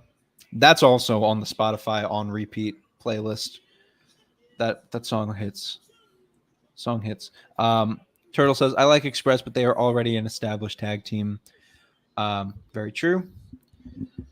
Who do you have for Punk versus Paige? I got Punk. I have Paige. Freems has Punk, right? Mm-hmm. Yeah. I want to add a caveat. I'm a huge CM Punk bitch. I think I've already threatened to punch Martha Hart in the face if CM Punk loses. The drinks kicking in. Dark Lord says, my favorite WWE wrestler sports entertainers is The Undertaker. My favorite wrestler all time is The Undertaker, too. Undertaker's a good pick, I think. A good all-time pick. Not mine, but he's a good one. Who's your all-time? CM Punk. Yeah, got that. No, all-time favorite. Honestly, probably Sting. Sting? Okay, cool. It's just hard to pick him because of like his part of his Impact run wasn't the best. Yeah, I got that. What the Joker Sting? Yeah, but his WCW run is like one of the best stories told in wrestling. Yeah, for sure. How much does like a bad run for a wrestler like impact your perception of them? Like even like as much as like one bad match, like how Shawn Michaels like ruined his legacy because of like the Crown Jewel match. Like how much does that impact? I don't think Michaels ruined his legacy. I really don't. I don't think so either. I think it takes a long time to ruin your legacy. Yeah. I would say Benoit murdering his family. Well, it's like the worst one. That's very true. That's probably like one of the worst things you can do. I think that's the worst thing that you can do. How much comes close there? Let's read comments. I have Paige only because Kenny isn't coming back for a little bit. Yeah, I get that. I have CM Punk because I think I wouldn't be surprised if CM Punk has a championship thing in his contract. I wouldn't be surprised by that too. I never even thought of that. Ain't getting younger. Plus, like the one thing I'll say about Punk, even though I don't have him winning, is that you have a lot of dream matches with Punk, so you want to get those out of the way while you can. Yeah. So,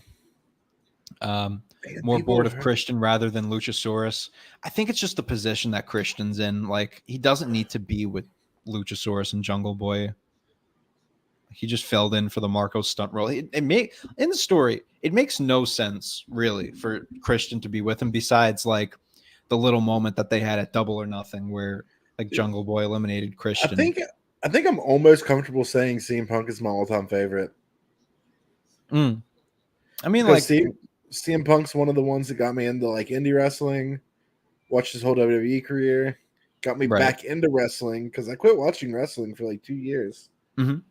When did you quit watching? Right around the time I started streaming on Twitch. Just didn't have a lot of time. Right. And WWE was kind of getting boring for me. Yeah. And AEW, I don't know, it was all right, but I just didn't have time. Mm-hmm. And then I started watching when CM Punk came back. Okay. Kenny's first big match should be Punk, the winner rematching for the title. Yeah, I think Kenny and Punk are the two guys right now that could have like the most dream matches. Ooh, I think Samoa Joe CM Punk. Samoa Joe, CM Punk. I mean, So- like as far as Samoa them J- being together in the match, like that's a Samoa huge match. Joe CM Punk is like one of the biggest trilogies in indie wrestling history. Yeah, absolutely. So it'd be cool to see that happen. I wonder like when they'll do those like Punk and Bryan, Punk and Samoa Joe. Like when is the right time to do Punk those Bryan matches? should happen in AEW, I think. Yeah. But I think that Samoa Joe CM Punk should happen at a Ring of Honor pay-per-view.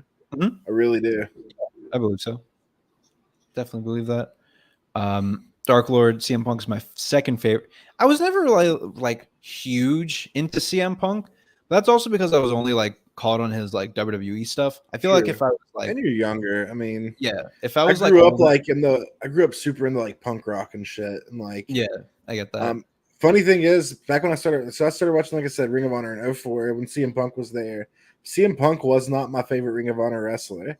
He was like up there. I really, really liked him. My favorite was Colt Cabana, as funny as that sounds. Oh shit. I like Colt Cabana, and I really liked Joey Ryan, which is also Right. he's a fucking scumbag. Yeah. But my big like introduction into like independent wrestling when I was like younger, watching YouTube videos was just looking up like Chuck Taylor funny PWG moments. that's so funny because like you got to think when I'm going through this shit, this is like pre-YouTube. Right. Like YouTube right. wasn't. I mean, YouTube existed, I guess, but it wasn't like big like it is now. Yeah. I was having to like order DVDs to watch all this shit like every month, ordering DVDs of Right. whatever pay-per-view. So weird. Right under the Undertaker, Michael Marone said that he ordered the AEW replica belt. I hope that didn't cost a fortune because they sell them on AEW shop for like $1 million. Yeah. The Undertaker's number one favorite all time. Cool. Christian should be wrestling in Impact. He was wrestling in Impact for a little bit, and that kind of fell flat. They really fucked up that Christian. Now he's not wrestling at all. Yep. Now he has. What was his last? Was it the ladder match? I'm sure he's fine getting paid to do what he's doing. Yeah, I'm sure he's fine to just stand in the corner and do nothing, talk a little bit. Dally pull.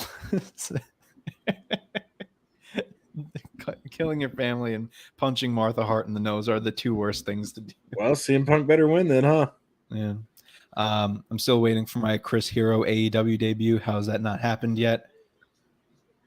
Yeah, Chris Hero was another one of my favorites back then too.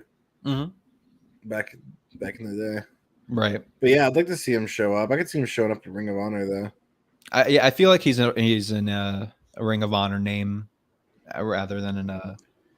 There's some guys that I would rather see in AEW than I would rather see in I would rather see in ROH than AEW, just because I know that like they'll have more of a space. Like Samoa Joe, like I would honestly at this point rather see him in ROH than AEW. I love Starks and Hobbs, man. They're great. Yeah.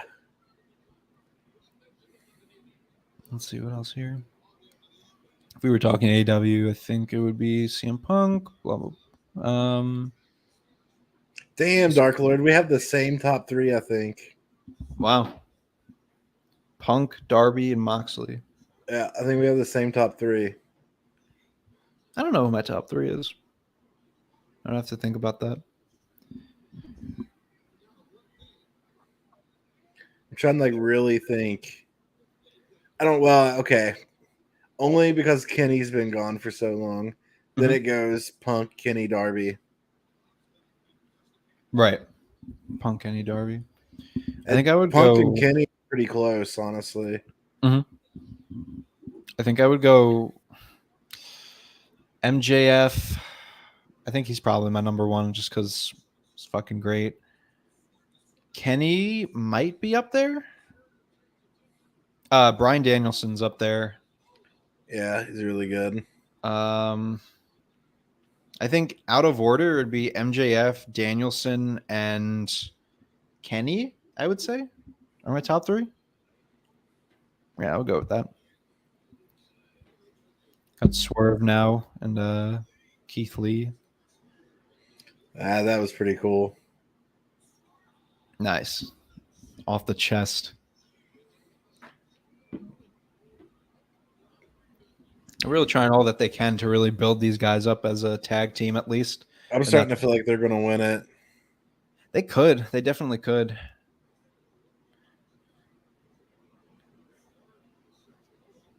And then after this is just the main event, right? Yeah. I definitely got the time limit wrong. Yeah, me too. I rank the old Sting higher. I try not to rank it or split them up by era with Sting. But yeah, I definitely have a preferred era. But when I rank them on like my top list, I don't like differentiate. Right.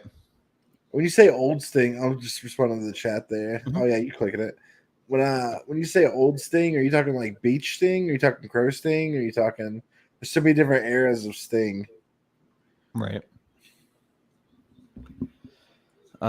Starks is dead. What happened? I saw something in the chat about his neck. Yeah, he went out of the ring and hit his head pretty hard. It looked like. Oh damn!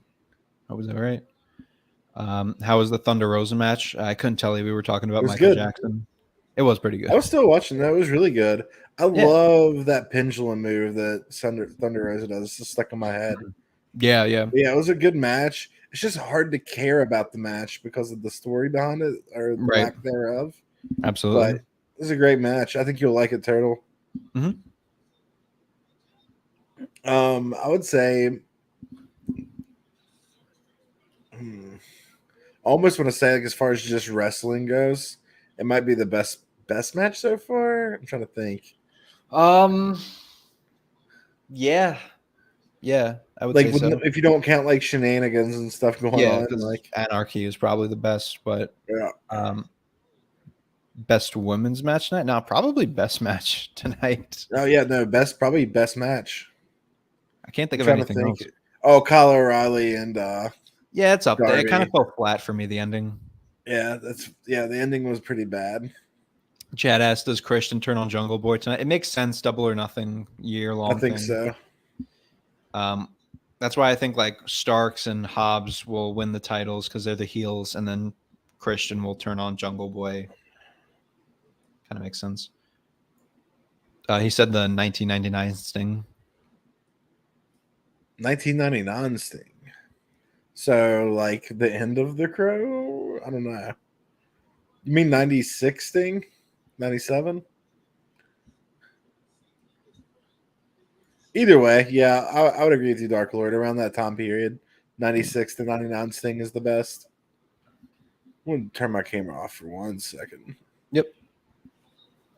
Chad, if you're still here, we better see you later on tonight after the main event. If you can't pop in, better see you here to talk about Double or Nothing for a little bit.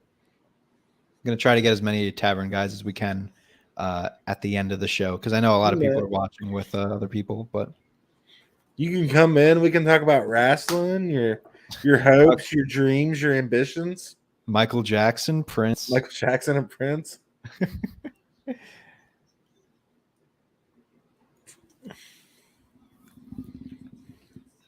Keith Lee is probably going for a little flippy move here.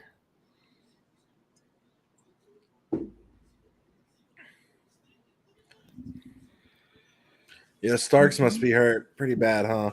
Yeah, he's definitely not involved. Oh, maybe they'll change it on the fly. Me and Sneed are sitting on my couch, no mic on me, or I'd hop out now. Hey, man, whenever you're around, we don't even need a mic. Fuck it, we're not doing a podcast. We can talk about how you hate Eddie, says Sneed. You motherfucker. Won't let that one down. CM Punk is the reason I started watching AEW. Okay, cool. I see that. Let's see what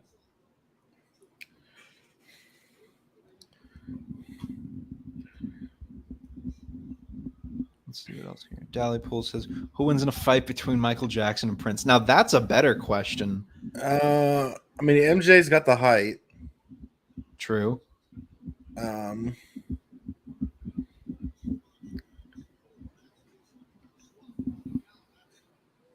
I don't know. It's hard to say. Apparently, Prince was really good at basketball.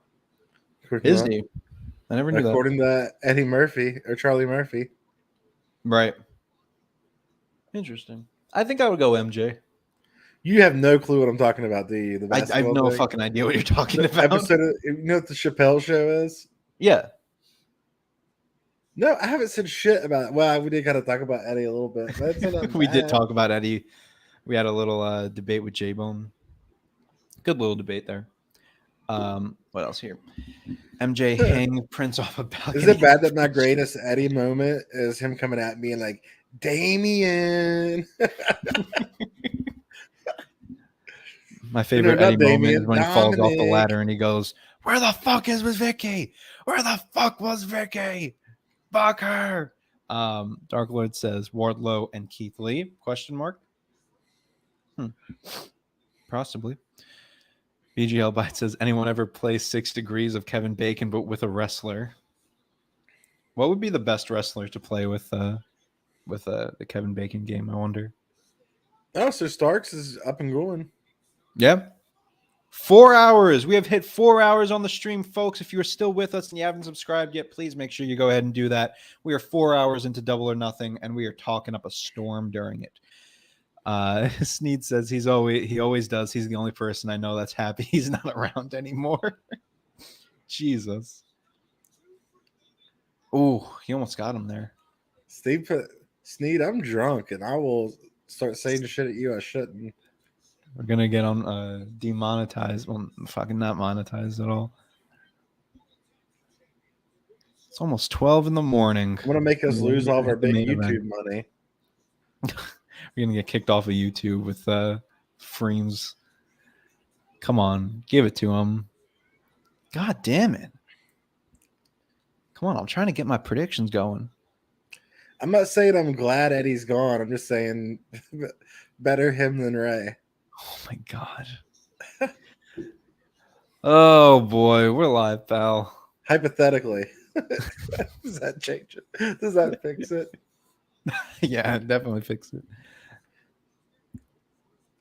I mean, preferably neither one of them will be dead. Well, that's always that makes it worse.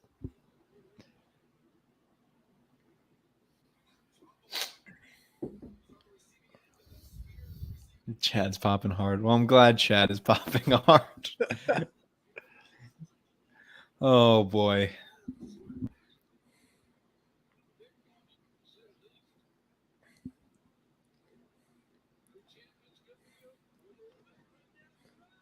Oh, they might give it to him off this. Looks like it. Nope. Ooh. See, this is good because literally any of these teams could win. Well, by any, I mean like either of the challengers. I say that in Jungle Boy is about to win. I'd say Rey Mysterio is the main person that got hooked me on wrestling, so I agree whatever Freems totally didn't just say. Yeah. Oh shit, Starks with the belt. Yeah. Ray is somewhere really high on my all-time favorite list. Probably top 10 for sure. Maybe top 5. Yeah. Big super kick by Jungle Boy.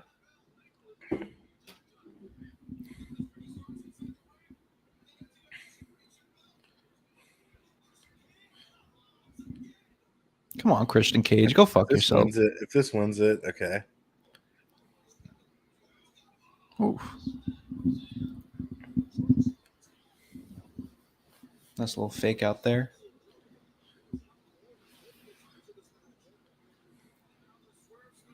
Almost got him with the stomp.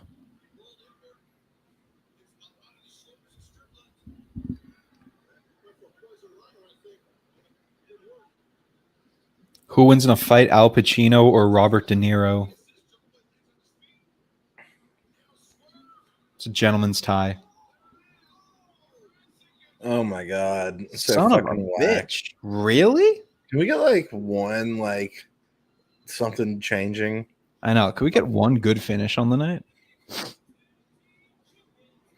Turtle. I feel like this is what we figured it up being like the third pay-per-view in a row where they've done a triple threat tag team match.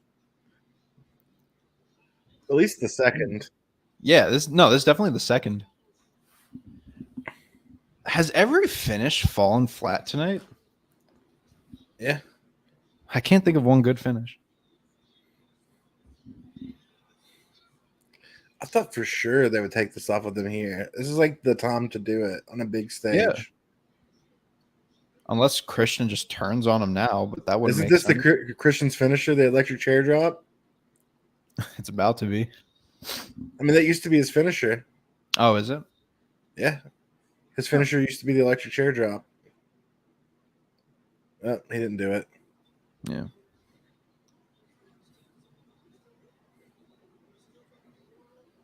God, that's so weird. Chad, if you're still here, did anyone pick Jungle Boy and Luchasaurus to win? I didn't. I know, I definitely didn't. Damn.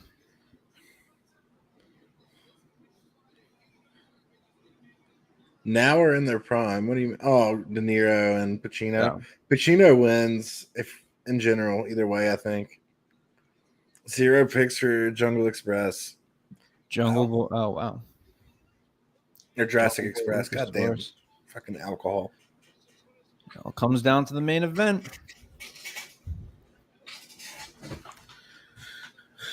He's not going to, but I hope he comes out to AFI again. Yeah. Come out to this fire burns. Imagine. Watch about the kill switch engage. Justin Roberts introducing Kill Switch Engage would be. Hawk is heated over this Jungle Boy win, by the way. Oh, I haven't looked at chat yet. I probably can't repeat any of it on air, huh? Yeah. Not seen Orange Cassidy in a while. Is Tony Khan bored of him, or is he injured? I think the last I heard he was injured, but he's also been injured for a while now, if that's the case. Need me to read this out loud? Well, I can't make you any promises. Let's see. What you got for me?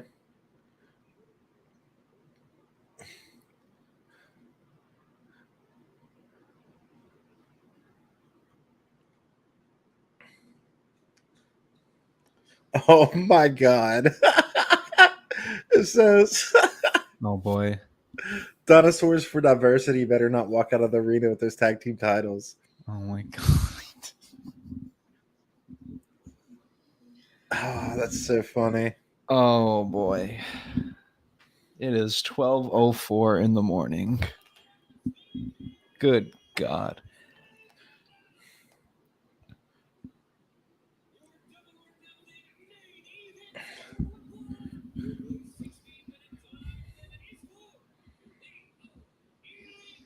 Oh, I gotta put the graphic on the screen. Holy shit.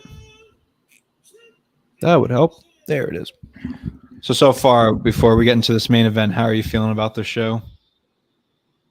I feel like Revolution was better. Yeah, 100%. Yeah, it's 2 p.m. here in Australia.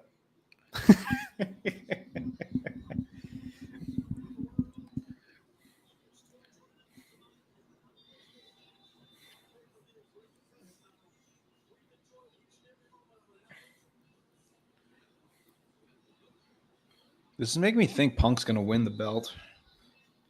Huh?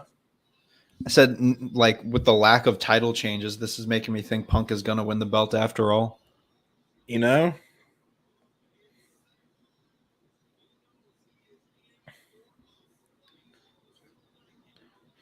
Could happen. We'll see. Cult of personality.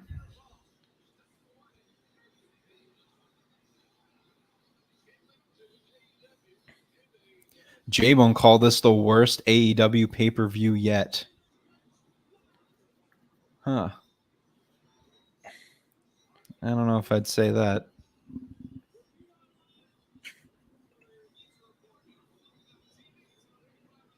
Yeah, that might be a little harsh.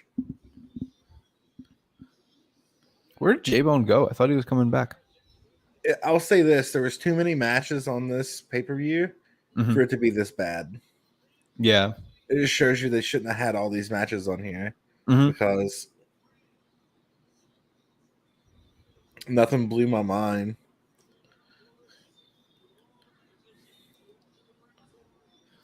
Cult of personality.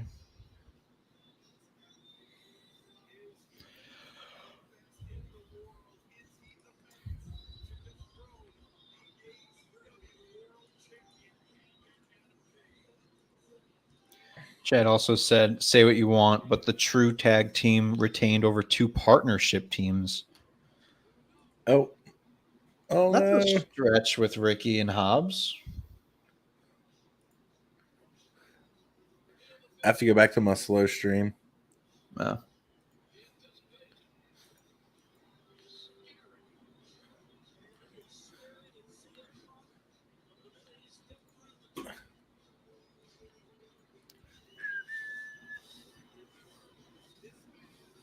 Yeah, I quit on that one. That's fun. Of course, this would happen on the match that I'm waiting for. Yeah.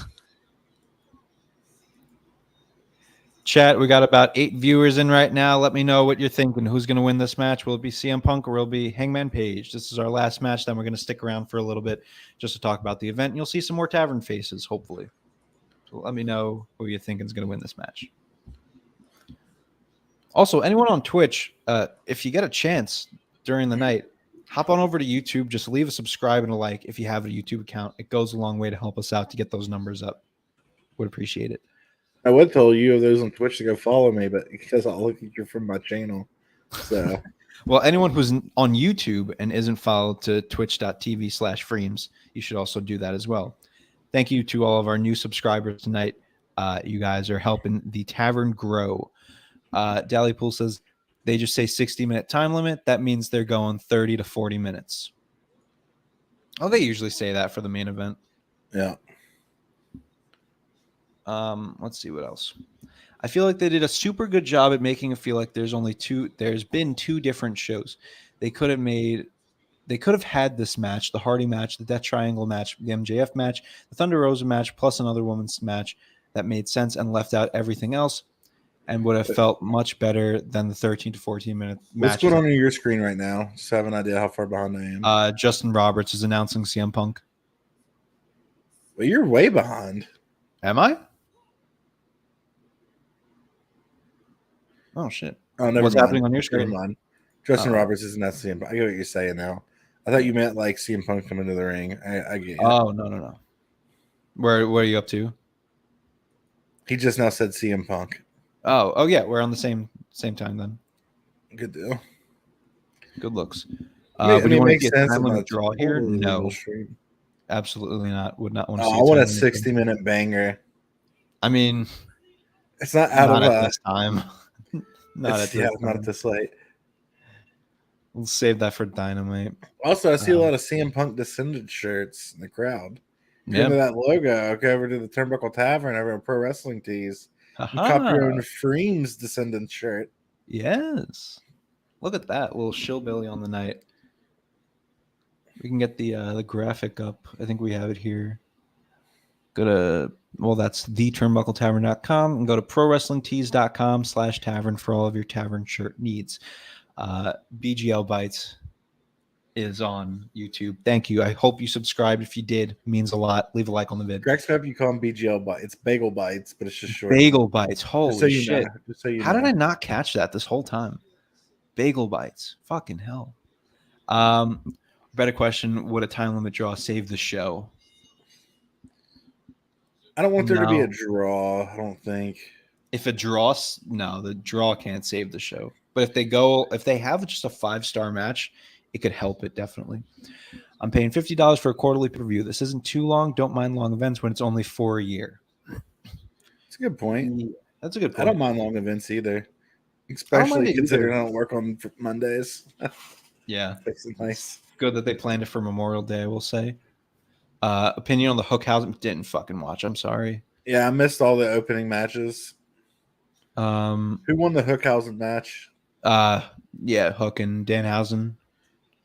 I think Hook did all the moves, and then Danhausen came in and then put his foot on his chest to pin him.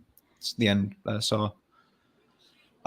No, they can't have a whole show of shit finishes.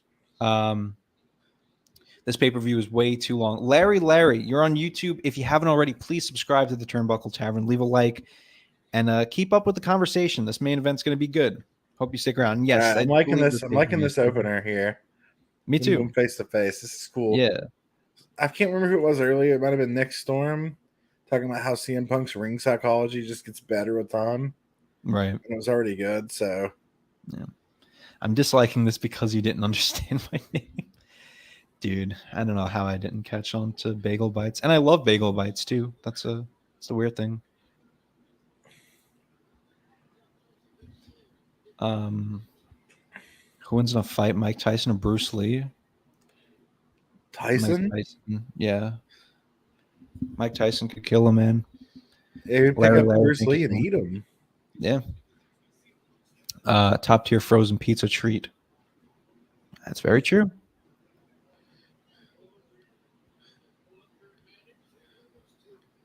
Bagel Bites or Pizza Bites? Pizza Bites. I love Pizza Bites.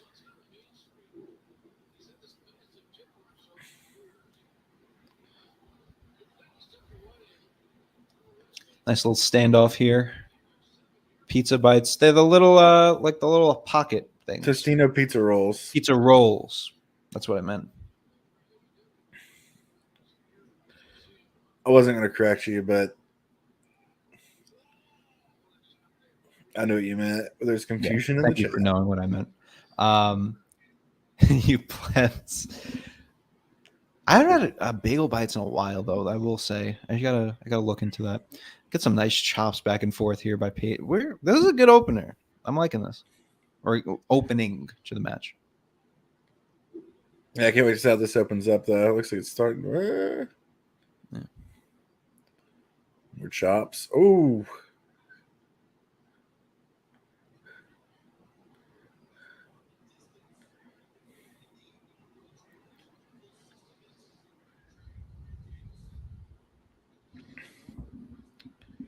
In other news, the Miami Heat lost Game 7 to the Boston Celtics, and we will get a Celtics and Warriors finals. I really thought the Heat were going to win it. I did too. I was surprised that they. I was surprised they forced the Game 7, but I'm happy that the Celtics won because that'll be the better finals. I was bummed the Sixers didn't.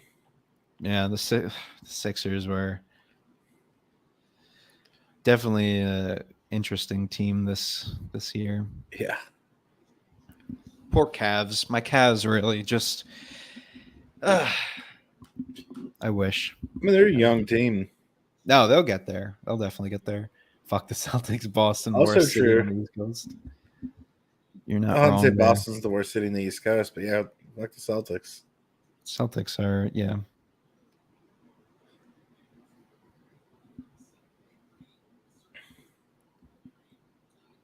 But also kind of fuck the Heat. Yeah, fuck the Heat.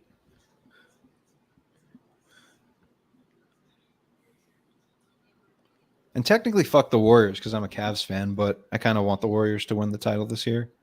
I've been to a lot of Cavs games because they're closest to me.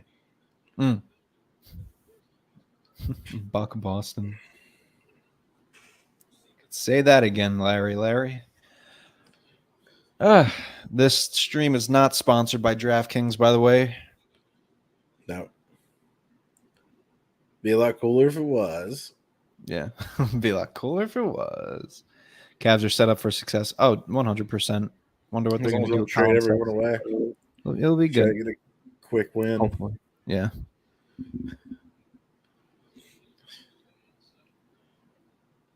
Nice slow start to this match. That's a definitely good sign. a slow burn. Yeah. It's going to be a long one, I think. Do you think they're going over? What did we set the time to? 25 minutes? I think so.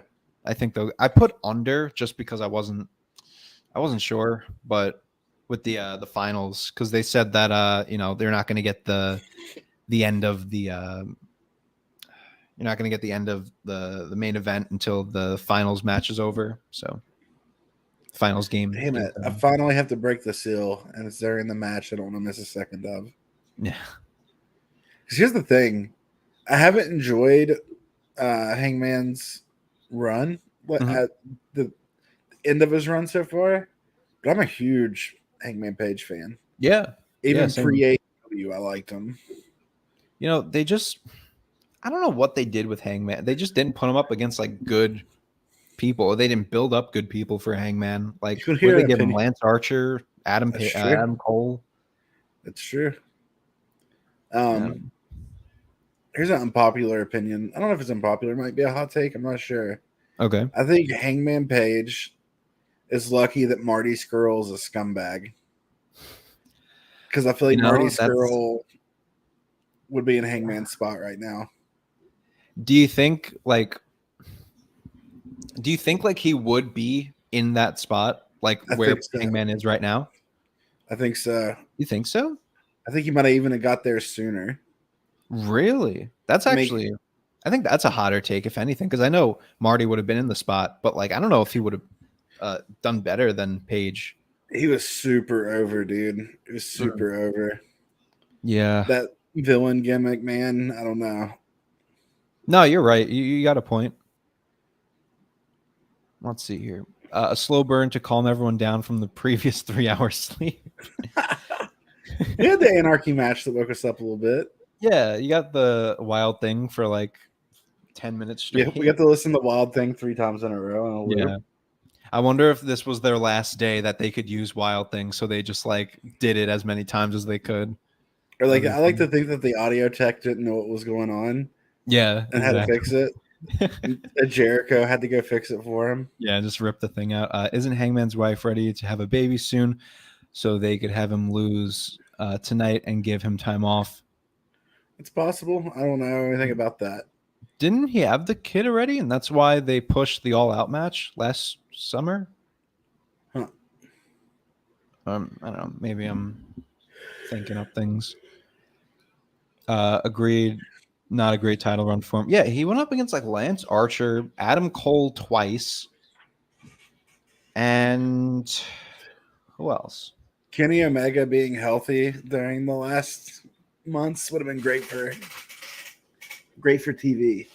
Right. I think Miro would have helped a lot for this run too if he had a go at Miro, Hangman versus Miro.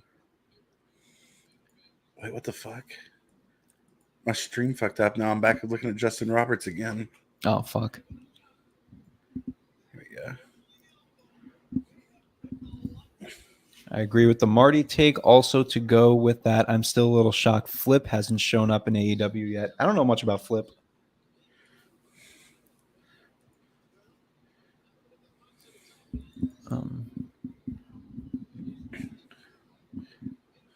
Uh-oh.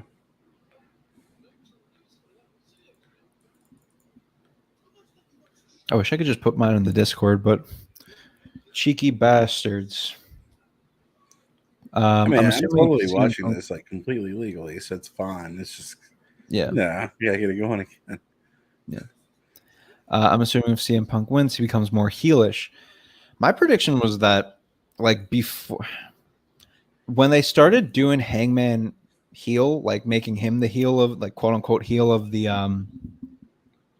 feud, my prediction was that because they've been doing all the Bret Hart shit with Punk, that the ending would be like a double turn with Punk becoming the heel and Paige becoming the face. I know it would be tough to do, but just adds to the fucking Punk Bret Hart connection.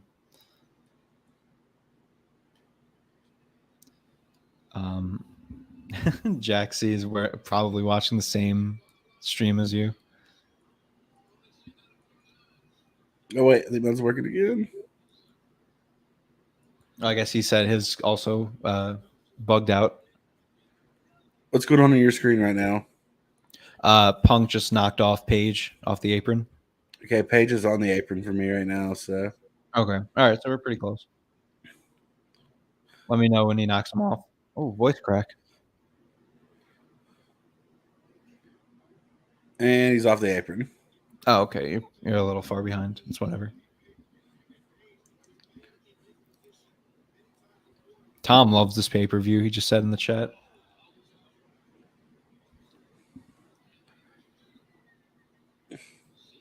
Ten viewers. Make sure you guys go ahead and support the Tavern any way you can.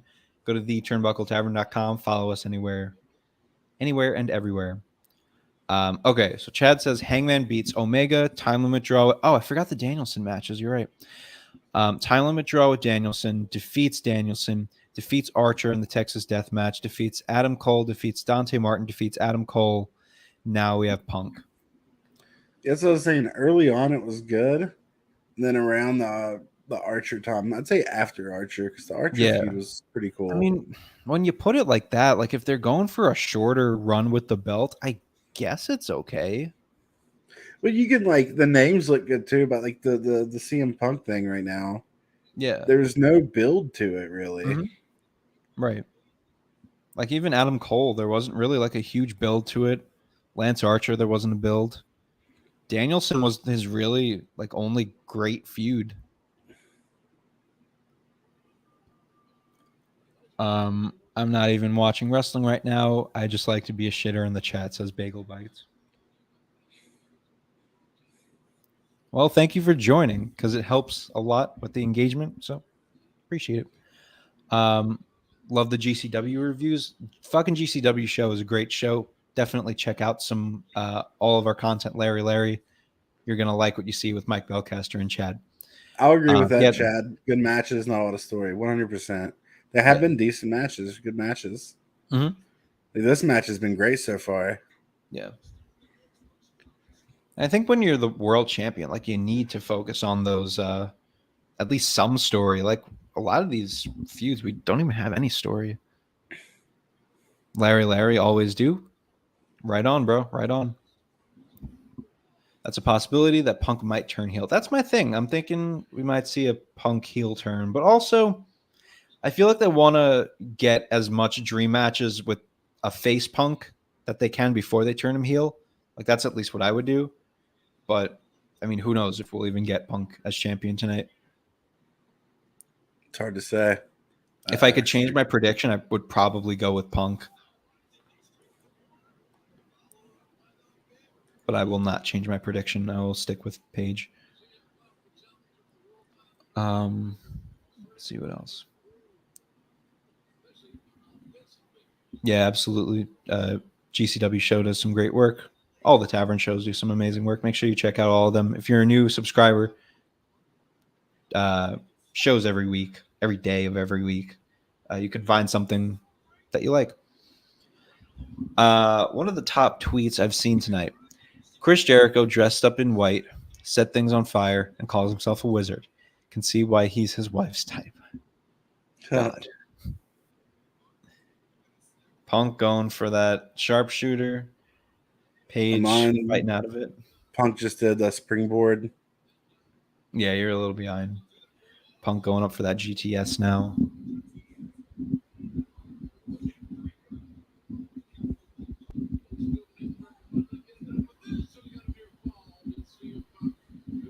They're getting a little faster now, so it's definitely a good slow burn.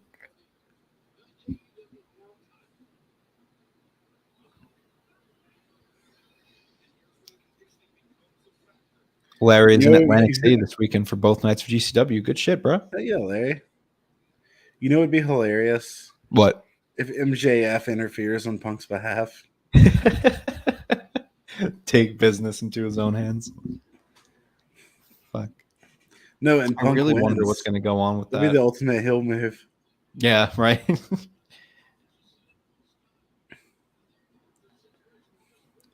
MJF shows up in a Chicago jersey.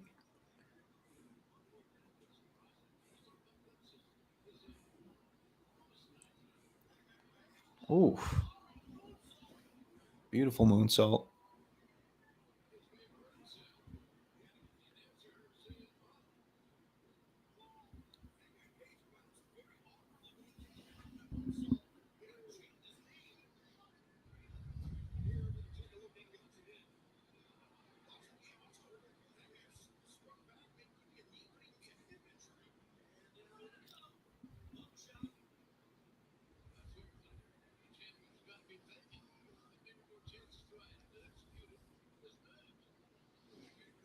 Goes for the buckshot. No good. Tries for that sharpshooter again. Guess Punk keeps going for that sharpshooter. Much better sharpshooter than fucking Ruby Soho's this Yeah. Well, earlier plus, today. Hangman selling the leg after that moonsault. So Right.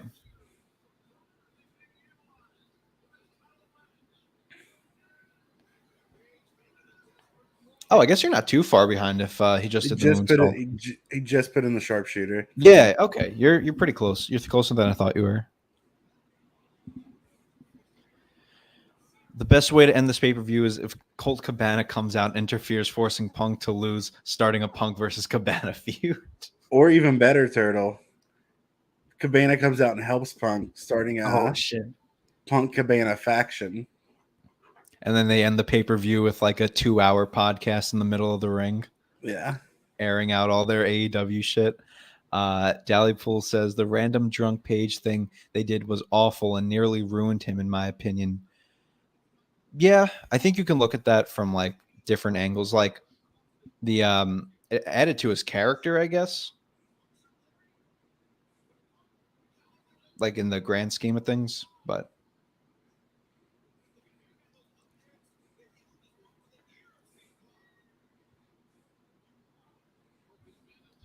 we're at 4 hours and 30 minutes into the stream. Wonder if we'll hit 5. Probably not. Oh. You get another sharpshooter? Nope. Oh shit, he fucked up the buckshot for real.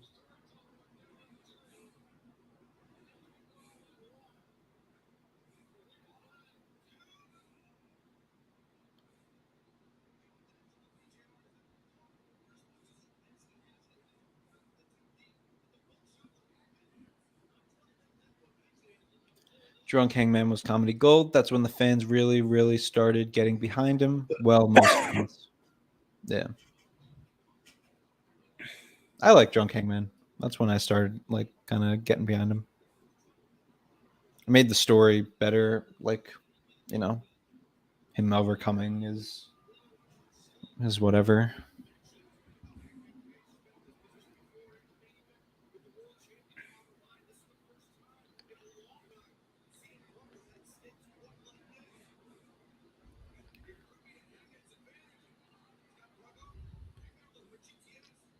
The perfect end to this show. Serena Deeb costs Adam Page the match. Straight Edge Society Part 2. Yeah. Luke CM Punk Gallows shaves her opens head in the middle of the ring. door. Joey Mercury comes out. Oh, son of a bitch. Hell yeah, man. Enjoy the show, Larry. If Joey Mercury comes out, I want Jim Ross to really sell it too. Oh my God, it's Mercury. It's Mercury. It's Mercury. Punk kicked out a little bit too late on that one. Punk is gassed.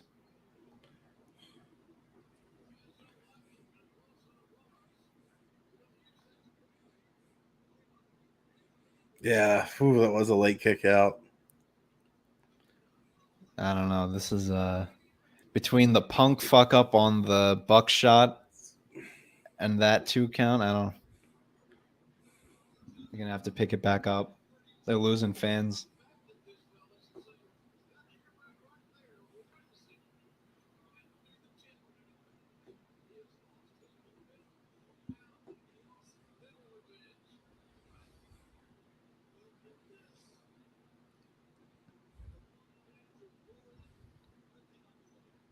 Mox and Tony Deppen should be a banger. Yeah. I gotta get into GCW more. I always say that I want to, and then like I just always forget like when there's shows, which is weird because it's every weekend basically. Punk with a big kick.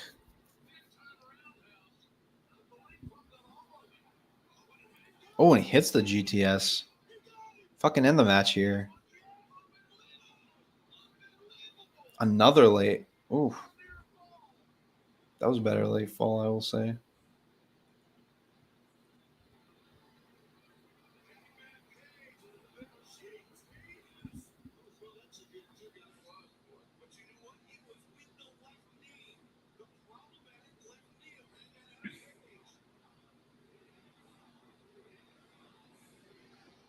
They're still chanting Punk.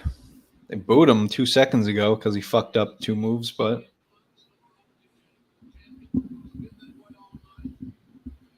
Paige is selling the knee pretty well.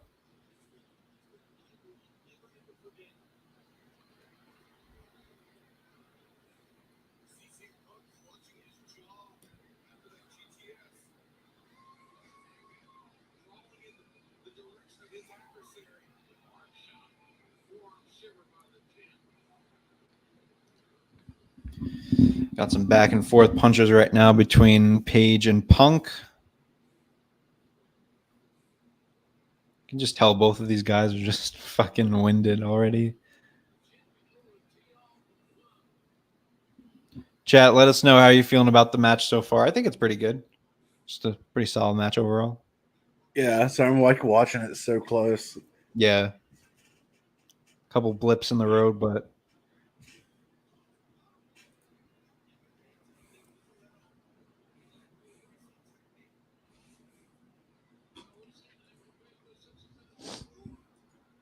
fuck. My streams keep fucking. damn. It's gone. Paige really selling that knee. Can't even run.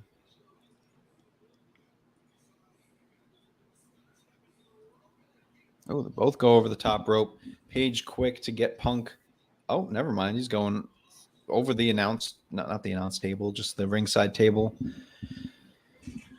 Oh, man.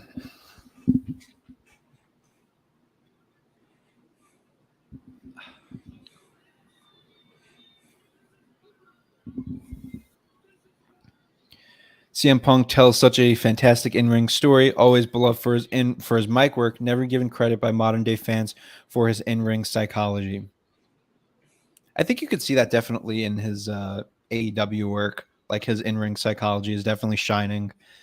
Like, people make the jokes about Bret Hart all the time, but like, you can tell like he's definitely implementing a lot of that into what he's doing. Ref knocked out. Larry, you might be ahead. Don't spoil too much for us, please. Hangman is getting ready for the buckshot lariat.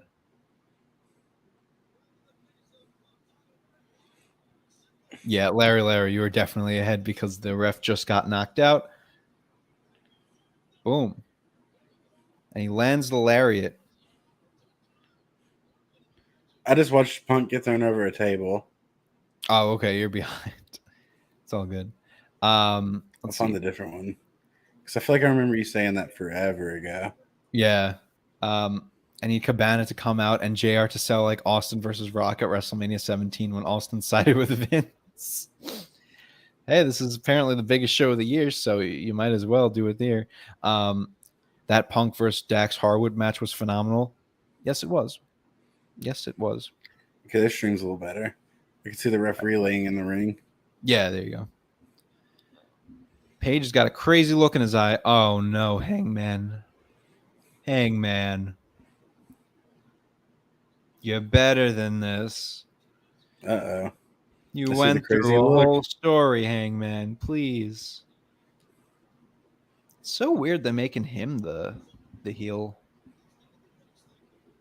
But I guess.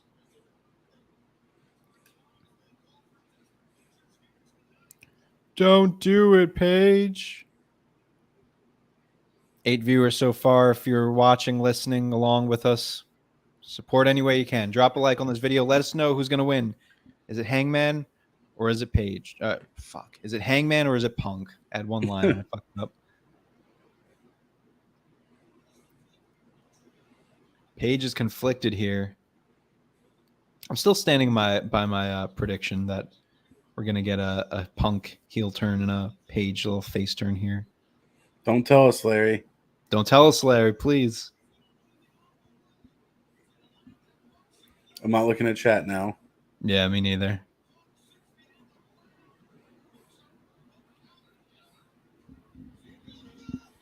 Oh, he's got him up.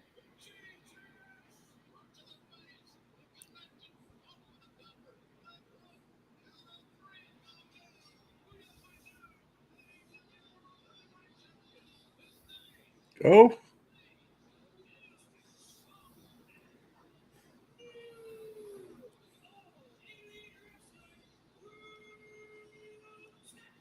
Damn.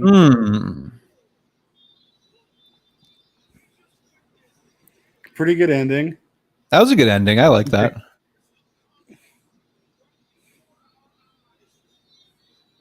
Wow.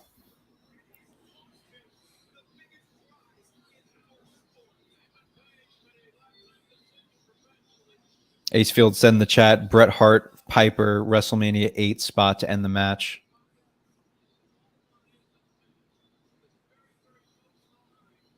This feud ain't over yet. Yeah, no, definitely not. Well, we're going to see after the bell here if we get anything else. Good ending. I thought it was an overall good match. Oh, it's so weird seeing him with that belt, but it's awesome, man. Good for him. All right.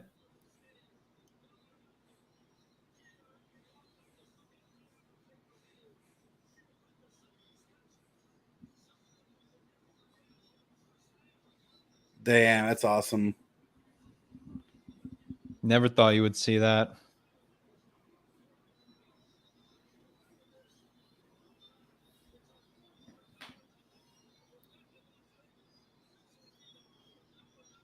And here comes Claudio.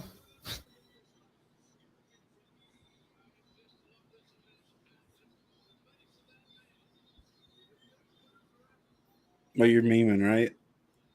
What's that? You're ahead of me. I thought if you were serious or not. No. Huh.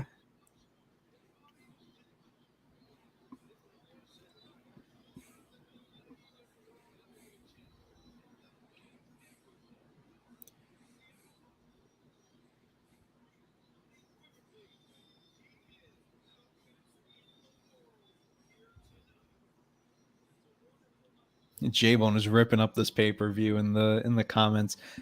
I gotta tell him to get back on.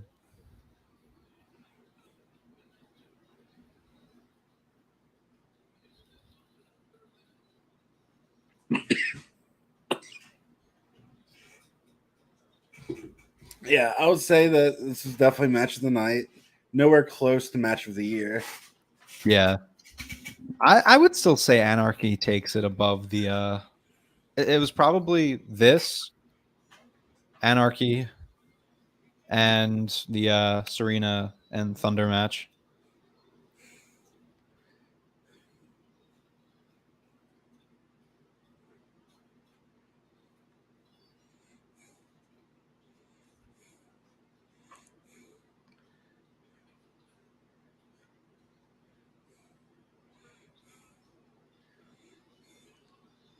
Good for Punk. Not even Punk's best match of the year, though. It was good. It was a good match. It honestly wasn't. And I don't want to call the Anarchy match the best match of the night because it wasn't a match. Because it wasn't a match, but it was, but you know. Yeah. It was entertaining as fuck, though. Oh, yeah, for sure. It's probably just the best thing on the card. What would you give the full pay-per-view out of a 10? Like, I don't want to be harsh, but like,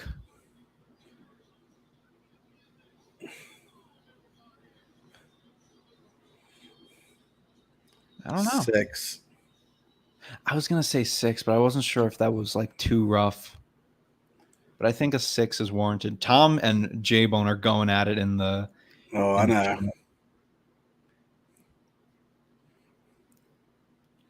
And that's it. That's the pape.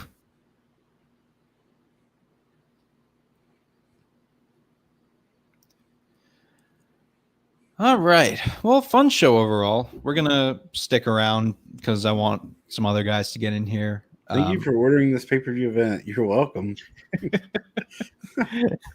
No problem. Oh, man. Yeah, like we said, a good ending.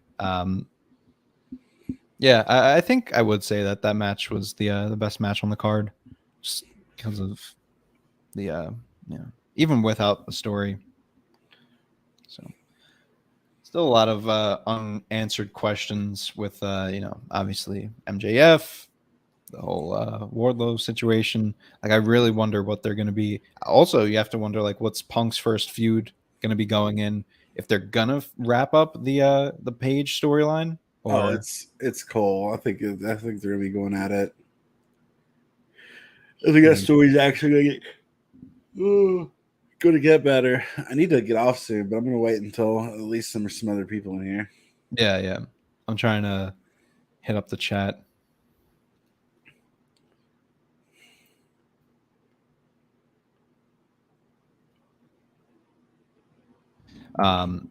Again, now that the show's over, folks. Folks, if you haven't already, and you probably have by now because I've asked so many times, but if you haven't already, please go ahead, drop a subscribe. Oh, yes. I saw that in the chat.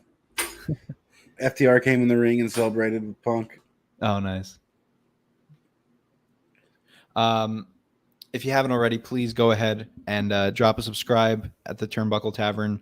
Drop your likes, comments, dislikes if you didn't like this video. Fuck it. Who knows? Support us. Support Freems. Twitch.tv/Freems. Freems, when do you go live? Typically I go live Sunday through Thursday, 8 p.m. Eastern. Well, no, I'll take that back. I don't go live on Wednesdays anymore because of the wrap up. But right. Yeah. Cool. As far as the other shows, we have the Raw down, all of the wrap up, the GCW show, the what else do we have? Fucking Shot of Nostalgia.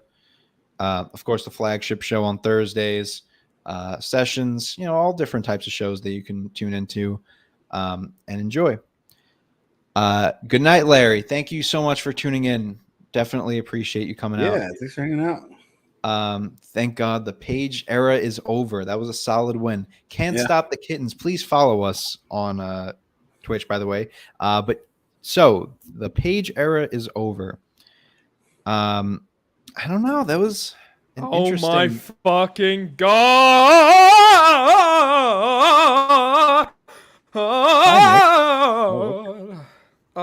What's up, guy? I didn't even know you. I was in this. What's up, guys? Hi, Nick. What did you think of the pape? Hey, dude, so awfully fucking amazing. Oh my god, that ending was awesome. To be honest, great ending. Yeah, very good ending. Fuck my life, dude. Oh my god, I can't. I hyped this shit up so much. I wore CM Punk shirt. My girlfriend did. If Hangman would have won, I would have looked like a clown. I tell you. Well, I'm glad Punk won because I already knew what I promised. Yeah. Oh, what, some OnlyFans content? No, don't matter now. But I said if CM Punk loses, I'm gonna punch Martha Hart in the face. Right after Jericho sues her in character. So, but he won, so it's fun. Nick, 1 out of 10. How are you rating the pay-per-view? Probably 8. I'd say. Really? An 8? Yeah. I would rate that last match an 8. Yeah, I would give it an 8. I think just the moment alone, like it would have been maybe like a 6 or 7 if it wasn't for that moment at the end. It's a good point. It was cool seeing me. Yeah, I'm kind of with Can't Stop the Kittens. It's such a great Twitch name. But that's another person from my stream over my ways. Dope.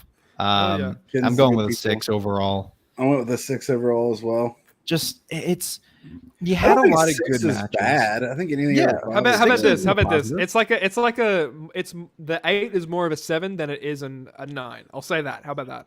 So it's like okay. Yeah. But like, even with all that said, I'm gauging the whole pay-per-view as a whole. Mm-hmm. If the CM Punk moment alone is like a top 3 moment for the year for me so far. Sure. Yeah. So, like you have a guy who I think in my mind is retired from wrestling, done with it. One of my favorites as a kid, right? And just to see him like come back doubting himself over and over again, and he wins a title of the major company. It's like, I don't know. It like hits home for me like really hard in that aspect. So, I mean, let's break it down. I didn't watch the pre-show either. I want to add that in. Yeah, I didn't care for the pre-show. That's gonna bump it up to a 10. Are you kidding me? You didn't watch the Danhausen match? No, I'll go back and watch it though for sure. Yeah. So you got the Hardys versus. Well, no, you started with the Wardlow stuff. Wardlow stuff, that was great. I think that was great. Probably should have happened later in the card. Okay, and then Hardy's. You got Hardy's Bucks. Matt that was Hardy okay. needs to watch that video back. Watch that match back. God, he'd watch his career back and just say it's over, pal. I think The Bucks definitely kind of carried that match along with some of Jeff's big spots. Uh-huh. So that match was, I'd give it a 3. yeah. out of That 5. was the one Out of that 5. was 3 the out one of that 5. sucked the most, right? I'd say so. What, the Hardy match? No, Yeah, like, I wouldn't say it was I the thought- worst I thought- match. No, I wouldn't say that's the worst match, but not Which at all. one would you say? The worst match was Britt Baker and Yeah, I forgot that fucking happened. Yeah, no, that was shit. Ruby Never mind. Soho. I yeah. actually forgot that happened. And the worst part of the event was Adam Cole and Britt Baker winning the Jade and Anna Sucks. were pretty bad too, though. Like, yeah. Uh-oh. I was pretty drunk at that point. Yeah. Time to get Sobered some up a little bit. Hi, Boney. What are you rating the pape out of 10? Out of 10, Here we fucking go. 4. Oof, I don't know about that. I don't know about that, mate. There you go. So, I gave it a 6. I gave it a 6. what Give it an was so great about it, Dick? I want to know.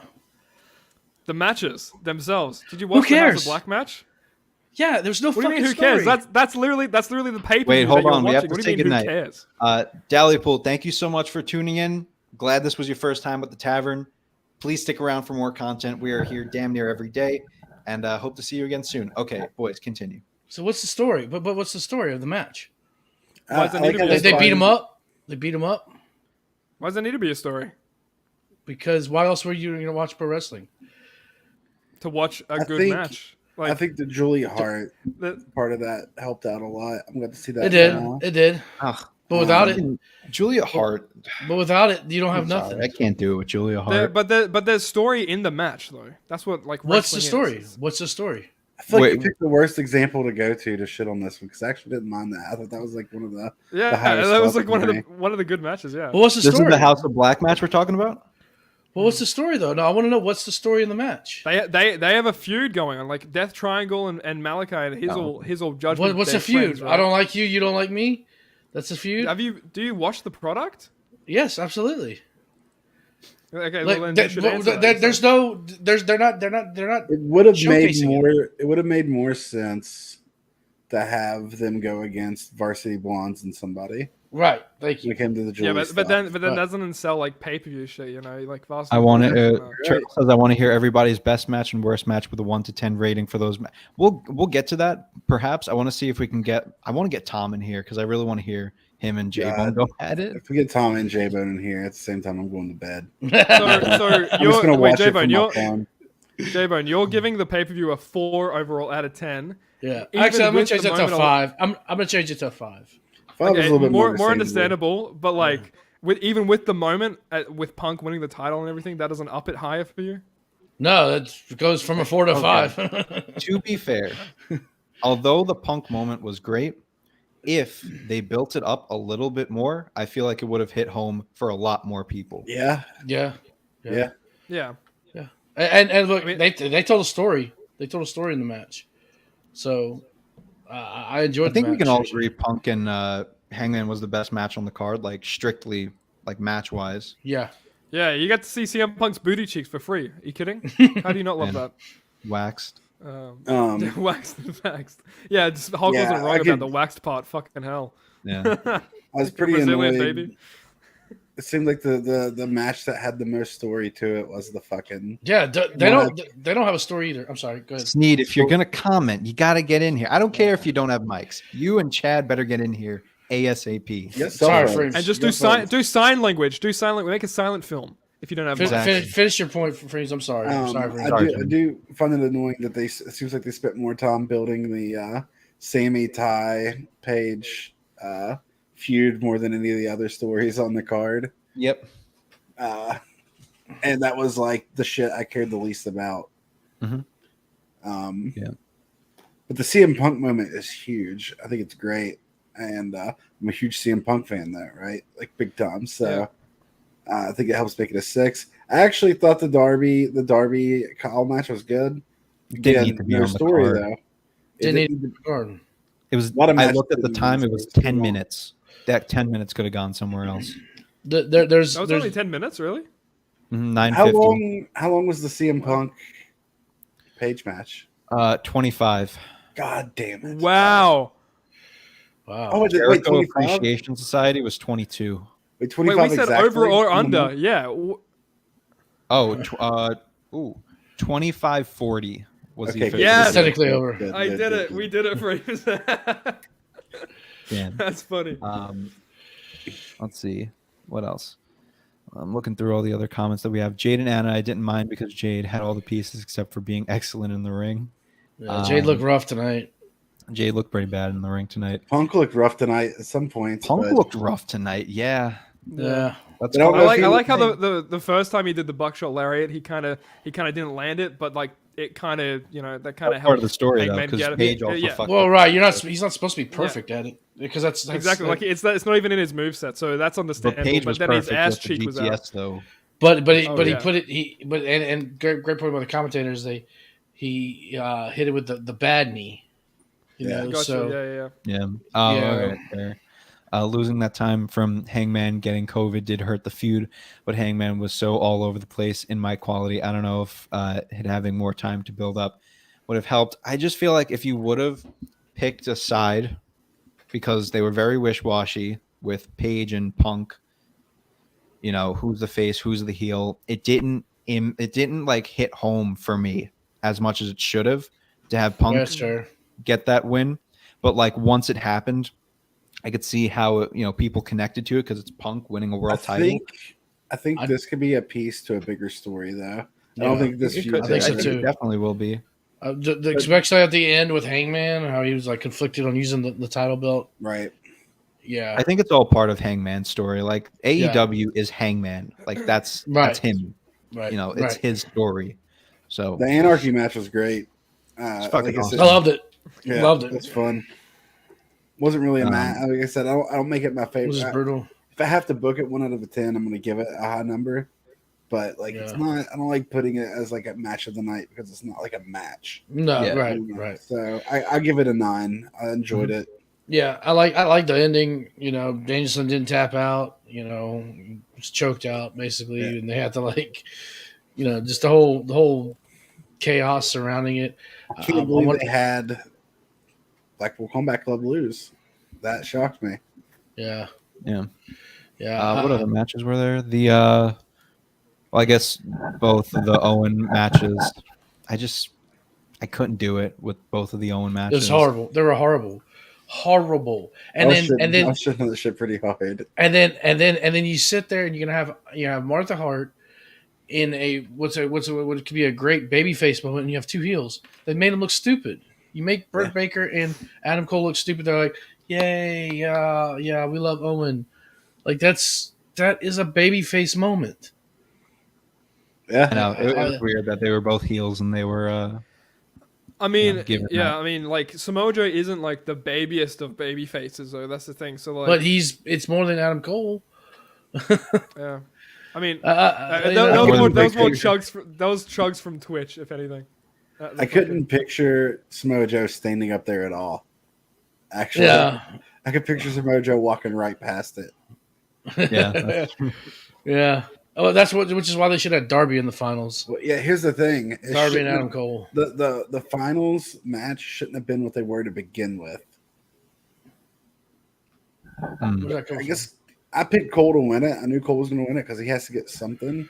Yeah. But you guys heard what I said during that match. I think Kyle O'Reilly and Fish are both better than Adam Cole. I like both of them better than Cole. Yeah. That finish was just horrible. It looks stupid. Fucking, if they booked this tournament right, you should have seen Darby Allin versus Kyle O'Reilly for the Owen, not just in a 10 Yeah. That's a minute good match. point. That's That'd have been a really better good point. match. That'd have been You way know who better. belonged up there? Who would have been really cool to see up there? One of the FTR dudes. Yeah. Yeah. I thought them putting FTR in that match was to lead to them being in I the thought final Dax- because of Dax all the could have Bret probably Hart, won it Owen all, Hart like- shit.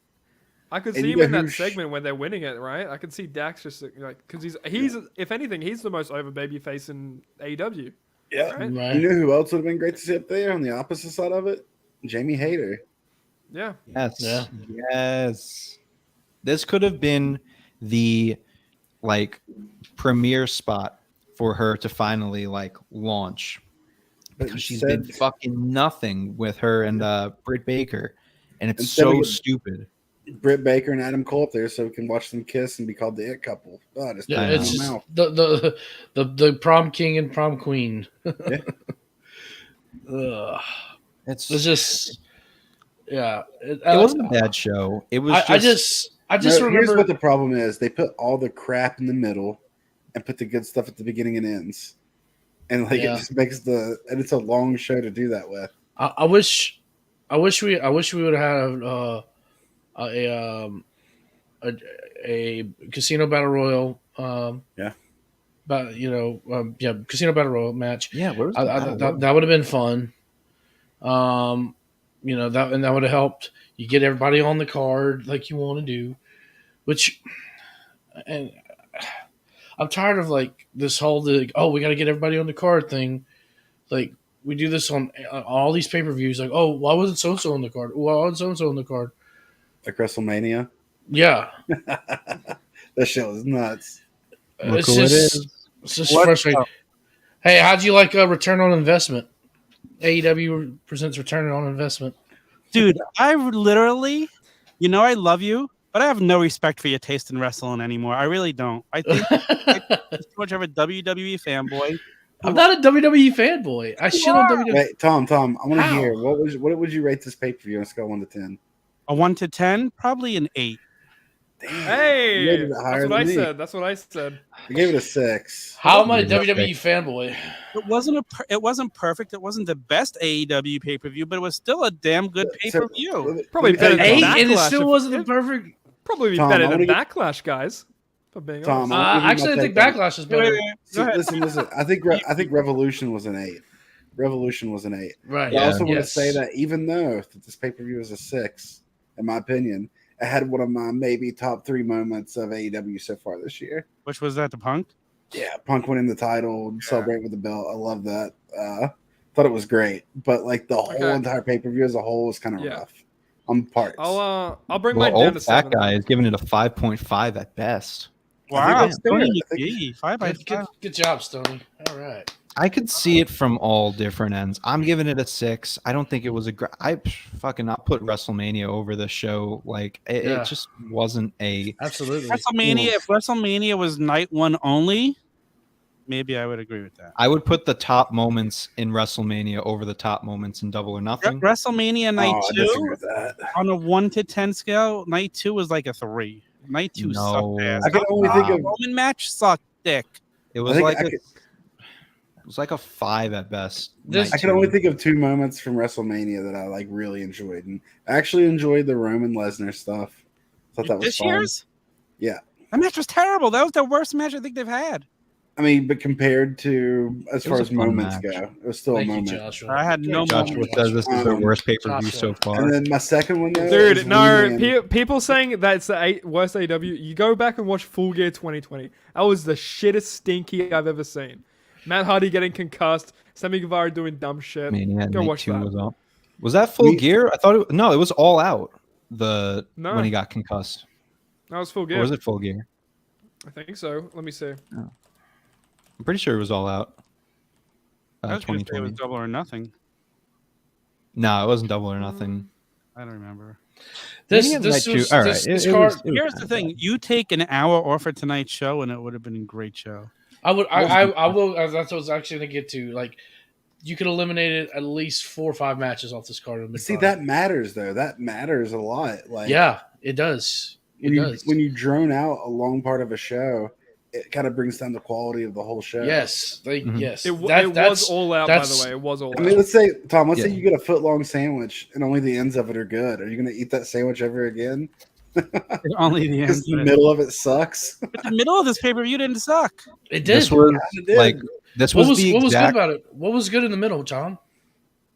I wish I had the rundown of the card. My brain is so I fried. do. Yeah, that's We'll the go through the problem. rundown. Okay, yeah, That's run the down the card fucking for me. problem. Real quick, That's the this problem. was literally WrestleMania wait. 35 to me. Yes, it was it long, was. and there were It only like was. 2 or 3 really good moments. Since we're gonna Everything run else Anthony, was you nailed it forgettable. on that one. Since we're gonna Yes. run it down anyways, let's go Yeah. ahead and give like a quick don't think too hard about it. Just give it 1 out of 10 stars. Yeah, there you go. For every match as we run them down. Do you have the card in front of you, Anthony? Yeah, I have it. Is everyone's doing it?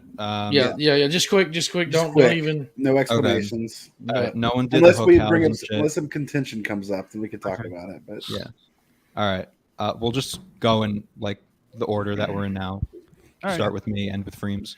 Wardlow and MJF, I'll give a 4. out of 10, What are we right? Yeah, out of 10. We're gonna rate each match. Rate each match? Yeah. Out of 10. What'd you say, Anthony? Let me go off something. No. Make your own decision. It doesn't Yeah, matter. make your what own. you said. You can go your own probably- way. Probably a 10, right? No, I'm kidding. Match itself, like 5, I guess. Oh, perfect timing. He joins in. Hi, Right, Ace. All right. I would, Finally, someone with some sense in here. No, I'm just kidding. I would say 5. We're for that match. rating What's the going matches. on, guys? How are you guys doing? We're Good. Good. We're running going through down this the page. card, and we're gonna rate every match on a 1 to 10. Wait, real quick. Oh, Ace, wow. 1 out of 10. How do you rate the pay-per-view? I'll go 6.5. There we go. Okay. It's a- All right. Look at that. I can get with that. I can go with that. All right. It was a solid night of wrestling, though, so I don't want that to be It was. discounted. It just was. There was a lot. I mean, we talked about it on the pre-show. That there was a lot to fit in, and feels a lot of times these pay-per-views get a little bit crowded. Mm-hmm. So you get a little fatigue, whether you're at home or live in the audience. But I had a good time watching. I have some comments on the main event that I think maybe you guys agree with, maybe you don't, but we'll see. Yeah, what but we're we're just doing gonna now- quickly do a rate. So go ahead. Yeah, Tom. we're gonna go in the order. We'll start with me, end with Ace. We'll go through. We'll just give the rating, and then we'll move on to the next match. So he said I was a 4.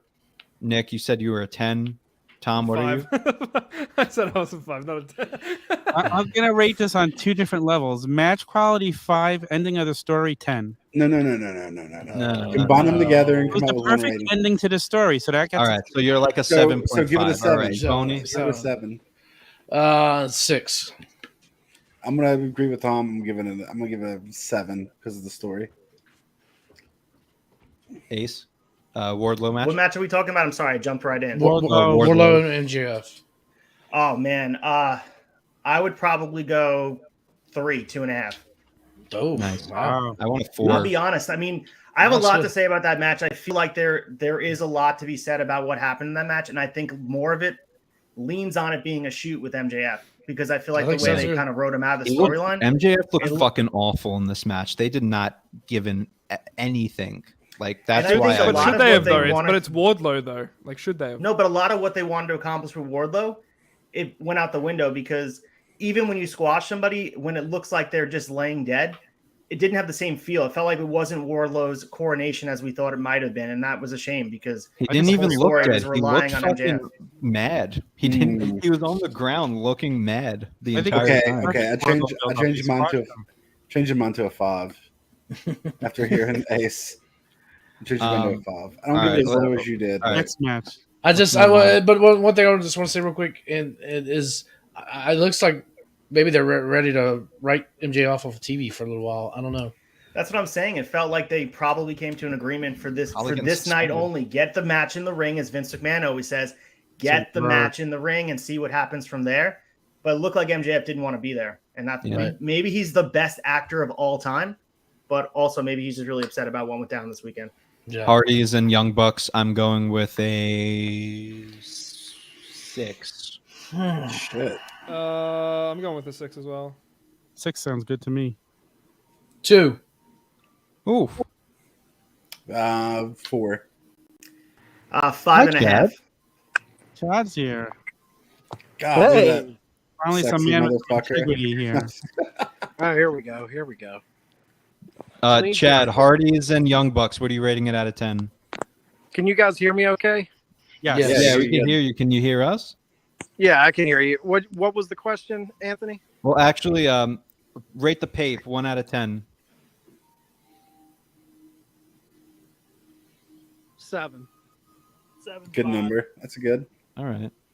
Wait, what did Steve give it? 7.5. Okay, I gave it a Ooh. 6. So I'll me give and it Chad a are 6. far off. I said an 8, but I could definitely see a 7.5. Yeah. I can see it. Oh, and Chad, what was your what do you rate Wardlow and MJF, and what do you rate Hardy's and Young Bucks? Hardy's Young Bucks I thought was a lot better than I expected it to be. I would give it a 6.5. I bet Okay. Jeff, I don't know. I feel like Jeff right now is wishing he had a different brother. I really had a wish. We all wish you had a different brother too. Don't worry. What was the other match? The MJF and Wardlow- Wardlow. MJF. Ooh. I would give it a 7 because I love that it was just a straight up squash match, but it felt odd. It did It feel did feel odd. it felt like there was something else Mm-hmm. that was missing from it, but I didn't mind the fact that he just went in and steamrolled the guy. I thought that was interesting, but it still felt off. In a Yeah. Yeah, Like, where was Sean Spears? It felt Right? Was that- icky. Yeah. Yeah, I didn't like. I gave it a 4 because I didn't really like the vibe of it. God damn it. Chad brings out the worst in me just by being here. Freems and Ace, did you guys give your Hardy's pick? Yeah, I think I said 5.5, something like that. Okay. Yeah, Yeah. I think 5.5. I said 4. Okay, Get the Hardys off my fucking screen. It No, wasn't. just- It wasn't stop- as bad just as it don't probably watch. could have been. Just listen, don't watch. listen. I don't think we need to get the Hardys off our screen. Yeah, I don't. I don't watch this. But there's. We just need to get Matt Hardy into a gym. Need to get Matt Hardy to a retirement home. But if you guys go back and listen to sessions Physical therapy. with Tom and Nick, when I did the preview of that match, it was almost went spot for spot what they said they're going to do. This is a nostalgia tour. They're going to get their win back from Ring of Honor 2017. And whether you like Green it or jacket, not, gold jacket. Who gives a shit? Here's Yeah, the but I thing. mean- Here's the thing. This is what I'm going to say. Jeff is built to wrestle people like the Young Bucks with the way he wrestles. The way Matt wrestles now, he's missing a step. He needs to go with someone like a slower pace. Like he can still have Jeff good didn't hit matches. every step either. Trust me. Get Matt, Matt- Hardy, Jericho's trainer. Reba needs to have an affair with one of the AEW superstars, maybe like Wardlow or something, to make him interesting again. What the fuck? Okay, what's the next Man, match? you are a WWE fan. He is. Jade, Cargill, and Anna Jay. I'm giving it a 2, but the aftermath, I'm giving a 9. Damn, you're harsh. No, you can't do that though. Didn't you say you can't do that? No, I'm giving the Yeah, match you a 2. can't.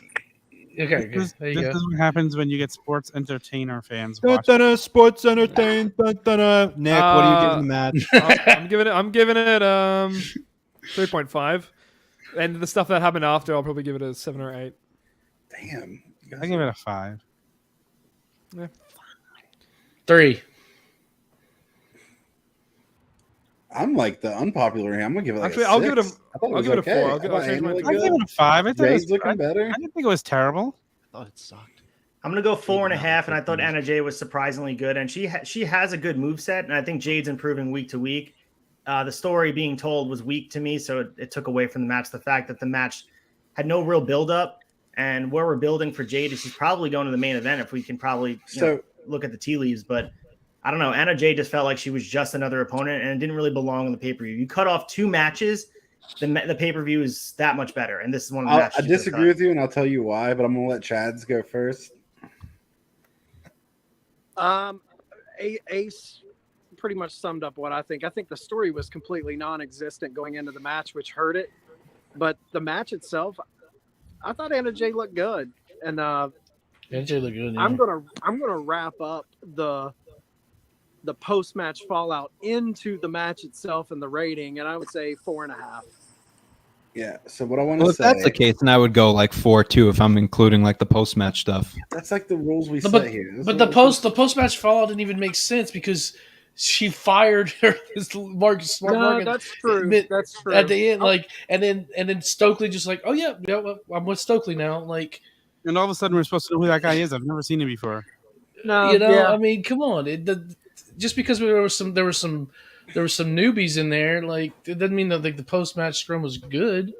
I should give it a 10 because that call. I mean, I'll drop it to a 4. I mean, you're right. I mean, Jay. two debuts in one segment. We've seen that before with All Out, like last year, but that was like way fucking better. And plus, those actually people we kind of wanted to see. Right, this was Athena kind of was like cool. if. Yeah, I'm excited. Athena for was Athena. cool. Yeah, me too. But it just felt like really hot-shotted and like rushed. They're doing a better job building up this TBS title than they are the women's title. We were talking about it on the line. That's exactly what I wanted to say. The story is Jade herself. That is the story.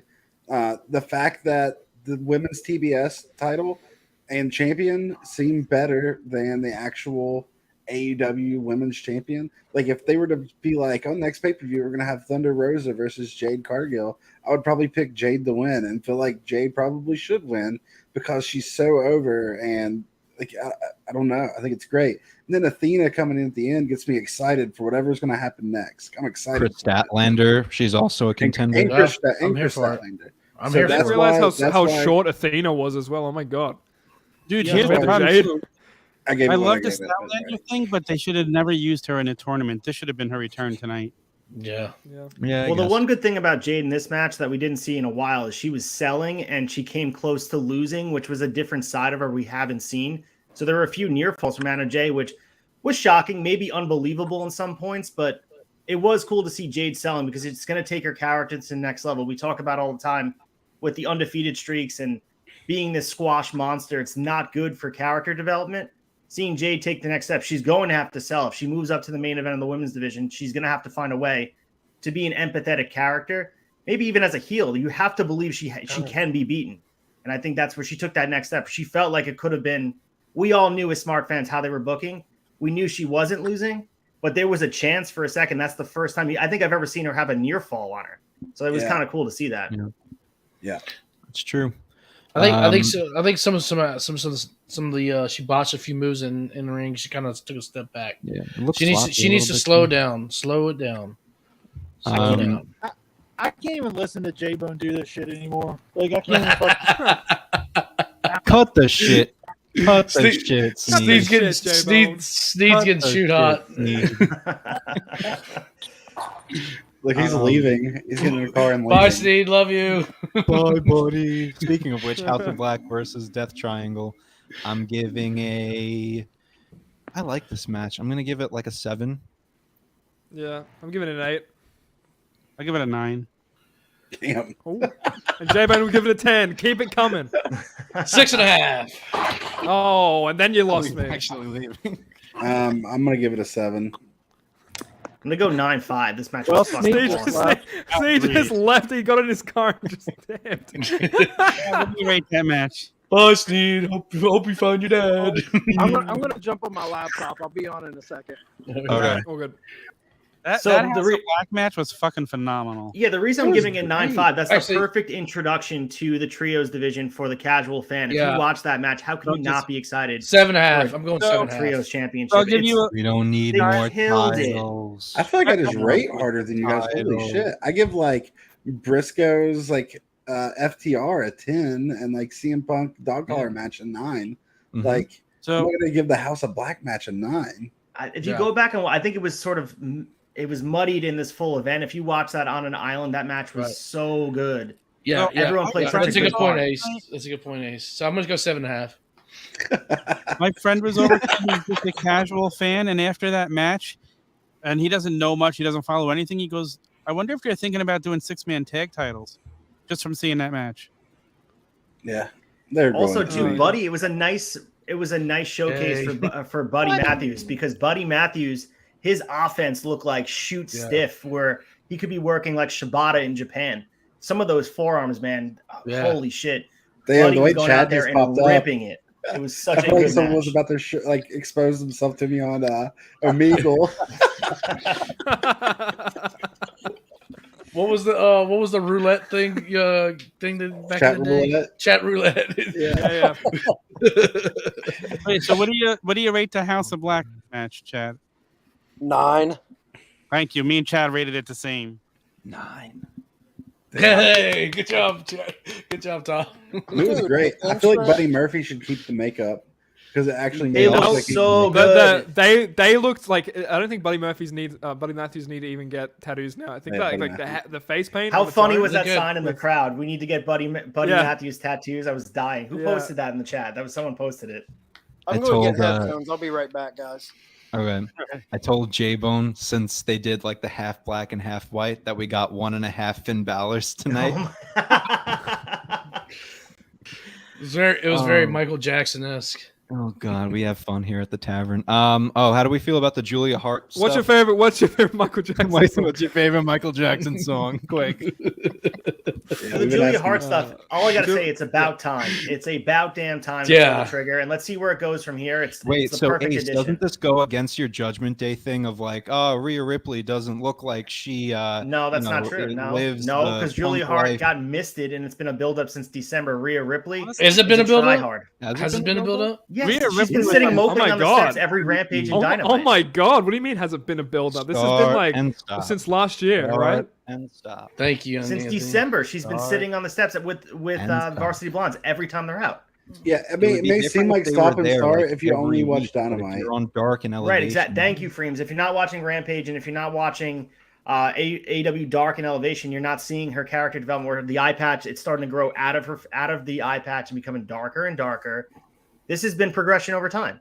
Yeah, and it was slow, too slow for my liking, but they should have pulled the trigger about a month ago.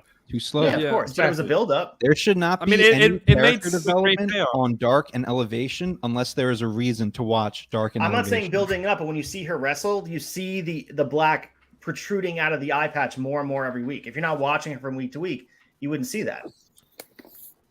I guess so. Yeah. Cool. I think it made sense to have the Julia Hart whole thing happen at a pay-per-view, have the whole it makes sense, but wasn't worth the wait. The last time that they had the chance to. Why wait until now? Here's yeah, a true. pop. I don't know. This is called a pop. That's called soda. You got some it's called soda? Coke. Yeah, it's called Coke. All right. I call it Coke. I call it It's called a carbonated beverage. That's a big Coke. That's a big Coke. You're making me thirsty. Top of the Coke for you. Oh man, my gosh! Right. No, I love. I don't know where you guys are, but I loved the House of Black stuff. Me too. 7.5. I said 7.5. I gave it a 9 too. Presentation was actually like fucking spooked me in my jimmies. I tell you that It's like much. a good 7. What's Jimmy's? I can't remember what I gave it. You don't want to know, J-Bone. It spooks me in them. That's all you. And need not to know. mention too, don't forget. I mean, Death Triangle looked great too. Packed with the mask, with a half Penta, half Phoenix mask. That was awesome. Cool. Yeah, that was a really good match. Yeah. So this was the presentation itself, and they gave it time, which was awesome. I'm just tired of it. Had there not been so much on my TV. Had there been bullshit in this pay-per-view, I'd have given it probably a little bit higher rating, probably. Yeah, it was kind of weird having. Yeah, I mean, it gets muddy because Rey Mysterio accompany them to the ring, Lucha Brothers. Yeah. I mean, let's face it. It wasn't Ray and Dominic versus whatever Paul brother and the Miz, but it was a pretty good match. I could give you that Paul brother right now, but I know you don't want it. But is it Jake? You're on fucking fire tonight. Logan. Logan Paul. I said Jake last time, right? Yeah. Dropping logs. Almost Elvis. Honestly, logs. what I said just now was Jacob. I almost said Jacob Paul. Dude, no, I think all the Paul brothers are Jake, Logan, and then RuPaul. I think that's all three of them. Work it, man. Do you? All right. What's Next match. Match. We could just group all. Well, I guess we can't. But Adam Cole defeating Samoa Joe. I'm giving a 5. Giving a 7 if we include the ceremony and everything. Are you match? I'll give the match a 7. Probably an 8 with the ceremony. I'm gonna say. What kind of crap do they have in Australia? What do you mean, man? It was fine. Oh, okay. Wait till we get to me then. Yeah, I give it 7.5. Are you? I give it like a 3. And I love both of them because nothing seemed believable. It looked like everything Cole did looked weak as shit. Even like the finishing was just so like meh, and then like the celebration at the end having like the two like heels like making out in front of Martha Hart. The prom king and prom queen of Double or Nothing. I called it. I don't know. Three is harsh. 3 is harsh. I'll give it a 4. I was gonna say that's actually my number. That's exactly there was everything you just said. Frames, you're inside my head right now.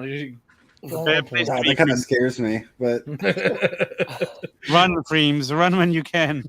I'm gonna go watch some Raw back highlights. I'll be right back. Are we rating Samoa Joe Cole wrapped up in the ceremony too? Just rate the match. Don't worry about the match. 5. It was middle of the road to me. It wasn't dog shit, but it wasn't like They only gave him 12 minutes. What about with the ceremony? What would you put it? 4. Yeah, it like drops it. I'll give the ceremony a fucking 1. It would drop it for me. It'd drop it to a 4. Yes. Oh, wow. That's why I went to a 4. I think I threatened. I think this entire Owen Cup thing to me was it was awful. Not what it could be. I agree. Basefield, what did you rate that match? I'm gonna go 5-5, and again, I agree with what you guys said about the offense. I thought for sure the ending was gonna have either Satnam Singh or Jay Lethal come out and cost the match, because that's the only believable way I had Samoa Joe losing to Adam Cole. And in a world where you build up both guys to the same level, I guess it's possible for Adam Cole to do it because it's pro wrestling. But where Samoa Joe was and where Adam Cole was on the card, it just didn't make any sense to me to have him. And I know he cheated with Fish at ringside and stuff, but at the end of the day, he lowered the boom on him and pinned him 1, 2, 3, and that was a weird way for Joe to lose. It looks stupid. So it was an anticlimactic finish, especially for Joe, who's been built up so strong. This is the way his undefeated streak gets ended. And I'm not a big fan of undefeated streaks. It just felt very, and you know what? I didn't even think about that. That almost makes me want to drop it to a 3. Yeah, you just but I'm not gonna do that. You made me like hate it more. And like, shit. Wow, I didn't even think about that. Yeah, actually, I'm gonna go ahead and drop it to a 3. I might drop it to a 4. What are you guys talking about? The fact that he's undefeated? You guys forgot? Yeah, that's how he was undefeated. That dog. Not just undefeated, looked super strong all through his booking, dominating every person he's in the ring with, and then he just loses. And if you look at the way the algorithm is, go through the list. Orange Cassidy beat Adam Cole, so now we're to believe Orange Cassidy beat Samoa Joe. Like you run into the risk of all this booking. No, it doesn't count. It was a lights out match. Doesn't count. So 6 degrees of and I know you want to build Adam Cole back up to the main event, but having him beat Joe like that, I wanted Cole to win. I predicted Cole to win, but I thought it would take Lethal, Satnam Singh, and an Undisputed Era, and that's the way it should have went down. You know how you build Adam Cole? You turn him babyface. He's not a good, credible heel to me at all. Huh? Well, He's that's not his best work. incredible What are you heel. talking about? I mean, his best work in Japan incredible. was a heel. He does a heel, it in faction format. But his moveset, I'm talking about his moveset. It's not threatening. It's not. He was great as a face. Just because I think you have an issue with he's a small guy. I think you just don't like. Short is just not against Samoa Joe. That's probably it. Sure, it's fine. It is. It's his moveset. When he did that Panama surprise, whatever it's fucking surprise. Sunrise. Powerbomb Symphony. That's a new fucking shirt, Chad Martin. Just write that down. Panama surprise. Panama Sunrise. Of Adam Cole going, you know. about to hang brain and give her the Panama surprise. Like old Doink the Clown over here. I'm just saying what I say every time we talk about Adam Cole. I like Fish and Kyle O'Reilly more than I like Adam Cole. Yeah, we'll get to the Kyle O'Reilly match. He fucking killed it tonight. Kyle O'Reilly. If you compared Adam Cole's match tonight against that lights out match with Orange Cassidy, tonight was like Flair versus Steamboat. Right. Yeah. No, true. I agree with that. Not wrong. Here, let's move on to the Britt Baker and Ruby. So, all right, if I gave Anna Jay and Jade, I bumped them up to a 4. I'll give the 2 to Ruby and Britt. Fucking awful match. Yeah, 3. 4. I'll be nice. Why? You've been nice this whole thing. Yeah, you've been nice all night. AEW Mark. Get a little mean. I'm giving it a 1. The way Britt Baker moves around in a ring and leaves the shit out of me. She doesn't. Awful. I realized what it was too because I went back and watched it. She stutter steps before she does moves. Like she does this like weird foot shuffle thing. Like she doesn't like have rhythm. Wait, if we're counting the ceremony as well, that deducts it back to a 0, right? No, because the ceremony. No, I mean the ceremony probably helped her. What's the Belmont hat add to it? If you're wearing a giant hat for horse racing, what does that add to the score? Do you add or subtract? That fucking ugly ass hat. Yeah, and then she just got back from the races here in Belmont. After Britt, and I went the fuck off on this because after Britt won, they showed a woman in the crowd crying. I was like, fucking tighten up. Like, get your shit together, okay? This is bullshit. You need to fucking chill, okay? Grow up. This is like Britt Baker. She was just a women's champion. She won the Owen Hart Cup, you fuck. Like, fucking grow up. I did like the touch of Britt Baker shaking her hand afterwards. Oh, yeah, that really raised the number of the match. I mean, it was respectful out of the whole tournament. Fucking Owen Hart's doing an insecurity in his grave right now. Yeah. So, that ceremony afterwards gets a fucking 0. Martha Hart should never be on our TV again, and now I know why Bret Hart hates her. It's not Soho doing the sharp very, very harsh. I mean, it's not even Martha Hart's fault though. Yeah, she's not used to being on the screen. Like she's not an actress. She's just hateable. someone. Well, you think she went to Dusty Rhodes promo class, Tom? Like, She was like- hateable. Everything about it was hateable. but she has a great foundation. It's for a good cause. Let's not lose sight of that. I did She was mention awkward as that, hell, too. but just like any of us on the screen would be. No, First you off, she know looked like why she it was was awkward? Something that should have been black, and she was at a funeral, but it was white for some reason. I couldn't even. Do you think figure we're out going to get what the it was. 10-minute promo every year? It was awkward Ever- because you ever had two going to heels standing 10-minute beside promo? her. You had two heels standing Right. beside her. That's why it was so awkward because you're Her like, State of the Union address. what are at they the doing podium. here? Also, fuck what Hawk said about Rancid. That pissed me off. I quit talking to you. I was mad about that. Me too. Did everyone give their grade for this match? We did Anyone else not. do? We're up to frames. Frames, did you give yours? Yeah, I gave it a 1. 1. Fuck Britt Okay. Baker. I give it a 1. I'd give it 2.5. Nice. I agree. 2.5 for me, and that was because they couldn't click. Ruby Soho doesn't do it for me. I love Britt in the ring, and I think when she has the right dance partner, it's perfect. Oh my but God, really? she's not someone who can carry someone to a match. She needs an equivalent person in the ring that's just at the same level. And if she doesn't, she gets exposed badly. Sounds a lot like Tony Storm carried the match that they had. Like, I'm gonna say this, Ace. Dude, people in my stream that watched the Tavern came in. They're like, "What's up with Ace and Britt Baker? I don't get it."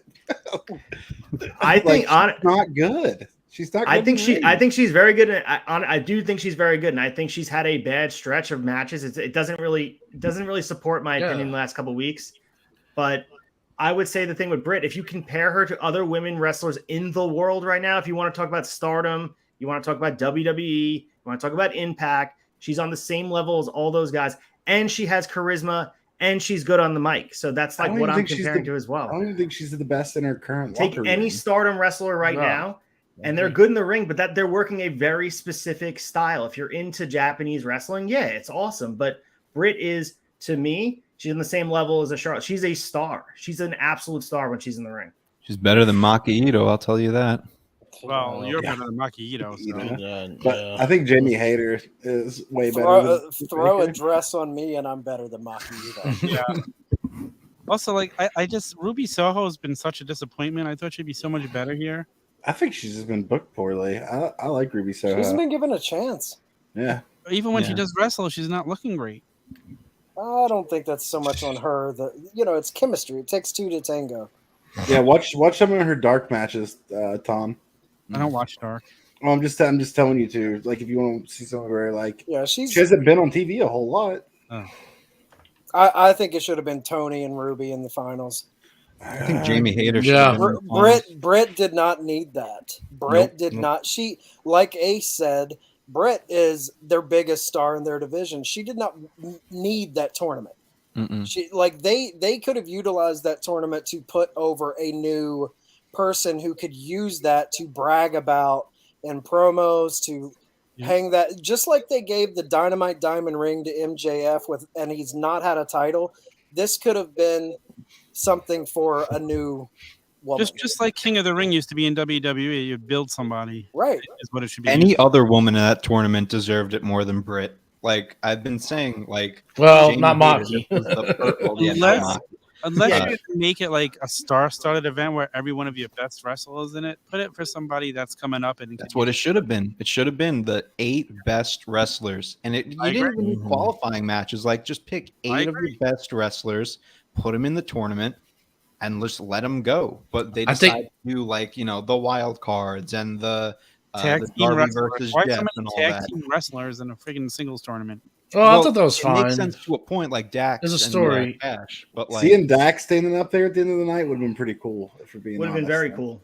Yeah. Just I to think defend the Britt thing for 1 second, because I see him being lit up in the comments over here by Turtle. And I love you, Turtle. Thank you for coming and watching. You've been a great addition to the comment section. She's had great matches with Riho. She had a great match with Statlander. She also had a great match last year with Thunder Rosa, obviously the first one she had. And then the second one that she had were both very good matches. Britt? I think Britt, Dude, her match with Cheetah when she won the title, that was a great match. Yep. So if you add it all up, I'm looking at the full picture of like it's not just about in-ring work rate. And I know I always speak to that talking about just in-ring work, but it has to be taken to the next level where you have presence on the mic. You feel like a superstar. And I don't think feels she- like I don't think Charlotte. she has- That's what she does. I don't know if like what's not transcending for a lot of people, but she's over as fuck. Like every time she's in the ring, you can't speak to that with any other woman on the AEW roster. I know aside why. from Jade. I know why, because she does all those backstage promos and they feel super scripted. But ever since she won the title, I don't think that. I think they're super scripted. It gives me WWE vibes. To be honest with you, I feel like she does great outside of the ring. I just don't like her in-ring work that much. But I could understand the scripted. I could see that to a point, but I think her delivery is pretty good. But that promo she cut with the Wrestling Observer Awards in the Pro Wrestling Illustrated in the ring, where she had all the magazine covers, that was next level for any woman that's been in WWE or AEW in the last 5 years, in my opinion. That promo, go back and watch it. She crushed it. But who else That are was they in even Pittsburgh. putting? But who else are they even putting in their spots but her? Like who else is even getting a chance to try to do that? I mean, you're right. I think that's why Ruby Soho probably should have won this tournament, because I think that on that level, I think that you can't. It's overkill at this point. She's I can't already believe there. this has been like the hottest topic we've had. Yeah, so exactly. far. We have the MJF shit going down. We're talking about Britt Baker. I agree with everybody that she's not Chris Benoit. She's not Bret Hart in the ring, but I'm comparing the total picture of who she is as a. I was under the impression we were talking in ring, so I apologize. No, for like that. the full picture of her, and I think transcendent stars. Like it's not just about in ring work, because if it was, you take all those guys from Kota Ibushi would be the biggest star in wrestling. It's just not the case. Like 100%. It's a total package. I think her star power definitely like goes above and beyond her in ring, but her in ring is serviceable. 100%. People forget all the kick ass, really fucking cool segments she was in during the pandemic era at Jacksonville at Daly's Place. Like She built herself into a star. Carrying some of those shows, man. Yeah. Like she's been she's kind of been on the back burner since she won the title, and they've been in front of fans. I feel like we've seen the crowd get behind her, and like we've seen how popular her work in the pandemic was because crowds are behind her. But I think like they have got into a routine in the last 2, 3, 4 months of everything she does on Dynamite is backstage with Tony Schiavone cutting a minute promo. That shit gets old, and I think that's chipping away at her star power. But she built herself. That's into what I was a getting. monster. I guess that's what I was getting at. It just being backstage all the time. It just feels like a stupid ass WWE Raw Monday Night Raw promo. The end of her title reign hurt her a lot because it was just the same rinse and repeat. Like, do the promos, get to the match, have Jamie and Reba, whatever her name is, get involved, and just keep doing it until she lost the title. Dude, her best character work, was when she was in a fucking wheelchair. Yeah. When she was in a wheelchair, kind of rehabbing that knee, she built herself into a star without ever having to work a match. That's when Rebel became She a didn't part even have of it. the title at that point. Yeah, those segments were so fucking good. She didn't even need to be there. She could have been rehabbing her knee. So, but all right. Next. Yeah, moving on. Let's see. American top team defeating Frankie, Sammy, and Tay. Oh God! I'll give it a 2 because I'll give it a 3 because the finish was good, and I don't want to downgrade how good Sammy and like Scorpio and Ethan were in the match. But like the Paige VanZant shit was awful.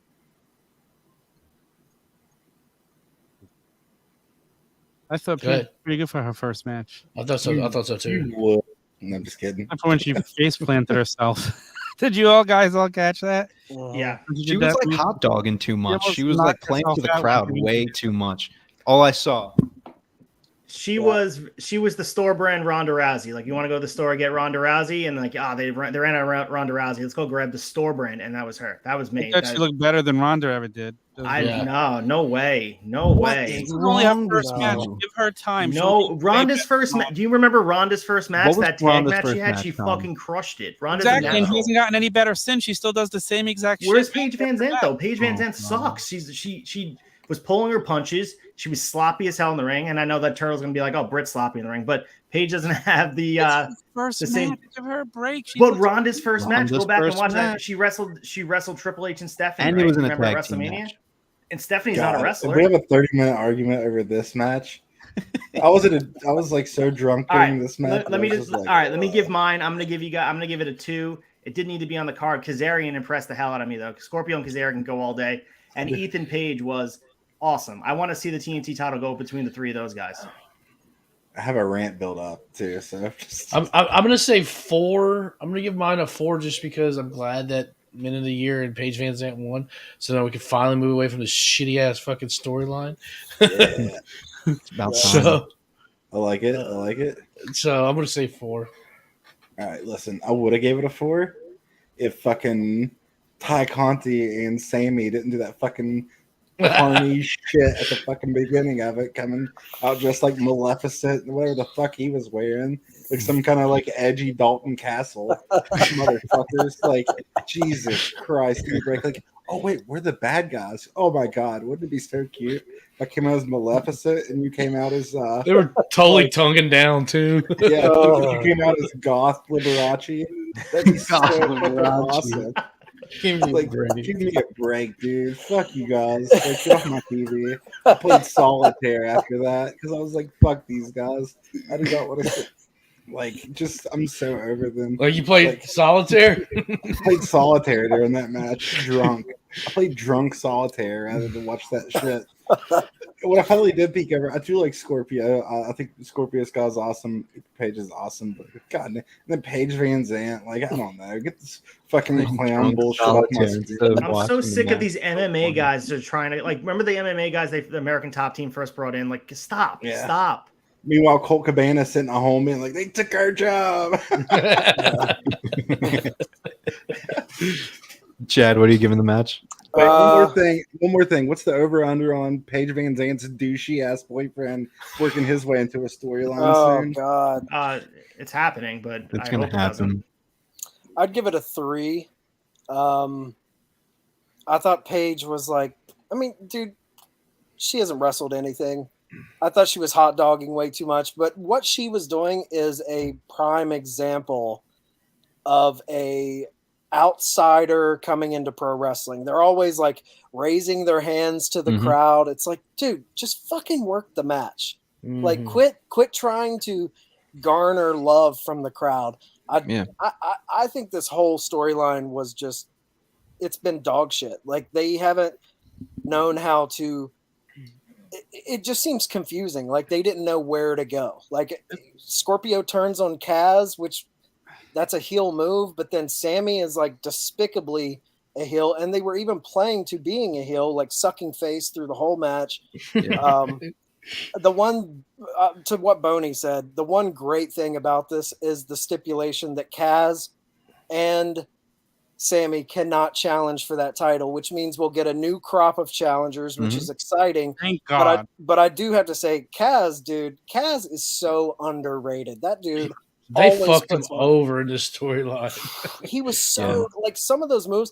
The move where he slingshots Scorpio into the ring, into the cutter. Love that move. Oh my God, it's great. What he's doing, man. I watched Kaz have some epic matches over like the last decade. And they fucked him over with the Elite Hunter storyline too. Like, they should have kept that rolling. Literally, the Elite Hunter didn't hunt one member of the Elite. Like, I don't think he got one. He was 0 for 6. Like, he didn't get one. Gotta be. But also, before we move on from this match, though, has anyone had a fall from grace like Sammy Guevara in such a bad way? This wasn't a heel turn. He went from pillar to future world champion and to I get him off my screen. Like, but the thing is he's not bad at all. Like he was one of the highlights of the match. It's just the fact that they put him with Tay Conti, and he's getting such awful heat now. Agreed. It's go away heat, and like who knows? Maybe I'm being worked here, and they're like they know that this is what gets people heated. I feel like this is what they do in real life. This is just he's carrying over his real life story, his storytelling of his. Yo, real what did life. I miss? Everything. I feel like they definitely know it gets people heated, and it's obvious the fact that they came out like goddamn Disney villains. It's so fucking cheesy. Like obviously they know that. Like, here's the thing with this: you're walking a thin line because like they're playing, and it's one of those things with wrestling. Like you don't know how to take it because they're walking this thin line of playing into the heat that they're naturally getting by sucking face in the ring. Which on one hand you're thinking, that's perfect heel heat. You're getting people to hate you. But to me, it's changed the channel heat. So it's like, is this good heel heat? Are we supposed to hate him like this? I mean, this isn't manufactured heat. This is like legit heat. Yeah. But it's make drunk Freems play solitaire heat. Right. I think good heat would be seen. You want to see him get punched in the face. And I don't want to see him get punched in the face. I want to see him off my screen. And that's bad heat. Bad heat. Yeah, it's made two people that were very popular to the fans like just not wanted. Yeah, like not even that long ago when they had that ladder match that Sammy was in, I was popping for Sammy hard. And it's like, because I've been back to watching wrestling for like maybe close to a year now. And I'm like, damn, I really like him. And now I'm just like this, like literally like a week later, it felt like I'm like, this is annoying as fuck. It was literally a week later. It was like because he won the belt back. I don't know. I think it's weird because I don't think we want to see like either Sammy or like Ty off our screens separately, but like together. Like we want to see them off our screens. I wanted to go back to what they were 3 months ago. Yeah, exactly. It's going to be hard for them to get. But the toothpaste is out of the tube now. At this point, like, how do you go back? Like, this is who Sammy is on the screen. Yeah, nice. I like that. You try to get toothpaste back in the tube, Boney. It's impossible. You can't do it. You can't do it, dude. I hope Sammy proposes to her on TV, I cut the and tube then they break when up. I'm like low on toothpaste. Get every drop out. All right, moving on. Kyle O'Reilly and Darby Allin. I'm gonna give a 7. Because I thought it was a little too short, and I thought the ending fell a little flat for me, but I thought the opening was great. 7.5. I like that match a lot. But I was shocked Darby lost. Holy crap! I was not expecting that. No one predicted Kyle. They're building the elite, man. Going into Forbidden Door, they're building the elite. They should do that. I'm going to go with a 7.5 here as well. I love that Kyle O'Reilly won. It was unpredictable, and I like that they're building Kyle back up to be a killer because we haven't seen that side of him. Even in NXT, he wasn't this level of main event quality contender. I think they're building him up to have, and I think Chad, you're on it. I think they want all three of them to feel like they're main event level because what are they building towards? The 6-man titles are just a Forbidden Door match. I think they want them to be on an equal playing ground. Darby goes out every week and bumps his ass off. Those 2 spots he took out of the ring where his legs hit the bottom of the rope and he nailed his face. Such a trooper. He didn't nail it the way he wanted to. He did it again. And he got caught in the choke. That was awesome. Yeah. All the offense looked brutal. They were going out there and really laying it in. And I'm all about realistic type of offense from these guys. And Darby is a bump machine. He can make anyone look like $1 million. I'm confident that any of us can get in the ring with Darby and we'd be like, wow, that guy's pretty good in the ring. Because he'll just bump his ass off for you. Best seller in the business right now. And his facial expressions are on point too. And I don't know, man. Some of the coffin drop on the apron, some of the spots he does, we almost take for granted because he does it weekly. But if you look at him and just like you're watching the match, and it was really eye opening because I was watching people that don't watch every week. They're like, holy shit, what is with this guy? He's a car wreck. That's what he is. It's Darby Allin. Frames, what are you going with? Well, F's in chat for that knee that fucking Darby took at the beginning of the match. Oh my god, yeah. I saw the replay. I was like, ooh, fuck. I give the match a 7. I would rate it higher, but like part of me is like, why the fuck are we even here? Like, you know what I mean? I do think it's good. I'm a huge Darby fan, and I'm totally fine with Kyle O'Reilly winning this because I like him all too. I think he needs the win, especially like Chad said, going to Forbidden Door. If I was rating it on the match alone, just the wrestling, it goes way higher. I think it goes like 8.5. Do you guys think Darby's approaching Mick Foley territory where they're like, he's losing so much it's becoming a little bit repetitive and he might not be able to be built back up? Or do you guys think he's like a rubber band and can bounce back up? He's not They there built yet. him up a lot. He won a lot. Yeah, That in the dude was beginning. winning a lot. Like I don't. Even think when he's he was hurt losing, at he was all. winning. The Punk match stands out really well. Like sometimes He's I forget that Darby so lost that fucking match. over, man. He's over. Yeah, he'll be Like, fine. It doesn't matter. Yeah. Nick, what you give it? Probably 7.5. I think the match was good. I really wish they went like at least 20, but on such a stacked card, it flew so fast that it was just over. So, but it was a really good fucking match, like in between. So, yeah, 7.5 probably. I go 7. 7, great match. Loved the finish. Mm-hmm. The fact that it felt so abrupt and out of nowhere. Like, not every match has to be this build to a finish where we see it coming. The fact that it just kind of came out of nowhere, I loved that aspect of the match. 7. I love it too. I'm gonna give it a 6.5, and I would have rated it higher had there been like a story going into this. I mean, there was no Guy story with going his into stories. Read a book. I don't know. Read a book or something. No, I'm sorry. I don't like men just grabbing each other. Okay. Oh, let me tell you about pro wrestling. You're gonna lose your mind. Here's the thing. On a Dynamite would have been much higher. You can take the same match and like pluck it out of this event and put it in a Dynamite. People would be like, this was a 10. I think it was crowded. There was no build. I mean, you had the Sting thing. He like Pillmanized Sting's ankle, but that's not enough of build. It felt like they were shoehorning them on the card, but they took the time they had. And this is taking the opportunity you have and making the most of it. They made the most of being on the card, and it was awesome. And if they would have had exactly to your point, if they would have had it a better build, I would have given this probably about an 8. Yeah. Especially considering this is supposed to be like AEW's big pay-per-view. Mm-hmm. Like, it seemed like a weird spot for it. And coming off of what we saw before, like this was of course a lot better. You know, if the match is going up to it, and this kind of like rejuvenated me, kind of got back going into the pay-per-view again. So it was, like I said, it was kind of sandwiched, or not sandwiched, but all the stuff before was such shit. I was just like, ugh. Yeah. Tom, what's your favorite Michael Jackson song? My favorite Michael Jackson song? Yeah, we've been asking everyone this tonight. ABC. Talk about 1, 2, 3. ABC. Doesn't count. ABC talking about 1, 2, 3. Whatever it is. I would say Eat It. Yeah, I bet you do like to beat it.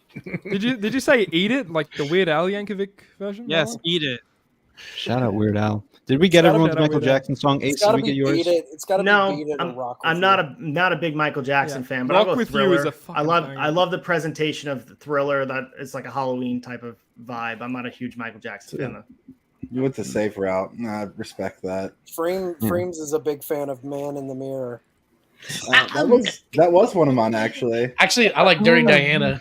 My number one though is the way you make me feel. Hey, no lie, actually. So I got a story about this. I was gonna fight mid at an intersection. Michael Jackson.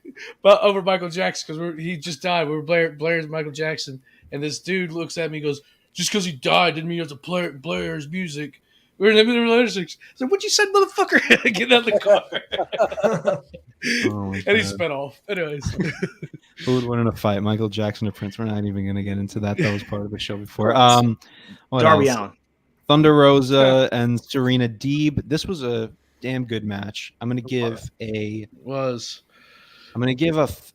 I was paying attention to it a little more, I probably would have rated it higher, but I'm going to give it a 7 for what I saw because I was happy with it. Mm-hmm. Tom? I'll give it an 8. I thought it was a really solid wrestling match. Told good stories. Loved it. I'm gonna go 6.5. Could give two shits about Serena's build, but Thunder Rosa finally looked like the champ that we wanted. And I think she looked awesome. Her attire was great tonight. This is the first time Thunder actually felt like the world champion. She was crowned. Serena was awesome in the ring, though. Don't get me wrong.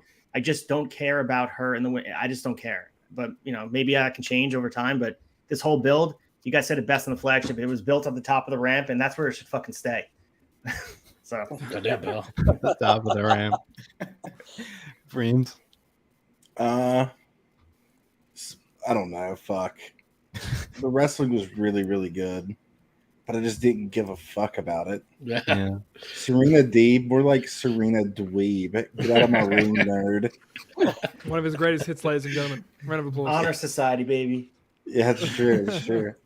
Yeah, I give it a 7, closer to 8, 7.5 maybe, I guess, because the wrestling was really good. I love that fucking pendulum move. I keep talking about it, but Thunder Rosa doing that pendulum so fucking cool. I like it. And the ring guitar was dope. I dig it. Yeah. Very toyetic. I want them to release a figure with that. It was awesome. It's also annoying though because this was like, again, this is supposed to be like AEW's big pay-per-view. We have Serena Deeb versus Thunder Rosa. And right now, Jade Cargill seems like a bigger champion than Thunder Rosa does. It's fucking weird. Deeb was bigger. Deeb was bigger coming into this feud, and this feud hurt Deeb. Yeah. Deeb's run before she entered this feud, I was a big fan of. She should have ran into She was the doing ring better during work than Britt than when she was the champion. Dude, some of her promos, she had that backstage interview with JR. It's fucking phenomenal. Like, she's good, man. I just don't like. You can't go into a feud with the champ and tell the entire fucking story at the top of the ramp. Yeah, top of the ramp. Top of the ramp. You can't do it. Tell that to CM Punk, pal. Would it have upped it more for you if she would have ran in the ring during the CM Punk Hangman match and shaved her head? I watched the match and, We'll and know a matter of fact, I AEW fell asleep listens. in the middle of it. Luke Gallows just like doing the drops. Only I can do the drops. We know that Nick. they'll be listening to the Tavern if we see the women's division start when they do an interview in the ring, like immediately with Thunder and whoever her next opponent is. Yeah. Nick, who are you going for? Who I'm going for to win this match? Or what are you Rosa, going definitely, I for? think. Yeah, freaking hell, young It's Anthony. 1:50 in the morning, Nick. Who are you going for? What are you it's actually going three. for? It's actually 350. Nick on number, Nick. Yeah, over here in Australia. Chill out, mate. Yeah, I love this Australian gimmick. It's my favorite thing. I'm probably gonna say 7. Like I said, I didn't really give a shit about this match, but going into it, it exceeded my expectations, so I couldn't be happier with that. So probably the best we've seen from Thunder in recent months, I'd say. Yeah. Better than the steel cage match with Britt, I think. What? And better than that. All right. Yeah. Yeah. That match was Man. sloppy. I need some of the Australian drugs. Yeah, I need to know where you're getting your copium. Holy shit. No man. It's like rewatch it back. The moment cool. The match itself not too great. I think it may be Britt's fault to be honest, but still best Thunder's look in a while. So that's what I think. If I gotta fly the DMD banner, I don't care. I'll carry it on my back. God damn it. I'm afraid to diss Britt Baker because I feel like Ace takes it as a personal shot. No, not at all. Freems, I love you, man. It doesn't matter. He's a big Steelers guy. Not at all, actually. I'm a Packers fan, actually. Can we all say fuck the Steelers? Right? Todd Packer from The Office? Green Bay Packers. I've been a Brett Favre Oh. fan when I was a kid. Now I love the Packers, even though I'm here in New York. Because we don't have a New York team. We don't have a Long Island team. Jets and Giants play in Jersey. So Strong Island. Welcome. Woo, let's go. Go Strong Jets. Island. Chad, what are you going with? The match was really good. Thunder looked great. She had great gear. I'm a huge Deeb fan. Like her in ring is, I think, like highly underrated. But 6 story fucking sucked. Yes. The story fucking sucked. The I get women, that. it's your women's world title. There was no heat. I understand Darby and O'Reilly not having a story. Like that I can kind of, okay, you're not at the top of the card. You're adding that in. Fine. But this is your women's world title and you don't have a story? It's a 6. Come on. Mm-hmm. I get that. Boney, I'm guessing you're in the same boat. 6. Yep. Yeah. Same reason that Chad just said. All right. Let's go on to the Anarchy in the Arena. Fucking good stuff here. Oh, So good. this was This really got me going. I'm gonna give this an 8. I really like this. I think this was my favorite thing on the night. Fucking nerd. Shut up. Tom? What match was it? I'm sorry, I was talking to somebody. Oh my Anarchy. god, he's rolling at the my Anarchy. Talking to us. That's amazing. Get off your Get off Baccarat. let's nude go. sharing site on Telegram and talk to us. Right now. You're gonna be playing Baccarat. What'd you Only give fans it? is for later, okay? Yeah. That was amazing. Hit up Nikita Lyons later, dude. Oh, God. He's texting Ty Conti right now. Are you okay? I wish. Are you That okay? super Did they kick hurt looked you? great on you. Did the big bad man hurt you? Ace, you go ahead. remember? Did you give your rating, Tom? I didn't even hear it. Oh, And You give it a 10. Damn. Wow. Jesus, goddamn, dude. Anarchy in the Arena, that match was fucking A epic. true classic. All right, well, I guess I'm going to be the contrarian here. I give it a Put that up 6. with the And this is Okada because Omegas. I thought this match was fun, but I think it could have, if it was contained near the ring, it didn't have to be like all in the ring. It was too like for me, it was too much going on. You missed spots. We were watching things on the replay. There was a lot of good action that happened. And also the finish, I hated it. I hated the fact that Bryan Danielson took the finish fall. it could have been a 9 if it was a better Why finish. would Bryan Danielson, like, I don't care. They murdered Bryan Danielson. He was choked out. Any man would have done that. You have Santana, But he did Ortiz, tap and out. Eddie Kingston. He passed. I get it, but why is it to be Bryan Danielson? It He doesn't means, lose. He hasn't it lost. means less if they end it with anyone that's not Danielson or Mox. Right. Well, Eddie Kingston was the main point of the story, so have them choke out Eddie Kingston. Yeah, That, no one cares about Eddie's that taking bum. too many losses. I don't like that. I don't like that it was Bryan Danielson. I don't like that Blackpool Combat Club lost the match. And I understand Go they're back to building the towards blood and bodega, guts. kid. But I honestly, I thought it was fun. But I think if it was all contained at ringside and you had some of the same spots near the ring, so you can follow it all on one screen, almost, it just was. It was. I guess it was anarchy, and I guess they delivered on the advertisement. But I don't know. It could have been better. But I want to say Daniel Garcia and Eddie Kingston going at it. That was some of the stiffest shit I've seen in forever. Yeah. And man, Eddie Kingston being dragged with the belt around his neck, and then Daniel Garcia laying in those elbows to his head. Those guys are awesome. I would love to see the two of those go out and have a great match. But yeah, let's see. I didn't like it, but I get it. Danielson was the one who kept Kingston from escalating the match, and in turn was the one to cost him. Yeah, I get the storytelling. Yeah, that does make sense. But I don't know. Keeping Danielson strong, and I'll get to the main event when we talk about it. But Danielson is at a different level than most guys in this company, and I think you need to keep him in strong regards. You don't want to make sure you want to make sure he's. I just don't feel like he looked weak. You don't think he looked weak? You did. I don't think he looked weak. No, not at all. I mean, he got strangled choked out by the two fucking guys. throat. Yeah, by the Agreed. throat. Yeah. But anybody else could have taken you could have still choked Yeah, it'd be Danielson worse out if and had Hager someone else strangled pinned. I him know versus it's semantics Swerve. at this point. So, but I'm a huge. I don't know. I just think Danielson has something special, and I don't want to see. I don't know. What does it do for JAS? I think it's know a fair this- criticism. I don't think I agree with you, but I think it is a fair criticism. I think JAS needed to win this match though, because like you already know that Blackpool is a force to be reckoned with. You know that like Eddie and all them, like they are just fucking killers.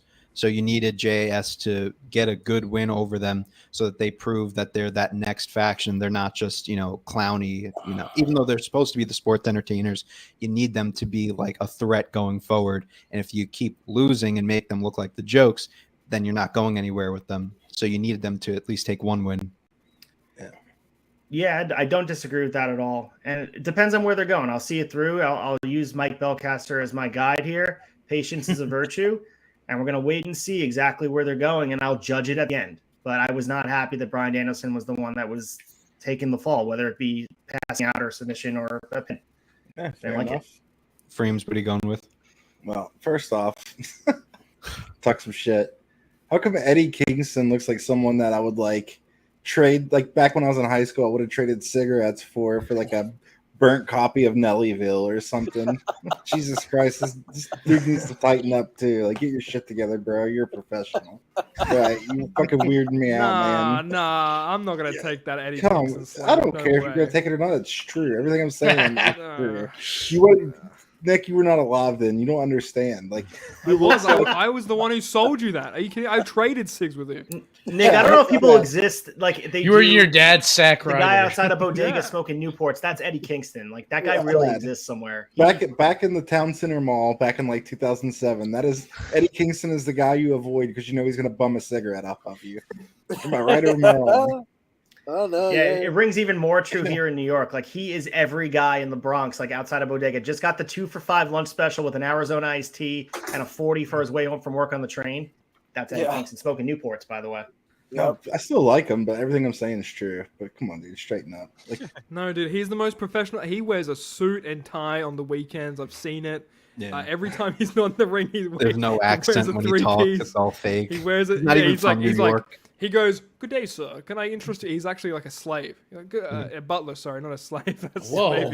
Also, hey, Boney, you can't talk, okay? Oh my god. Also, we talk about Jericho Society needing to get over it. Fucking Eddie Kingston needs a fucking bone here soon too, because I think that he won against Jericho though, so Revolution. I think he's in Darby. He's in Darby territory. He doesn't need to win. You think so? Crowd loves that dude, man. Yeah, actually, I agree with that.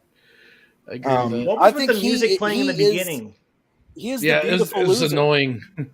Eddie is the beautiful loser, man. And I feel like Eddie enjoys losing. I feel like they probably book him to win, and he's like nihilist. He's a Tommy Dreamer. At 100%, Boney. That's what I was going to say. Yeah. He probably like gets booked to win and changes it in the ring. He's like, no, pin me. It's no. I guarantee you, he's a guy in the back that's like, I want to lose. You need guys like that, though. Yeah, I want to see him get the title at Arthur Ashe, though. I feel like either the TNT or not the world, but like at least the TNT he deserved. I see Eddie Kingston versus Punk 2 at Arthur Ashe, and it's for the title. If Eddie Kingston wins the title, he's going to pawn it. I don't see Eddie winning that. He's going to pawn it, exactly. You know what? After you guys reminded me of the ending, I'm lowering my score of that match. Oh my god, 8.5. I give that. Well, that's fine. Yeah, I give the matches. I hate rating matches like this because it doesn't feel like a match. Right? It's just, it's just pure entertainment. Like it's sports entertainment. Weirdly enough to say it that way. It's but fun where's to watch. the story, Frames? Where's the story? There's a story in here. I got one. I think what I'm gonna. I'll give it a 7.5. Yeah. OG Fink it is now. I'll talk to you guys later. Later.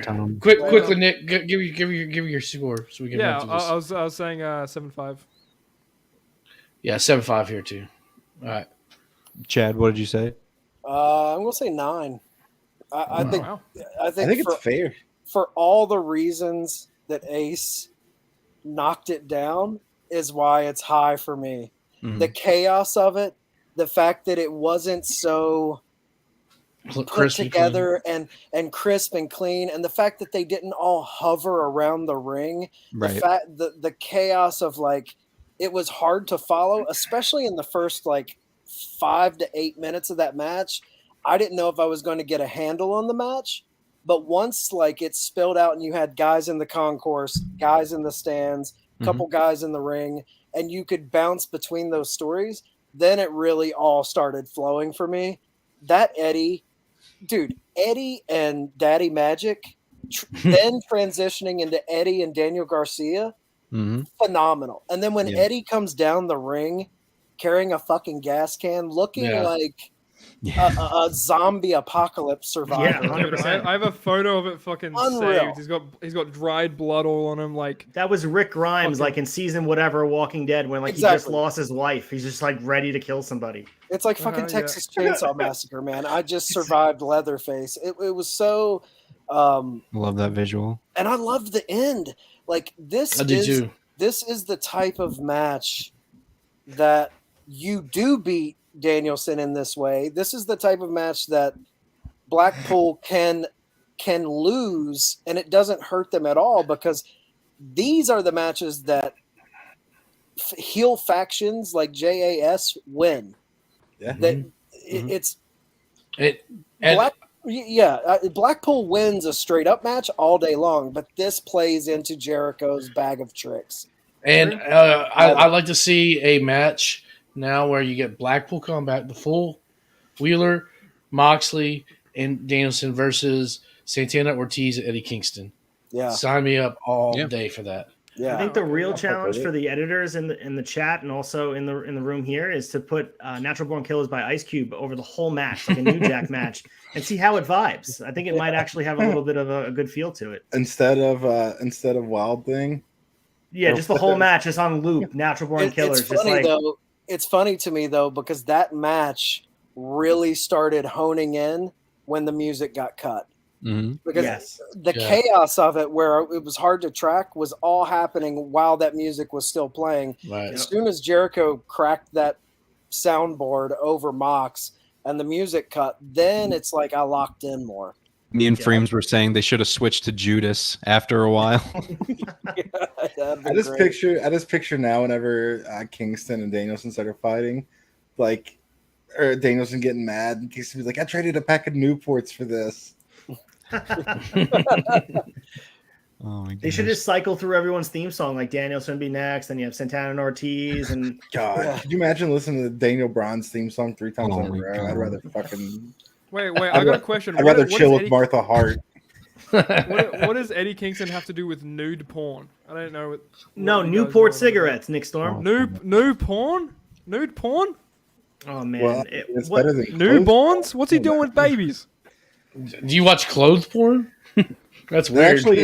actually is a pot. Never mind. We'll talk about that. Yeah, that's on the Twitch.tv/streams. Hello. If you guys want talk about clothes Dry porn, hump it is a core? thing. Have you ever heard of it? That was a Tom joke. But Yeah, Nick Storm, how are you 20 and 50 at the same time? There's my mind. Because I surround myself with 50-year-olds. Thank you very much. Wow. That's another category. No, I only joke. Oh goodness. Jurassic Express, Keith Lee and Swerve, Team Taz. This shit. I'm gonna give this a. I didn't mind the match. I just hated the finish. I'm gonna give it a 6. I'm gonna give it a 6. I actually thought Keith and Swerve looked really good in this. I wish we It looked saw like a more of tag Ricky. team. And Tag team. Jurassic Express should not have won this match. Literally any other guy should have won this match. Or team should have won this match. I'm going to go 7-5 on this match. I thought it delivered for what it was. And again, it was hurt by the place on the card. People were tired. They were getting ready for the main event. They just wanted it to be there. But once it got really going, it was good. Like, I think Keith Lee and Swerve are coming to their own as a team. They probably shouldn't have got a title shot here. We talked about that in the AEW wrap-up show. They're not ready. Kind of makes a mockery of the rankings, the fact that they're there. But Team Taz looks amazing. Hobbs is next level at this point. I think he's building into something special. Ricky Starks, dude. There's not enough superlatives for Ricky Starks for what he does. And he took a nasty bump on his neck again. And I was just so nervous he got hurt watching that. But yeah, Ricky Starks was, to me, Ricky Starks and Swerve were the MVPs of the match for me. And again, Luchasaurus goes out there and he does his thing. I know the gimmick's goofy and like the announce team doesn't help calling him 64 million years old and all that bullshit. But he does it. I mean, for a big guy, he goes out there and he does some stuff out there that you won't see from guys his size. He almost dropped Keith Lee on his neck. Well, Keith Lee's spot too. He made Brody King, who jumped out of the ring, that plancha. That was that spot that Keith Lee did out of the ring. I don't want to be underneath Keith Lee like a cannonball coming over the top rope. That was not ideal for those guys. But ending was weird. I thought we were gonna see a heel turn, and then we had Christian holding Jungle Boy on the shoulders, and we were almost gonna get the evolution moment with the thumbs down. But they're building towards it. We're seeing when it's gonna happen. I don't know who's taking the titles. People are predicting FTR, and I think that is not a good call because they're just collecting belts at this point. Unless you're going to make it a priority, keep it away from FTR, who's right now in the Ring of Honor tag division. You want to make sure they're separate. I don't believe if you want to separate Ring of Honor and AEW as two separate entities, having the titles collectively on one team doesn't fit right to get the new brand started. So weird ending, but unpredictable, and that's what we're here for. It was an unpredictable ending, and that was fun. Luchasaurus has the hip flexibility of dude is 6'10" and does moonsault. Are we kidding? Are we joking right now? Right. I want Luchasaurus. What are we even doing here? I want Luchasaurus to rip that mask off a big. Hey, it's me, Austin, from Big Brother. That would pop me. He can wear the mask. He could wear the mask. They can't. He can't just they can't pretend. It's all about presentation, right? It doesn't have to be. He's a dinosaur. You can wear a lucha mask and still be taken seriously. We have. Park wasn't We a had three of dinosaur, them you in know? the 6-man tag match with House of Black and Death Triangle. Like you have guys that can be legitimate competitors and main event guy. Bandito wears the mask. Like you can do it. It's just a matter of presentation. So yeah, well, Luchasaurus doesn't just wear a mask; he also growls. Well, that's what I'm saying. Presentation wise, that needs to change. And the announce team can't say he's 64 million years old. That takes away from the relevancy of him being a main event. For the kids, damn it. Dude, they could have really turned him heel. Never mind, I'm not saying that. Holy shit. Yeah. Just go on. Fair. I want to hear what you have to say. I give the match a 6. 6. Mm. 6.5. I'm 7.5. I'm still on this. cracking up. Hold on. Let me collect myself. The triple threat on Dynamite was pretty solid, I thought. And I was really, expecting, I was hoping anyone would fucking come away like new champions at this point. And then that'd be perfect, like a catalyst for Christian, like turning on Jungle Boy or Jungle Boy turning on Christian. We discussed this on sessions, Acefield, Tom, and myself, and Acefield brought up a really good point of even Jungle Boy turning heel. And I was gonna give it an 8, and then that kind of like deduct it maybe. I want Christian to turn on Jungle Boy by saying Brian Austin Green was the coolest character on Beverly Hills 90210. Here's my thing. Neither one of Swerve is so good. Swerve is so good. He could be TNT title. Yeah, and Ricky and Hobbs, phenomenal. But neither one of those teams deserve those titles. We're fooling ourselves if we think those two teams should have won these belts. I think Ricky deserves a title, but I don't know if the tag team title is the right one for him. He's got the FTW title. Yeah, that's a real title. Yeah, I don't see it, man. There are teams that have been in this company that have been together longer, firing on all cylinders FTR. more. Santana and Ortiz. Yeah. Dude, they should have a title reign. They should have had it like they should have. Wait, were they in the match at Revolution? No. No. No, Well, I they don't should have think won it. so. Fucking. They should have won it long ago. So. All right, I'm done laughing at myself. That's You I'll want to bring post it? Bring it up, frames. Bring it up. So first off, Tony Khan, could you fucking not, dude? I'm so tired of triple threat tag team matches.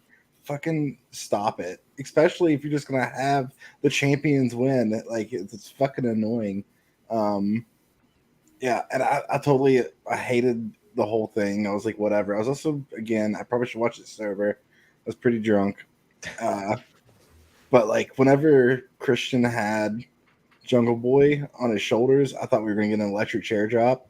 Yeah. And we didn't get that. If we would have got that, I probably would have gave the match like an 8, but I'm gonna give it a 6 because I'm just so fucking over it. Like it did nothing for me.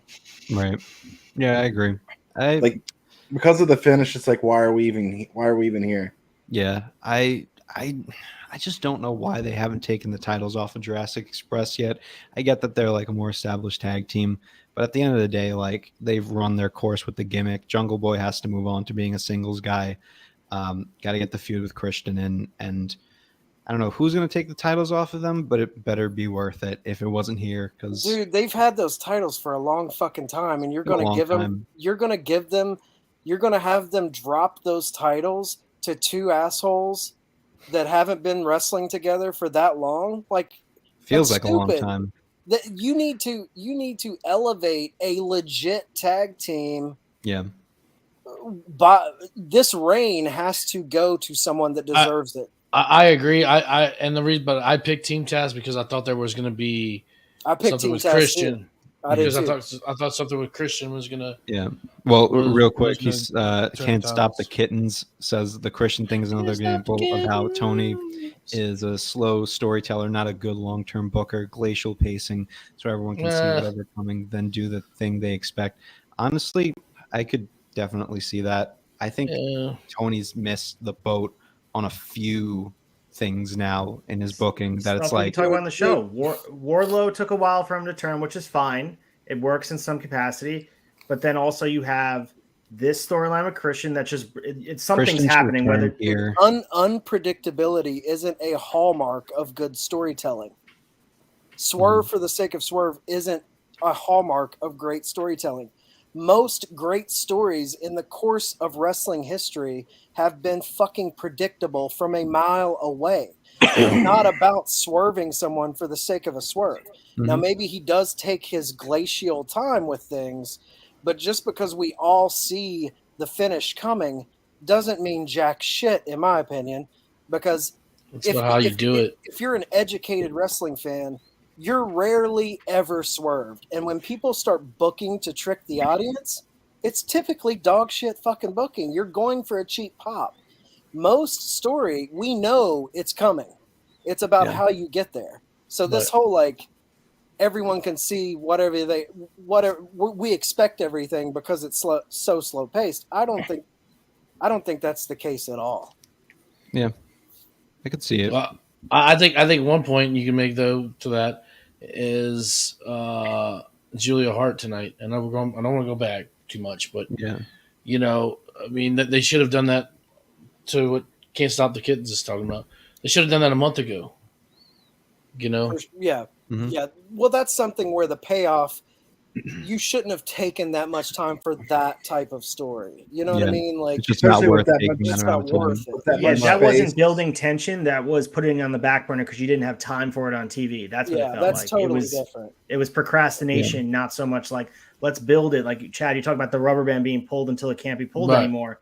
That wasn't that. That was like let's put it in the back burner and let's get ready for it when we're ready. Right. Yeah. All right. Yep.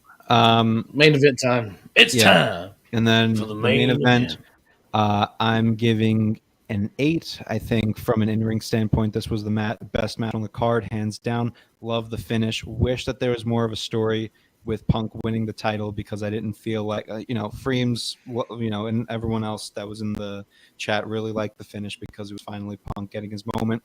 But I feel like you could have given Punk his moment with a little more build to it because of how big of a moment this was. Plus everything with Paige and Punk being the heel and face flip-flop and not being a definitive story kind of took away from it as well. But overall, I think the match was great. And with that being said, I'm going to skedaddle out of here because it is 6 hours you and coward, 20 before I minutes. go. and I bet you I'm very tired. So enjoy the rest of the stream. Most of us are chicken. Have fun on the rest of the stream. Coward. Yeah, whatever. Good night, everyone. Hope you enjoyed. Better watch this replay. I'm gonna hours. I'll see you on Tuesday. Tuesday. Take Your care. Frankie Muniz ass motherfucker. No. You have to before. So Fickle. Go ahead. All right. So for what I'll say about the main event is I'm gonna say that this was a 7, and this was probably Hangman's worst match as far maybe the Lance Archer match, but out of all the sequence of matches with Bryan Danielson and Adam Cole, I think this was the worst match that he's had, and there's a high bar for Hangman because he has elite level matches every time he's out there. My concerns for this was pacing and also the endurance level of CM Punk. He was struggling a bit there, and he missed some spots, and I know he was selling injuries. It still told a really good story, but you could tell that Hangman is operating at an absolute different level than CM Punk right now. And it's not to say Punk can't get back up to that level, but you could see the real difference between who's been working for the past 5 years and who just came back almost a year ago, working in limited schedule. And that's not saying it's the right. It wasn't the wrong choice to put the title on him. But as I was watching this match, you could just see that Hangman, there's a lot that, Punk has to sort of get back into gear. I think Punk can work at that level, but if you want the title to be the best matches, I'm not sure we're going to get that with Punk right now until he's ready to go. The other thing I want to say before we move on from there, and I posted on my Instagram, I love the storytelling here with the Bret Hart masturbatory thing. It was like the final straw in Hangman's nail, I should say, final nail in Hangman's coffin for his title reign, where little did he know he was playing the role of Roddy Piper in a Bret Hart masturbatory match, holding that title, making the decision, having that contemplation, should I pull the trigger and cheat, just like Roddy Piper WrestleMania 8 holding that ring bell and Bret Hart waiting to be hit, and it wound up not working for him. It didn't work for Roddy Piper that night. I thought that was a really cool nod to the whole Bret Hart tying that bow in that story and where they were going with that. A little anticlimactic sort of end there because I think, again, Punk was tired. But that's not to say I don't think Punk's gonna get into a nice rhythm here, and I'm interested to see the options of matches going forward because I think having Punk as champion going into Forbidden Door is a lot more fruitful than having Hangman because the options a little bit more. Having him on the poster, having him side by side with Okada going into Chicago, I mean, it sells itself. So I'm here for it. I loved the fact that Punk won. It was a nice moment. Seeing him get emotional, that felt legit to me. And there was a culmination of a nice story. Let's see where they go from here. And hats off to Hangman for a great run, man. People had their doubts about Hangman's run, about what he was doing. And maybe he felt like a transitional champion in the beginning because it felt like Danielson was taking it off of him. But he rocked it. Had a great title reign ever since November. I think Hangman is a better chaser, but that's a different conversation for a different time. But he had a great title reign, and hats off to him. He carried that match, and his work rate, he's top notch in the world right now. Hangman is killer. Yeah, I'm going to give this 8.5. I think it was the best match of the night. I think it was more the storytelling with the end too.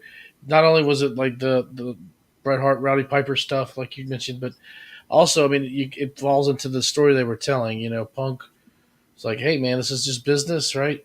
This is not anything personal." And it was almost like Hangman had this, like, didn't know where he was at, like, frothing at the mouth, had to beat Punk, would do anything to do it, and then it's like, kind of came to his senses and like, no, I'm going to do it the right way kind of thing. And then that ended up costing him. And it just leaves the door open for a rematch, just a crack, you know? So, obviously we're probably going to Forbidden Door. I don't know if it's going to be Okada and Punk or Kenta and Punk. I don't know what's going to happen. I expect probably the AEW World Champion to go up against somebody from New Japan.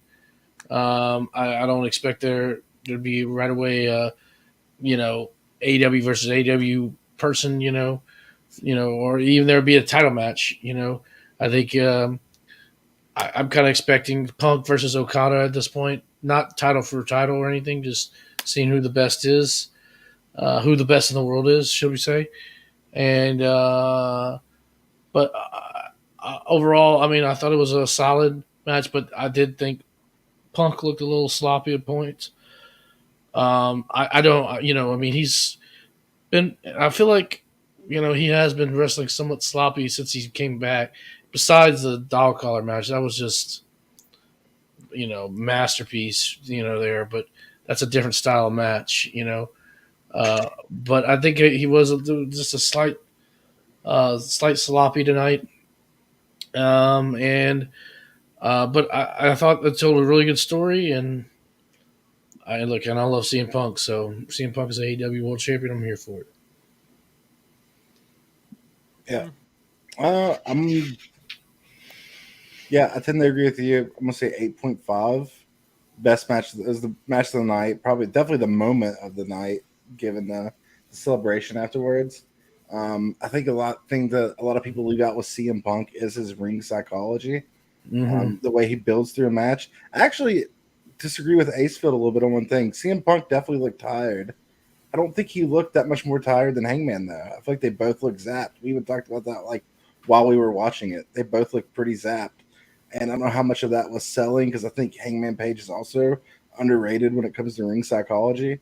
I think that's like a lost art with today's wrestling fan. Yep. Like everyone wants spot.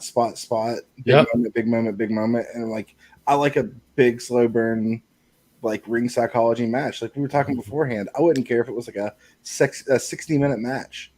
Like I like shit like that. Like it's old school, and I can see why you wouldn't want to do it all the time these days. But like I dig it.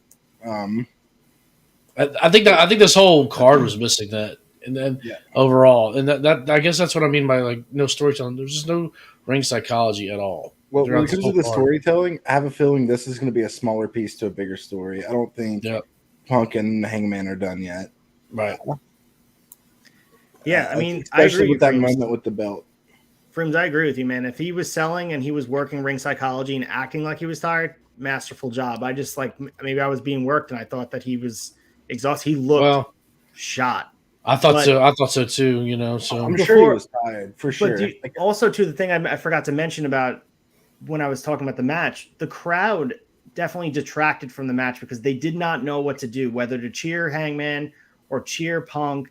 At one point, they were chanting "fuck Hangman" and cowboy shit, and then they were chanting CM Punk and Hangman, and they were booing Punk's offense and booing Hangman's offense. It took away from the match for me. Of like, is it this me? Is the problem you run into when you have two faces. You're going to run into a spot where they didn't pull the full heel on Hangman. You didn't get the full end of it where you knew everyone was going to boo him. And if this was in Chicago, say, you would get unanimous cheers. I think that would have added to the match where you had the atmosphere of everyone going back and forth. Boo, yeah, boo, yeah. Yeah, I feel like we talked about that every week building up to this too. Like the way they were booking this match was weird. Like you didn't know who was the good guy, who was the bad guy. They didn't know. Yeah, and I feel like a lot, like even Jim Ross kind of mentioned it whenever they were like, "Oh, the crowds go back and forth on this." Jim Ross goes, "Yeah, it was like that for most matches. Like most of the matches tonight, there wasn't like a clear fan favorite." And yeah, don't get me wrong. I just saw the comment. Hey, go to sleep. I heard you say it. I do think that Punk was definitely gassed for sure, but I just don't feel like he was that much. I feel like Hangman was gassed too. Maybe I'm wrong on that. I don't know, but I feel like I feel like Punk missing that buckshot lariat was pretty bad too. That annoyed me. Not the one where he messed it up and then still did it. That one.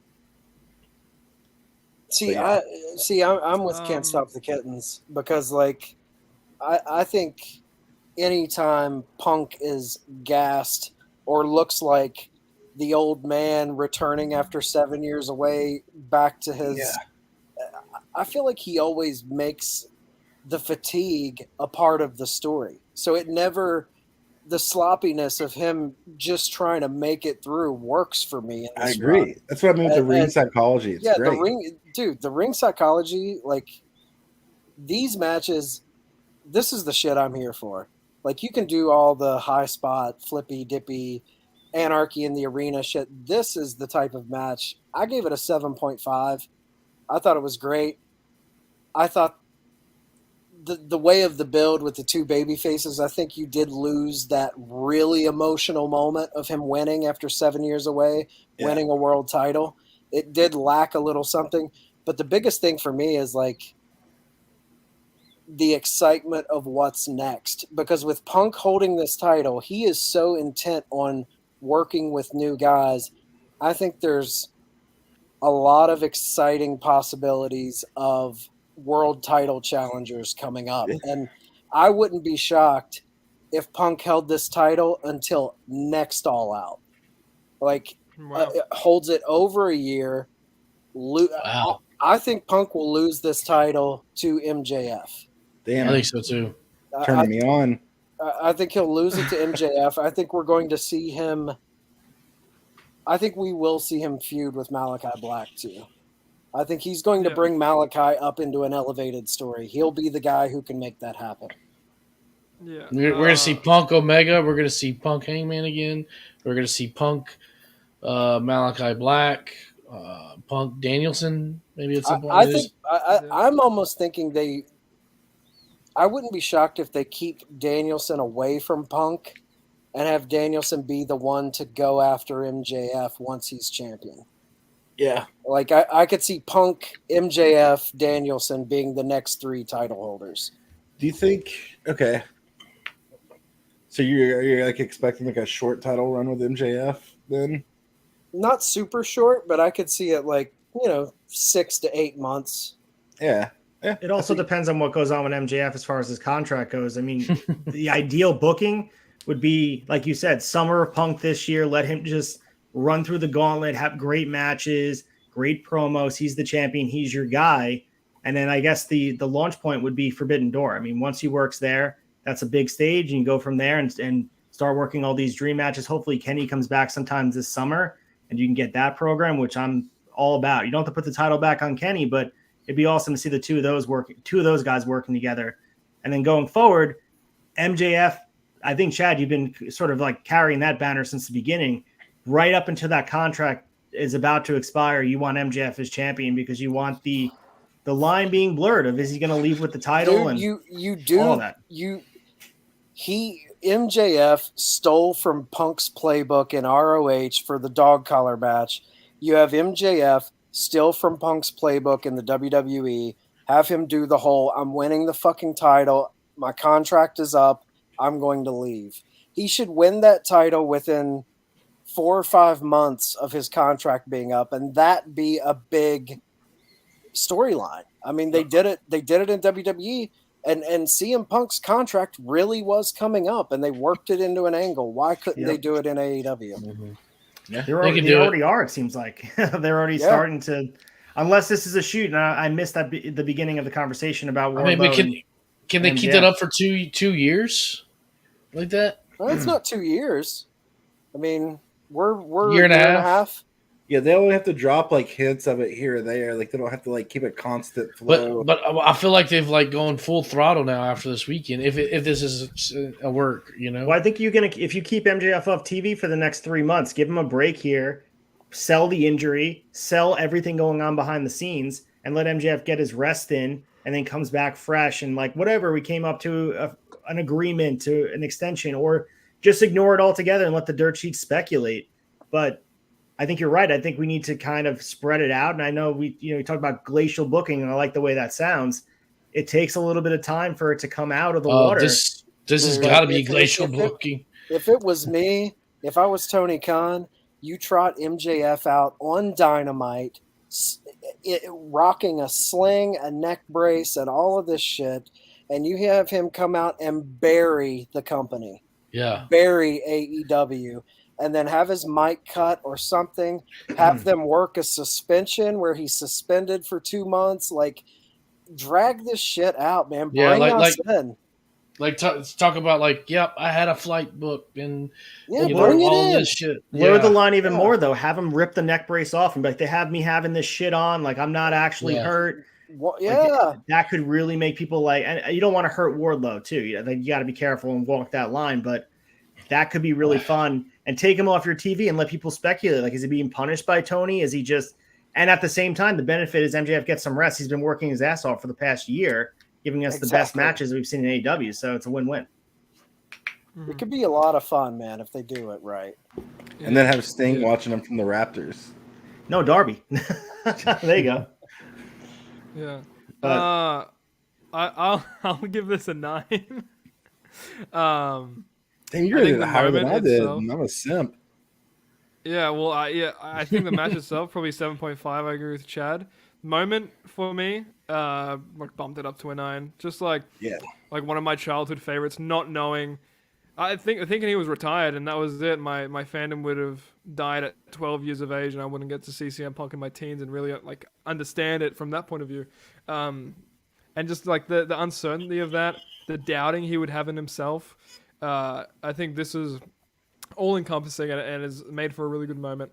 I agree, like, he did look very gassed in the match, but, like, it could be just ring psychology. I was saying he has a lot of ring rust within those 7 years, but what hasn't changed is the ring psychology.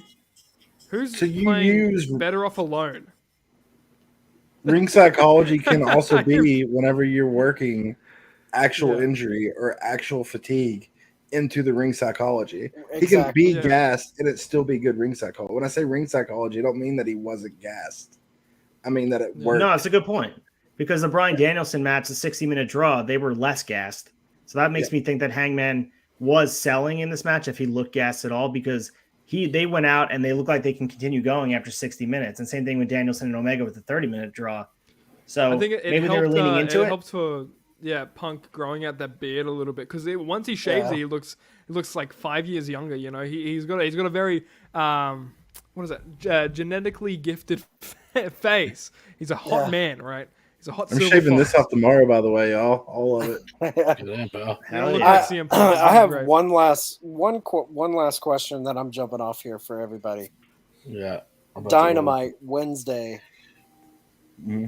Who is next for Punk. Miro. Scrap away the Forbidden Door because that's all. Okay. That's kind of all within a vacuum. But like, who is the next big AEW feud for CM Punk? Miro. You saying post Hangman? Because I think Hangman's going to continue on Dynamite. Are we talking post Hangman? Yeah, after so it could be Does the Hangman thing continue for another match, or do I think so? Yeah, Okay. I do too. I think like they'll start it back up in July. It'll be a nice buffer zone, between that and All Out, and then I see Malachi Black. I'm hoping, man. I mean, they are good buddies. Yeah. They sprawl together. They kickbox together. All of that stuff. Yeah. So, and I think maybe one of y'all can answer this. Isn't Malachi Black also straight edge? I couldn't find anything saying that he was. No, I feel like I heard him say that in interviews before. I don't know. I'm not sure. I'm not totally. Because I know the reason why you can kind of play it off. I know he's experienced with recreational drugs in the past. Okay, in his childhood, in his adolescence, a lot. So maybe he has reformed and become. I say reformed. Yeah, but has become straight edge. That's right. I just for some reason I thought I heard him say that before. The reason why I think it would be cool, but even if he's not, it's still cool. I think they kind of hit at that, and try to pull him into like the House of Black. If you want some more straight thing. edge stuff, him and Darby both have drug-free tatted on their knuckles. So feed them barbiturates, like I talked about on Raw Down. I think continuing Hangman. But that's what I'm saying. I'm thinking about the other titles in my brain. I'm thinking about when Jericho lost the title, then when Mox lost the title, and when Kenny lost the title. Nobody got a rematch. They started something fresh every single time. So we might be seeing something fresh. So I guess it goes back to the question: who's next? Like, who is good? What do they go into if it's Hangman? Like again, what do they go into then? I think Hangman probably you take him off TV for a couple weeks then, if that's going to be the case, because you can't have him hanging around, no pun intended, and then not getting a title shot. He kind of has to go home for a little bit. Nah, Brian Cage is Ring of Honor right now. Keep that motherfucker away from the title. He's coming here to Australia in July, so I'll Brian Cage is Ring of Honor, right? Yeah. Didn't we confirm that? Brian Cage stay in Ring of Honor. He's awful. Like I'm racking my brain. I love Malachi as the first program because I think that could be fun as long as they make Malachi look like he's on the same level, and it could build Malachi and House of Black up to a main event quality. And they already are in our brains, but for the casual fan, for those that watch every week, you need House of Black and you need a reason for them to be on your TV. So even if Malachi is going to lose, he's losing to Punk because Punk's going to have a long run or a longer run. He's not losing in 1 month.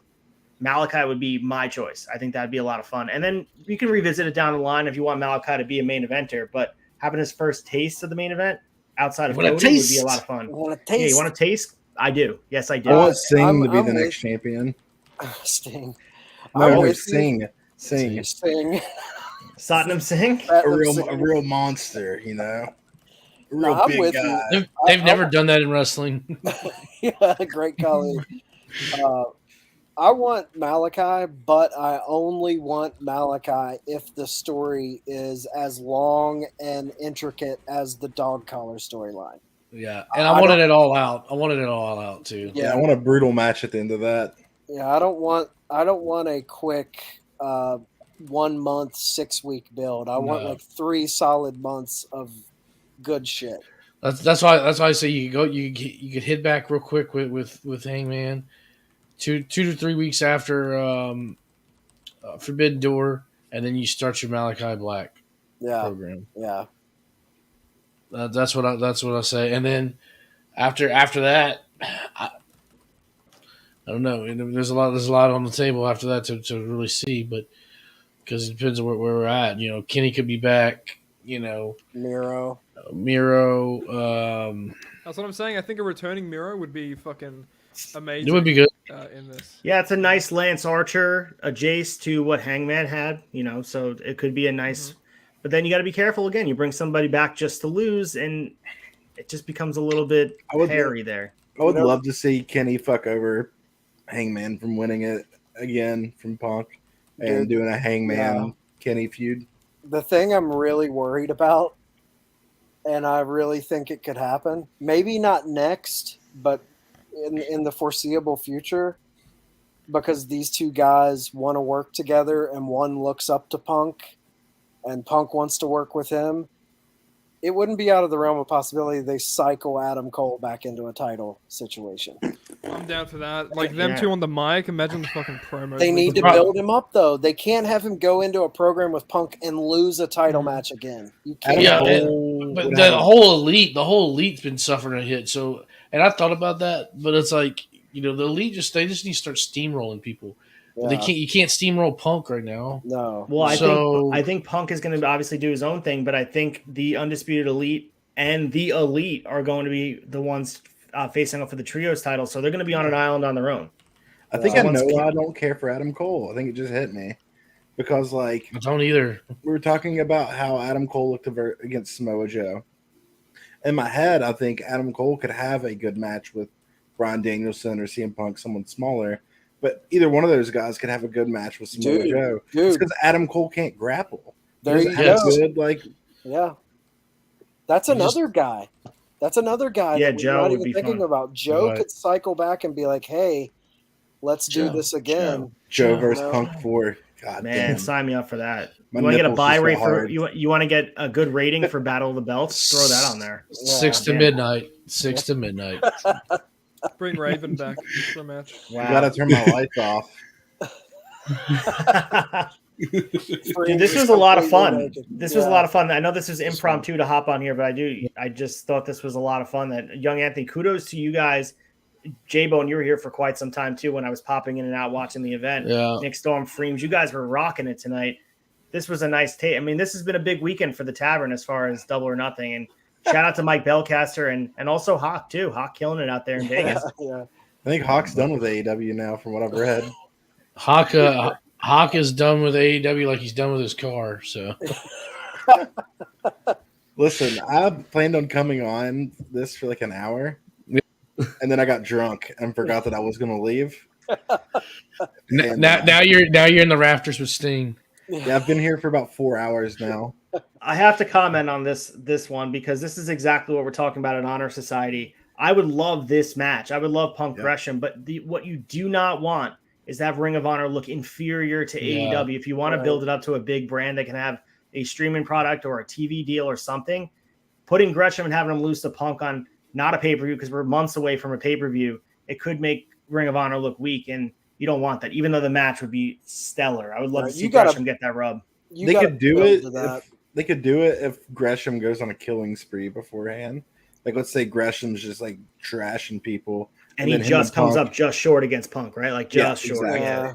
I think they could do it that way. They could only do that though once Ring of Honor is established and has a TV show. You want to do it early on. Build him, and then have a super fight of these two champions. Then it could work, but not now. Not now. Yeah, I would sign up for that though. Like 7 months from now, once Ring of Honor is going, and Gresham is, like you said, steamrolling to some people. Right. Well, guys, I'm gonna hop off. Same here. This has been a lot of fun, dudes. Do we have like a nice little brand? I don't know. Young Anthony was running the whole thing. Are we hitting like the outro over here? Like just Do you have it, Ace? I'm looking through. You got it. All right, Chad's got it. Just real quick, just make sure everybody y'all are tuning in and everything, and what we got coming up this week. Y'all are good. Chad, you and Mike are gonna do fucking GCW show tomorrow. I think we're going. It might come out Tuesday because of travel and all that stuff. Yeah. Okay. So we've got fucking GCW show. Got some interesting news came out of that, and then of course Raw Down. I may not be on Raw Down this week. I'll have to see. Might have some stuff coming up. Sorry. And then we got Fig Night, of course, and then all of the podcasts with Flagship Show, the debate. Make sure you're checking all that stuff out. Turnbuckle Sessions at the end of the week. Honor Society, Shot of Nostalgia. Like I said, we got Can we change the name of Big Night to the Toy Boys? That is Toy Boys. Toy Boys. They're just some toy boys. I mean, honestly, guys, if you want to check our stuff out, theturnbuckletavern.com Right. has everything. And if you go there and you see all of us, Boney, Nick, Ace, go find them in our Instagram posts, find their tags, go to their individual sites, follow them, and check out all the shit that they're doing too. Because everybody under the banner, I feel like we're all doing our own thing too, and everybody's putting out great content. Yeah, I agree. And I'll also check out Pod Foundation. I'm sure. I just to hear what Chick Foley has to say about this tonight. Yeah. Not she's not a Punk fan. That's okay. And and then they call him CM Schmuck on that show, which is very interesting. I did listen this week. Great show. Happy to see them back making some content now that they're settled in their new home. And congrats to the Phelps family. That's nice to hear you guys producing. Yeah. But CM Schmuck has to make them a little bit upset. I'm saying that in air quotes because I don't agree with that sentiment. But no, me either. I will say this one thing objectively real quick. incorrect. I will say, Ace, right now you look really cute. It looks like you have a little hairband and with a little bow tie on it. Oh, do I? Yeah, it's just a backwards hat. No, not the immersion. Yeah, look at it right here. It's Martha Hart's hat. Cute. Look at that. It's like Martha Hart's hat. Yeah, exactly. You got to put it on the side of my head. Hold on. Martha wishes. Oh my god. Just remember, the Merriam-Webster dictionary defines dedication as the act. No, I'm just kidding. I'm not going to know that. Yeah. All right, I think guys. that's a good spot to end it. Like I said, make sure you're following everything, and I guess that's about it. Like young Anthony said, he was here for 6 hours streaming. We're wrapping up at 6 hours and 49 minutes. We give a ton of free content for you guys. If you can follow, like, subscribe, means the world to us.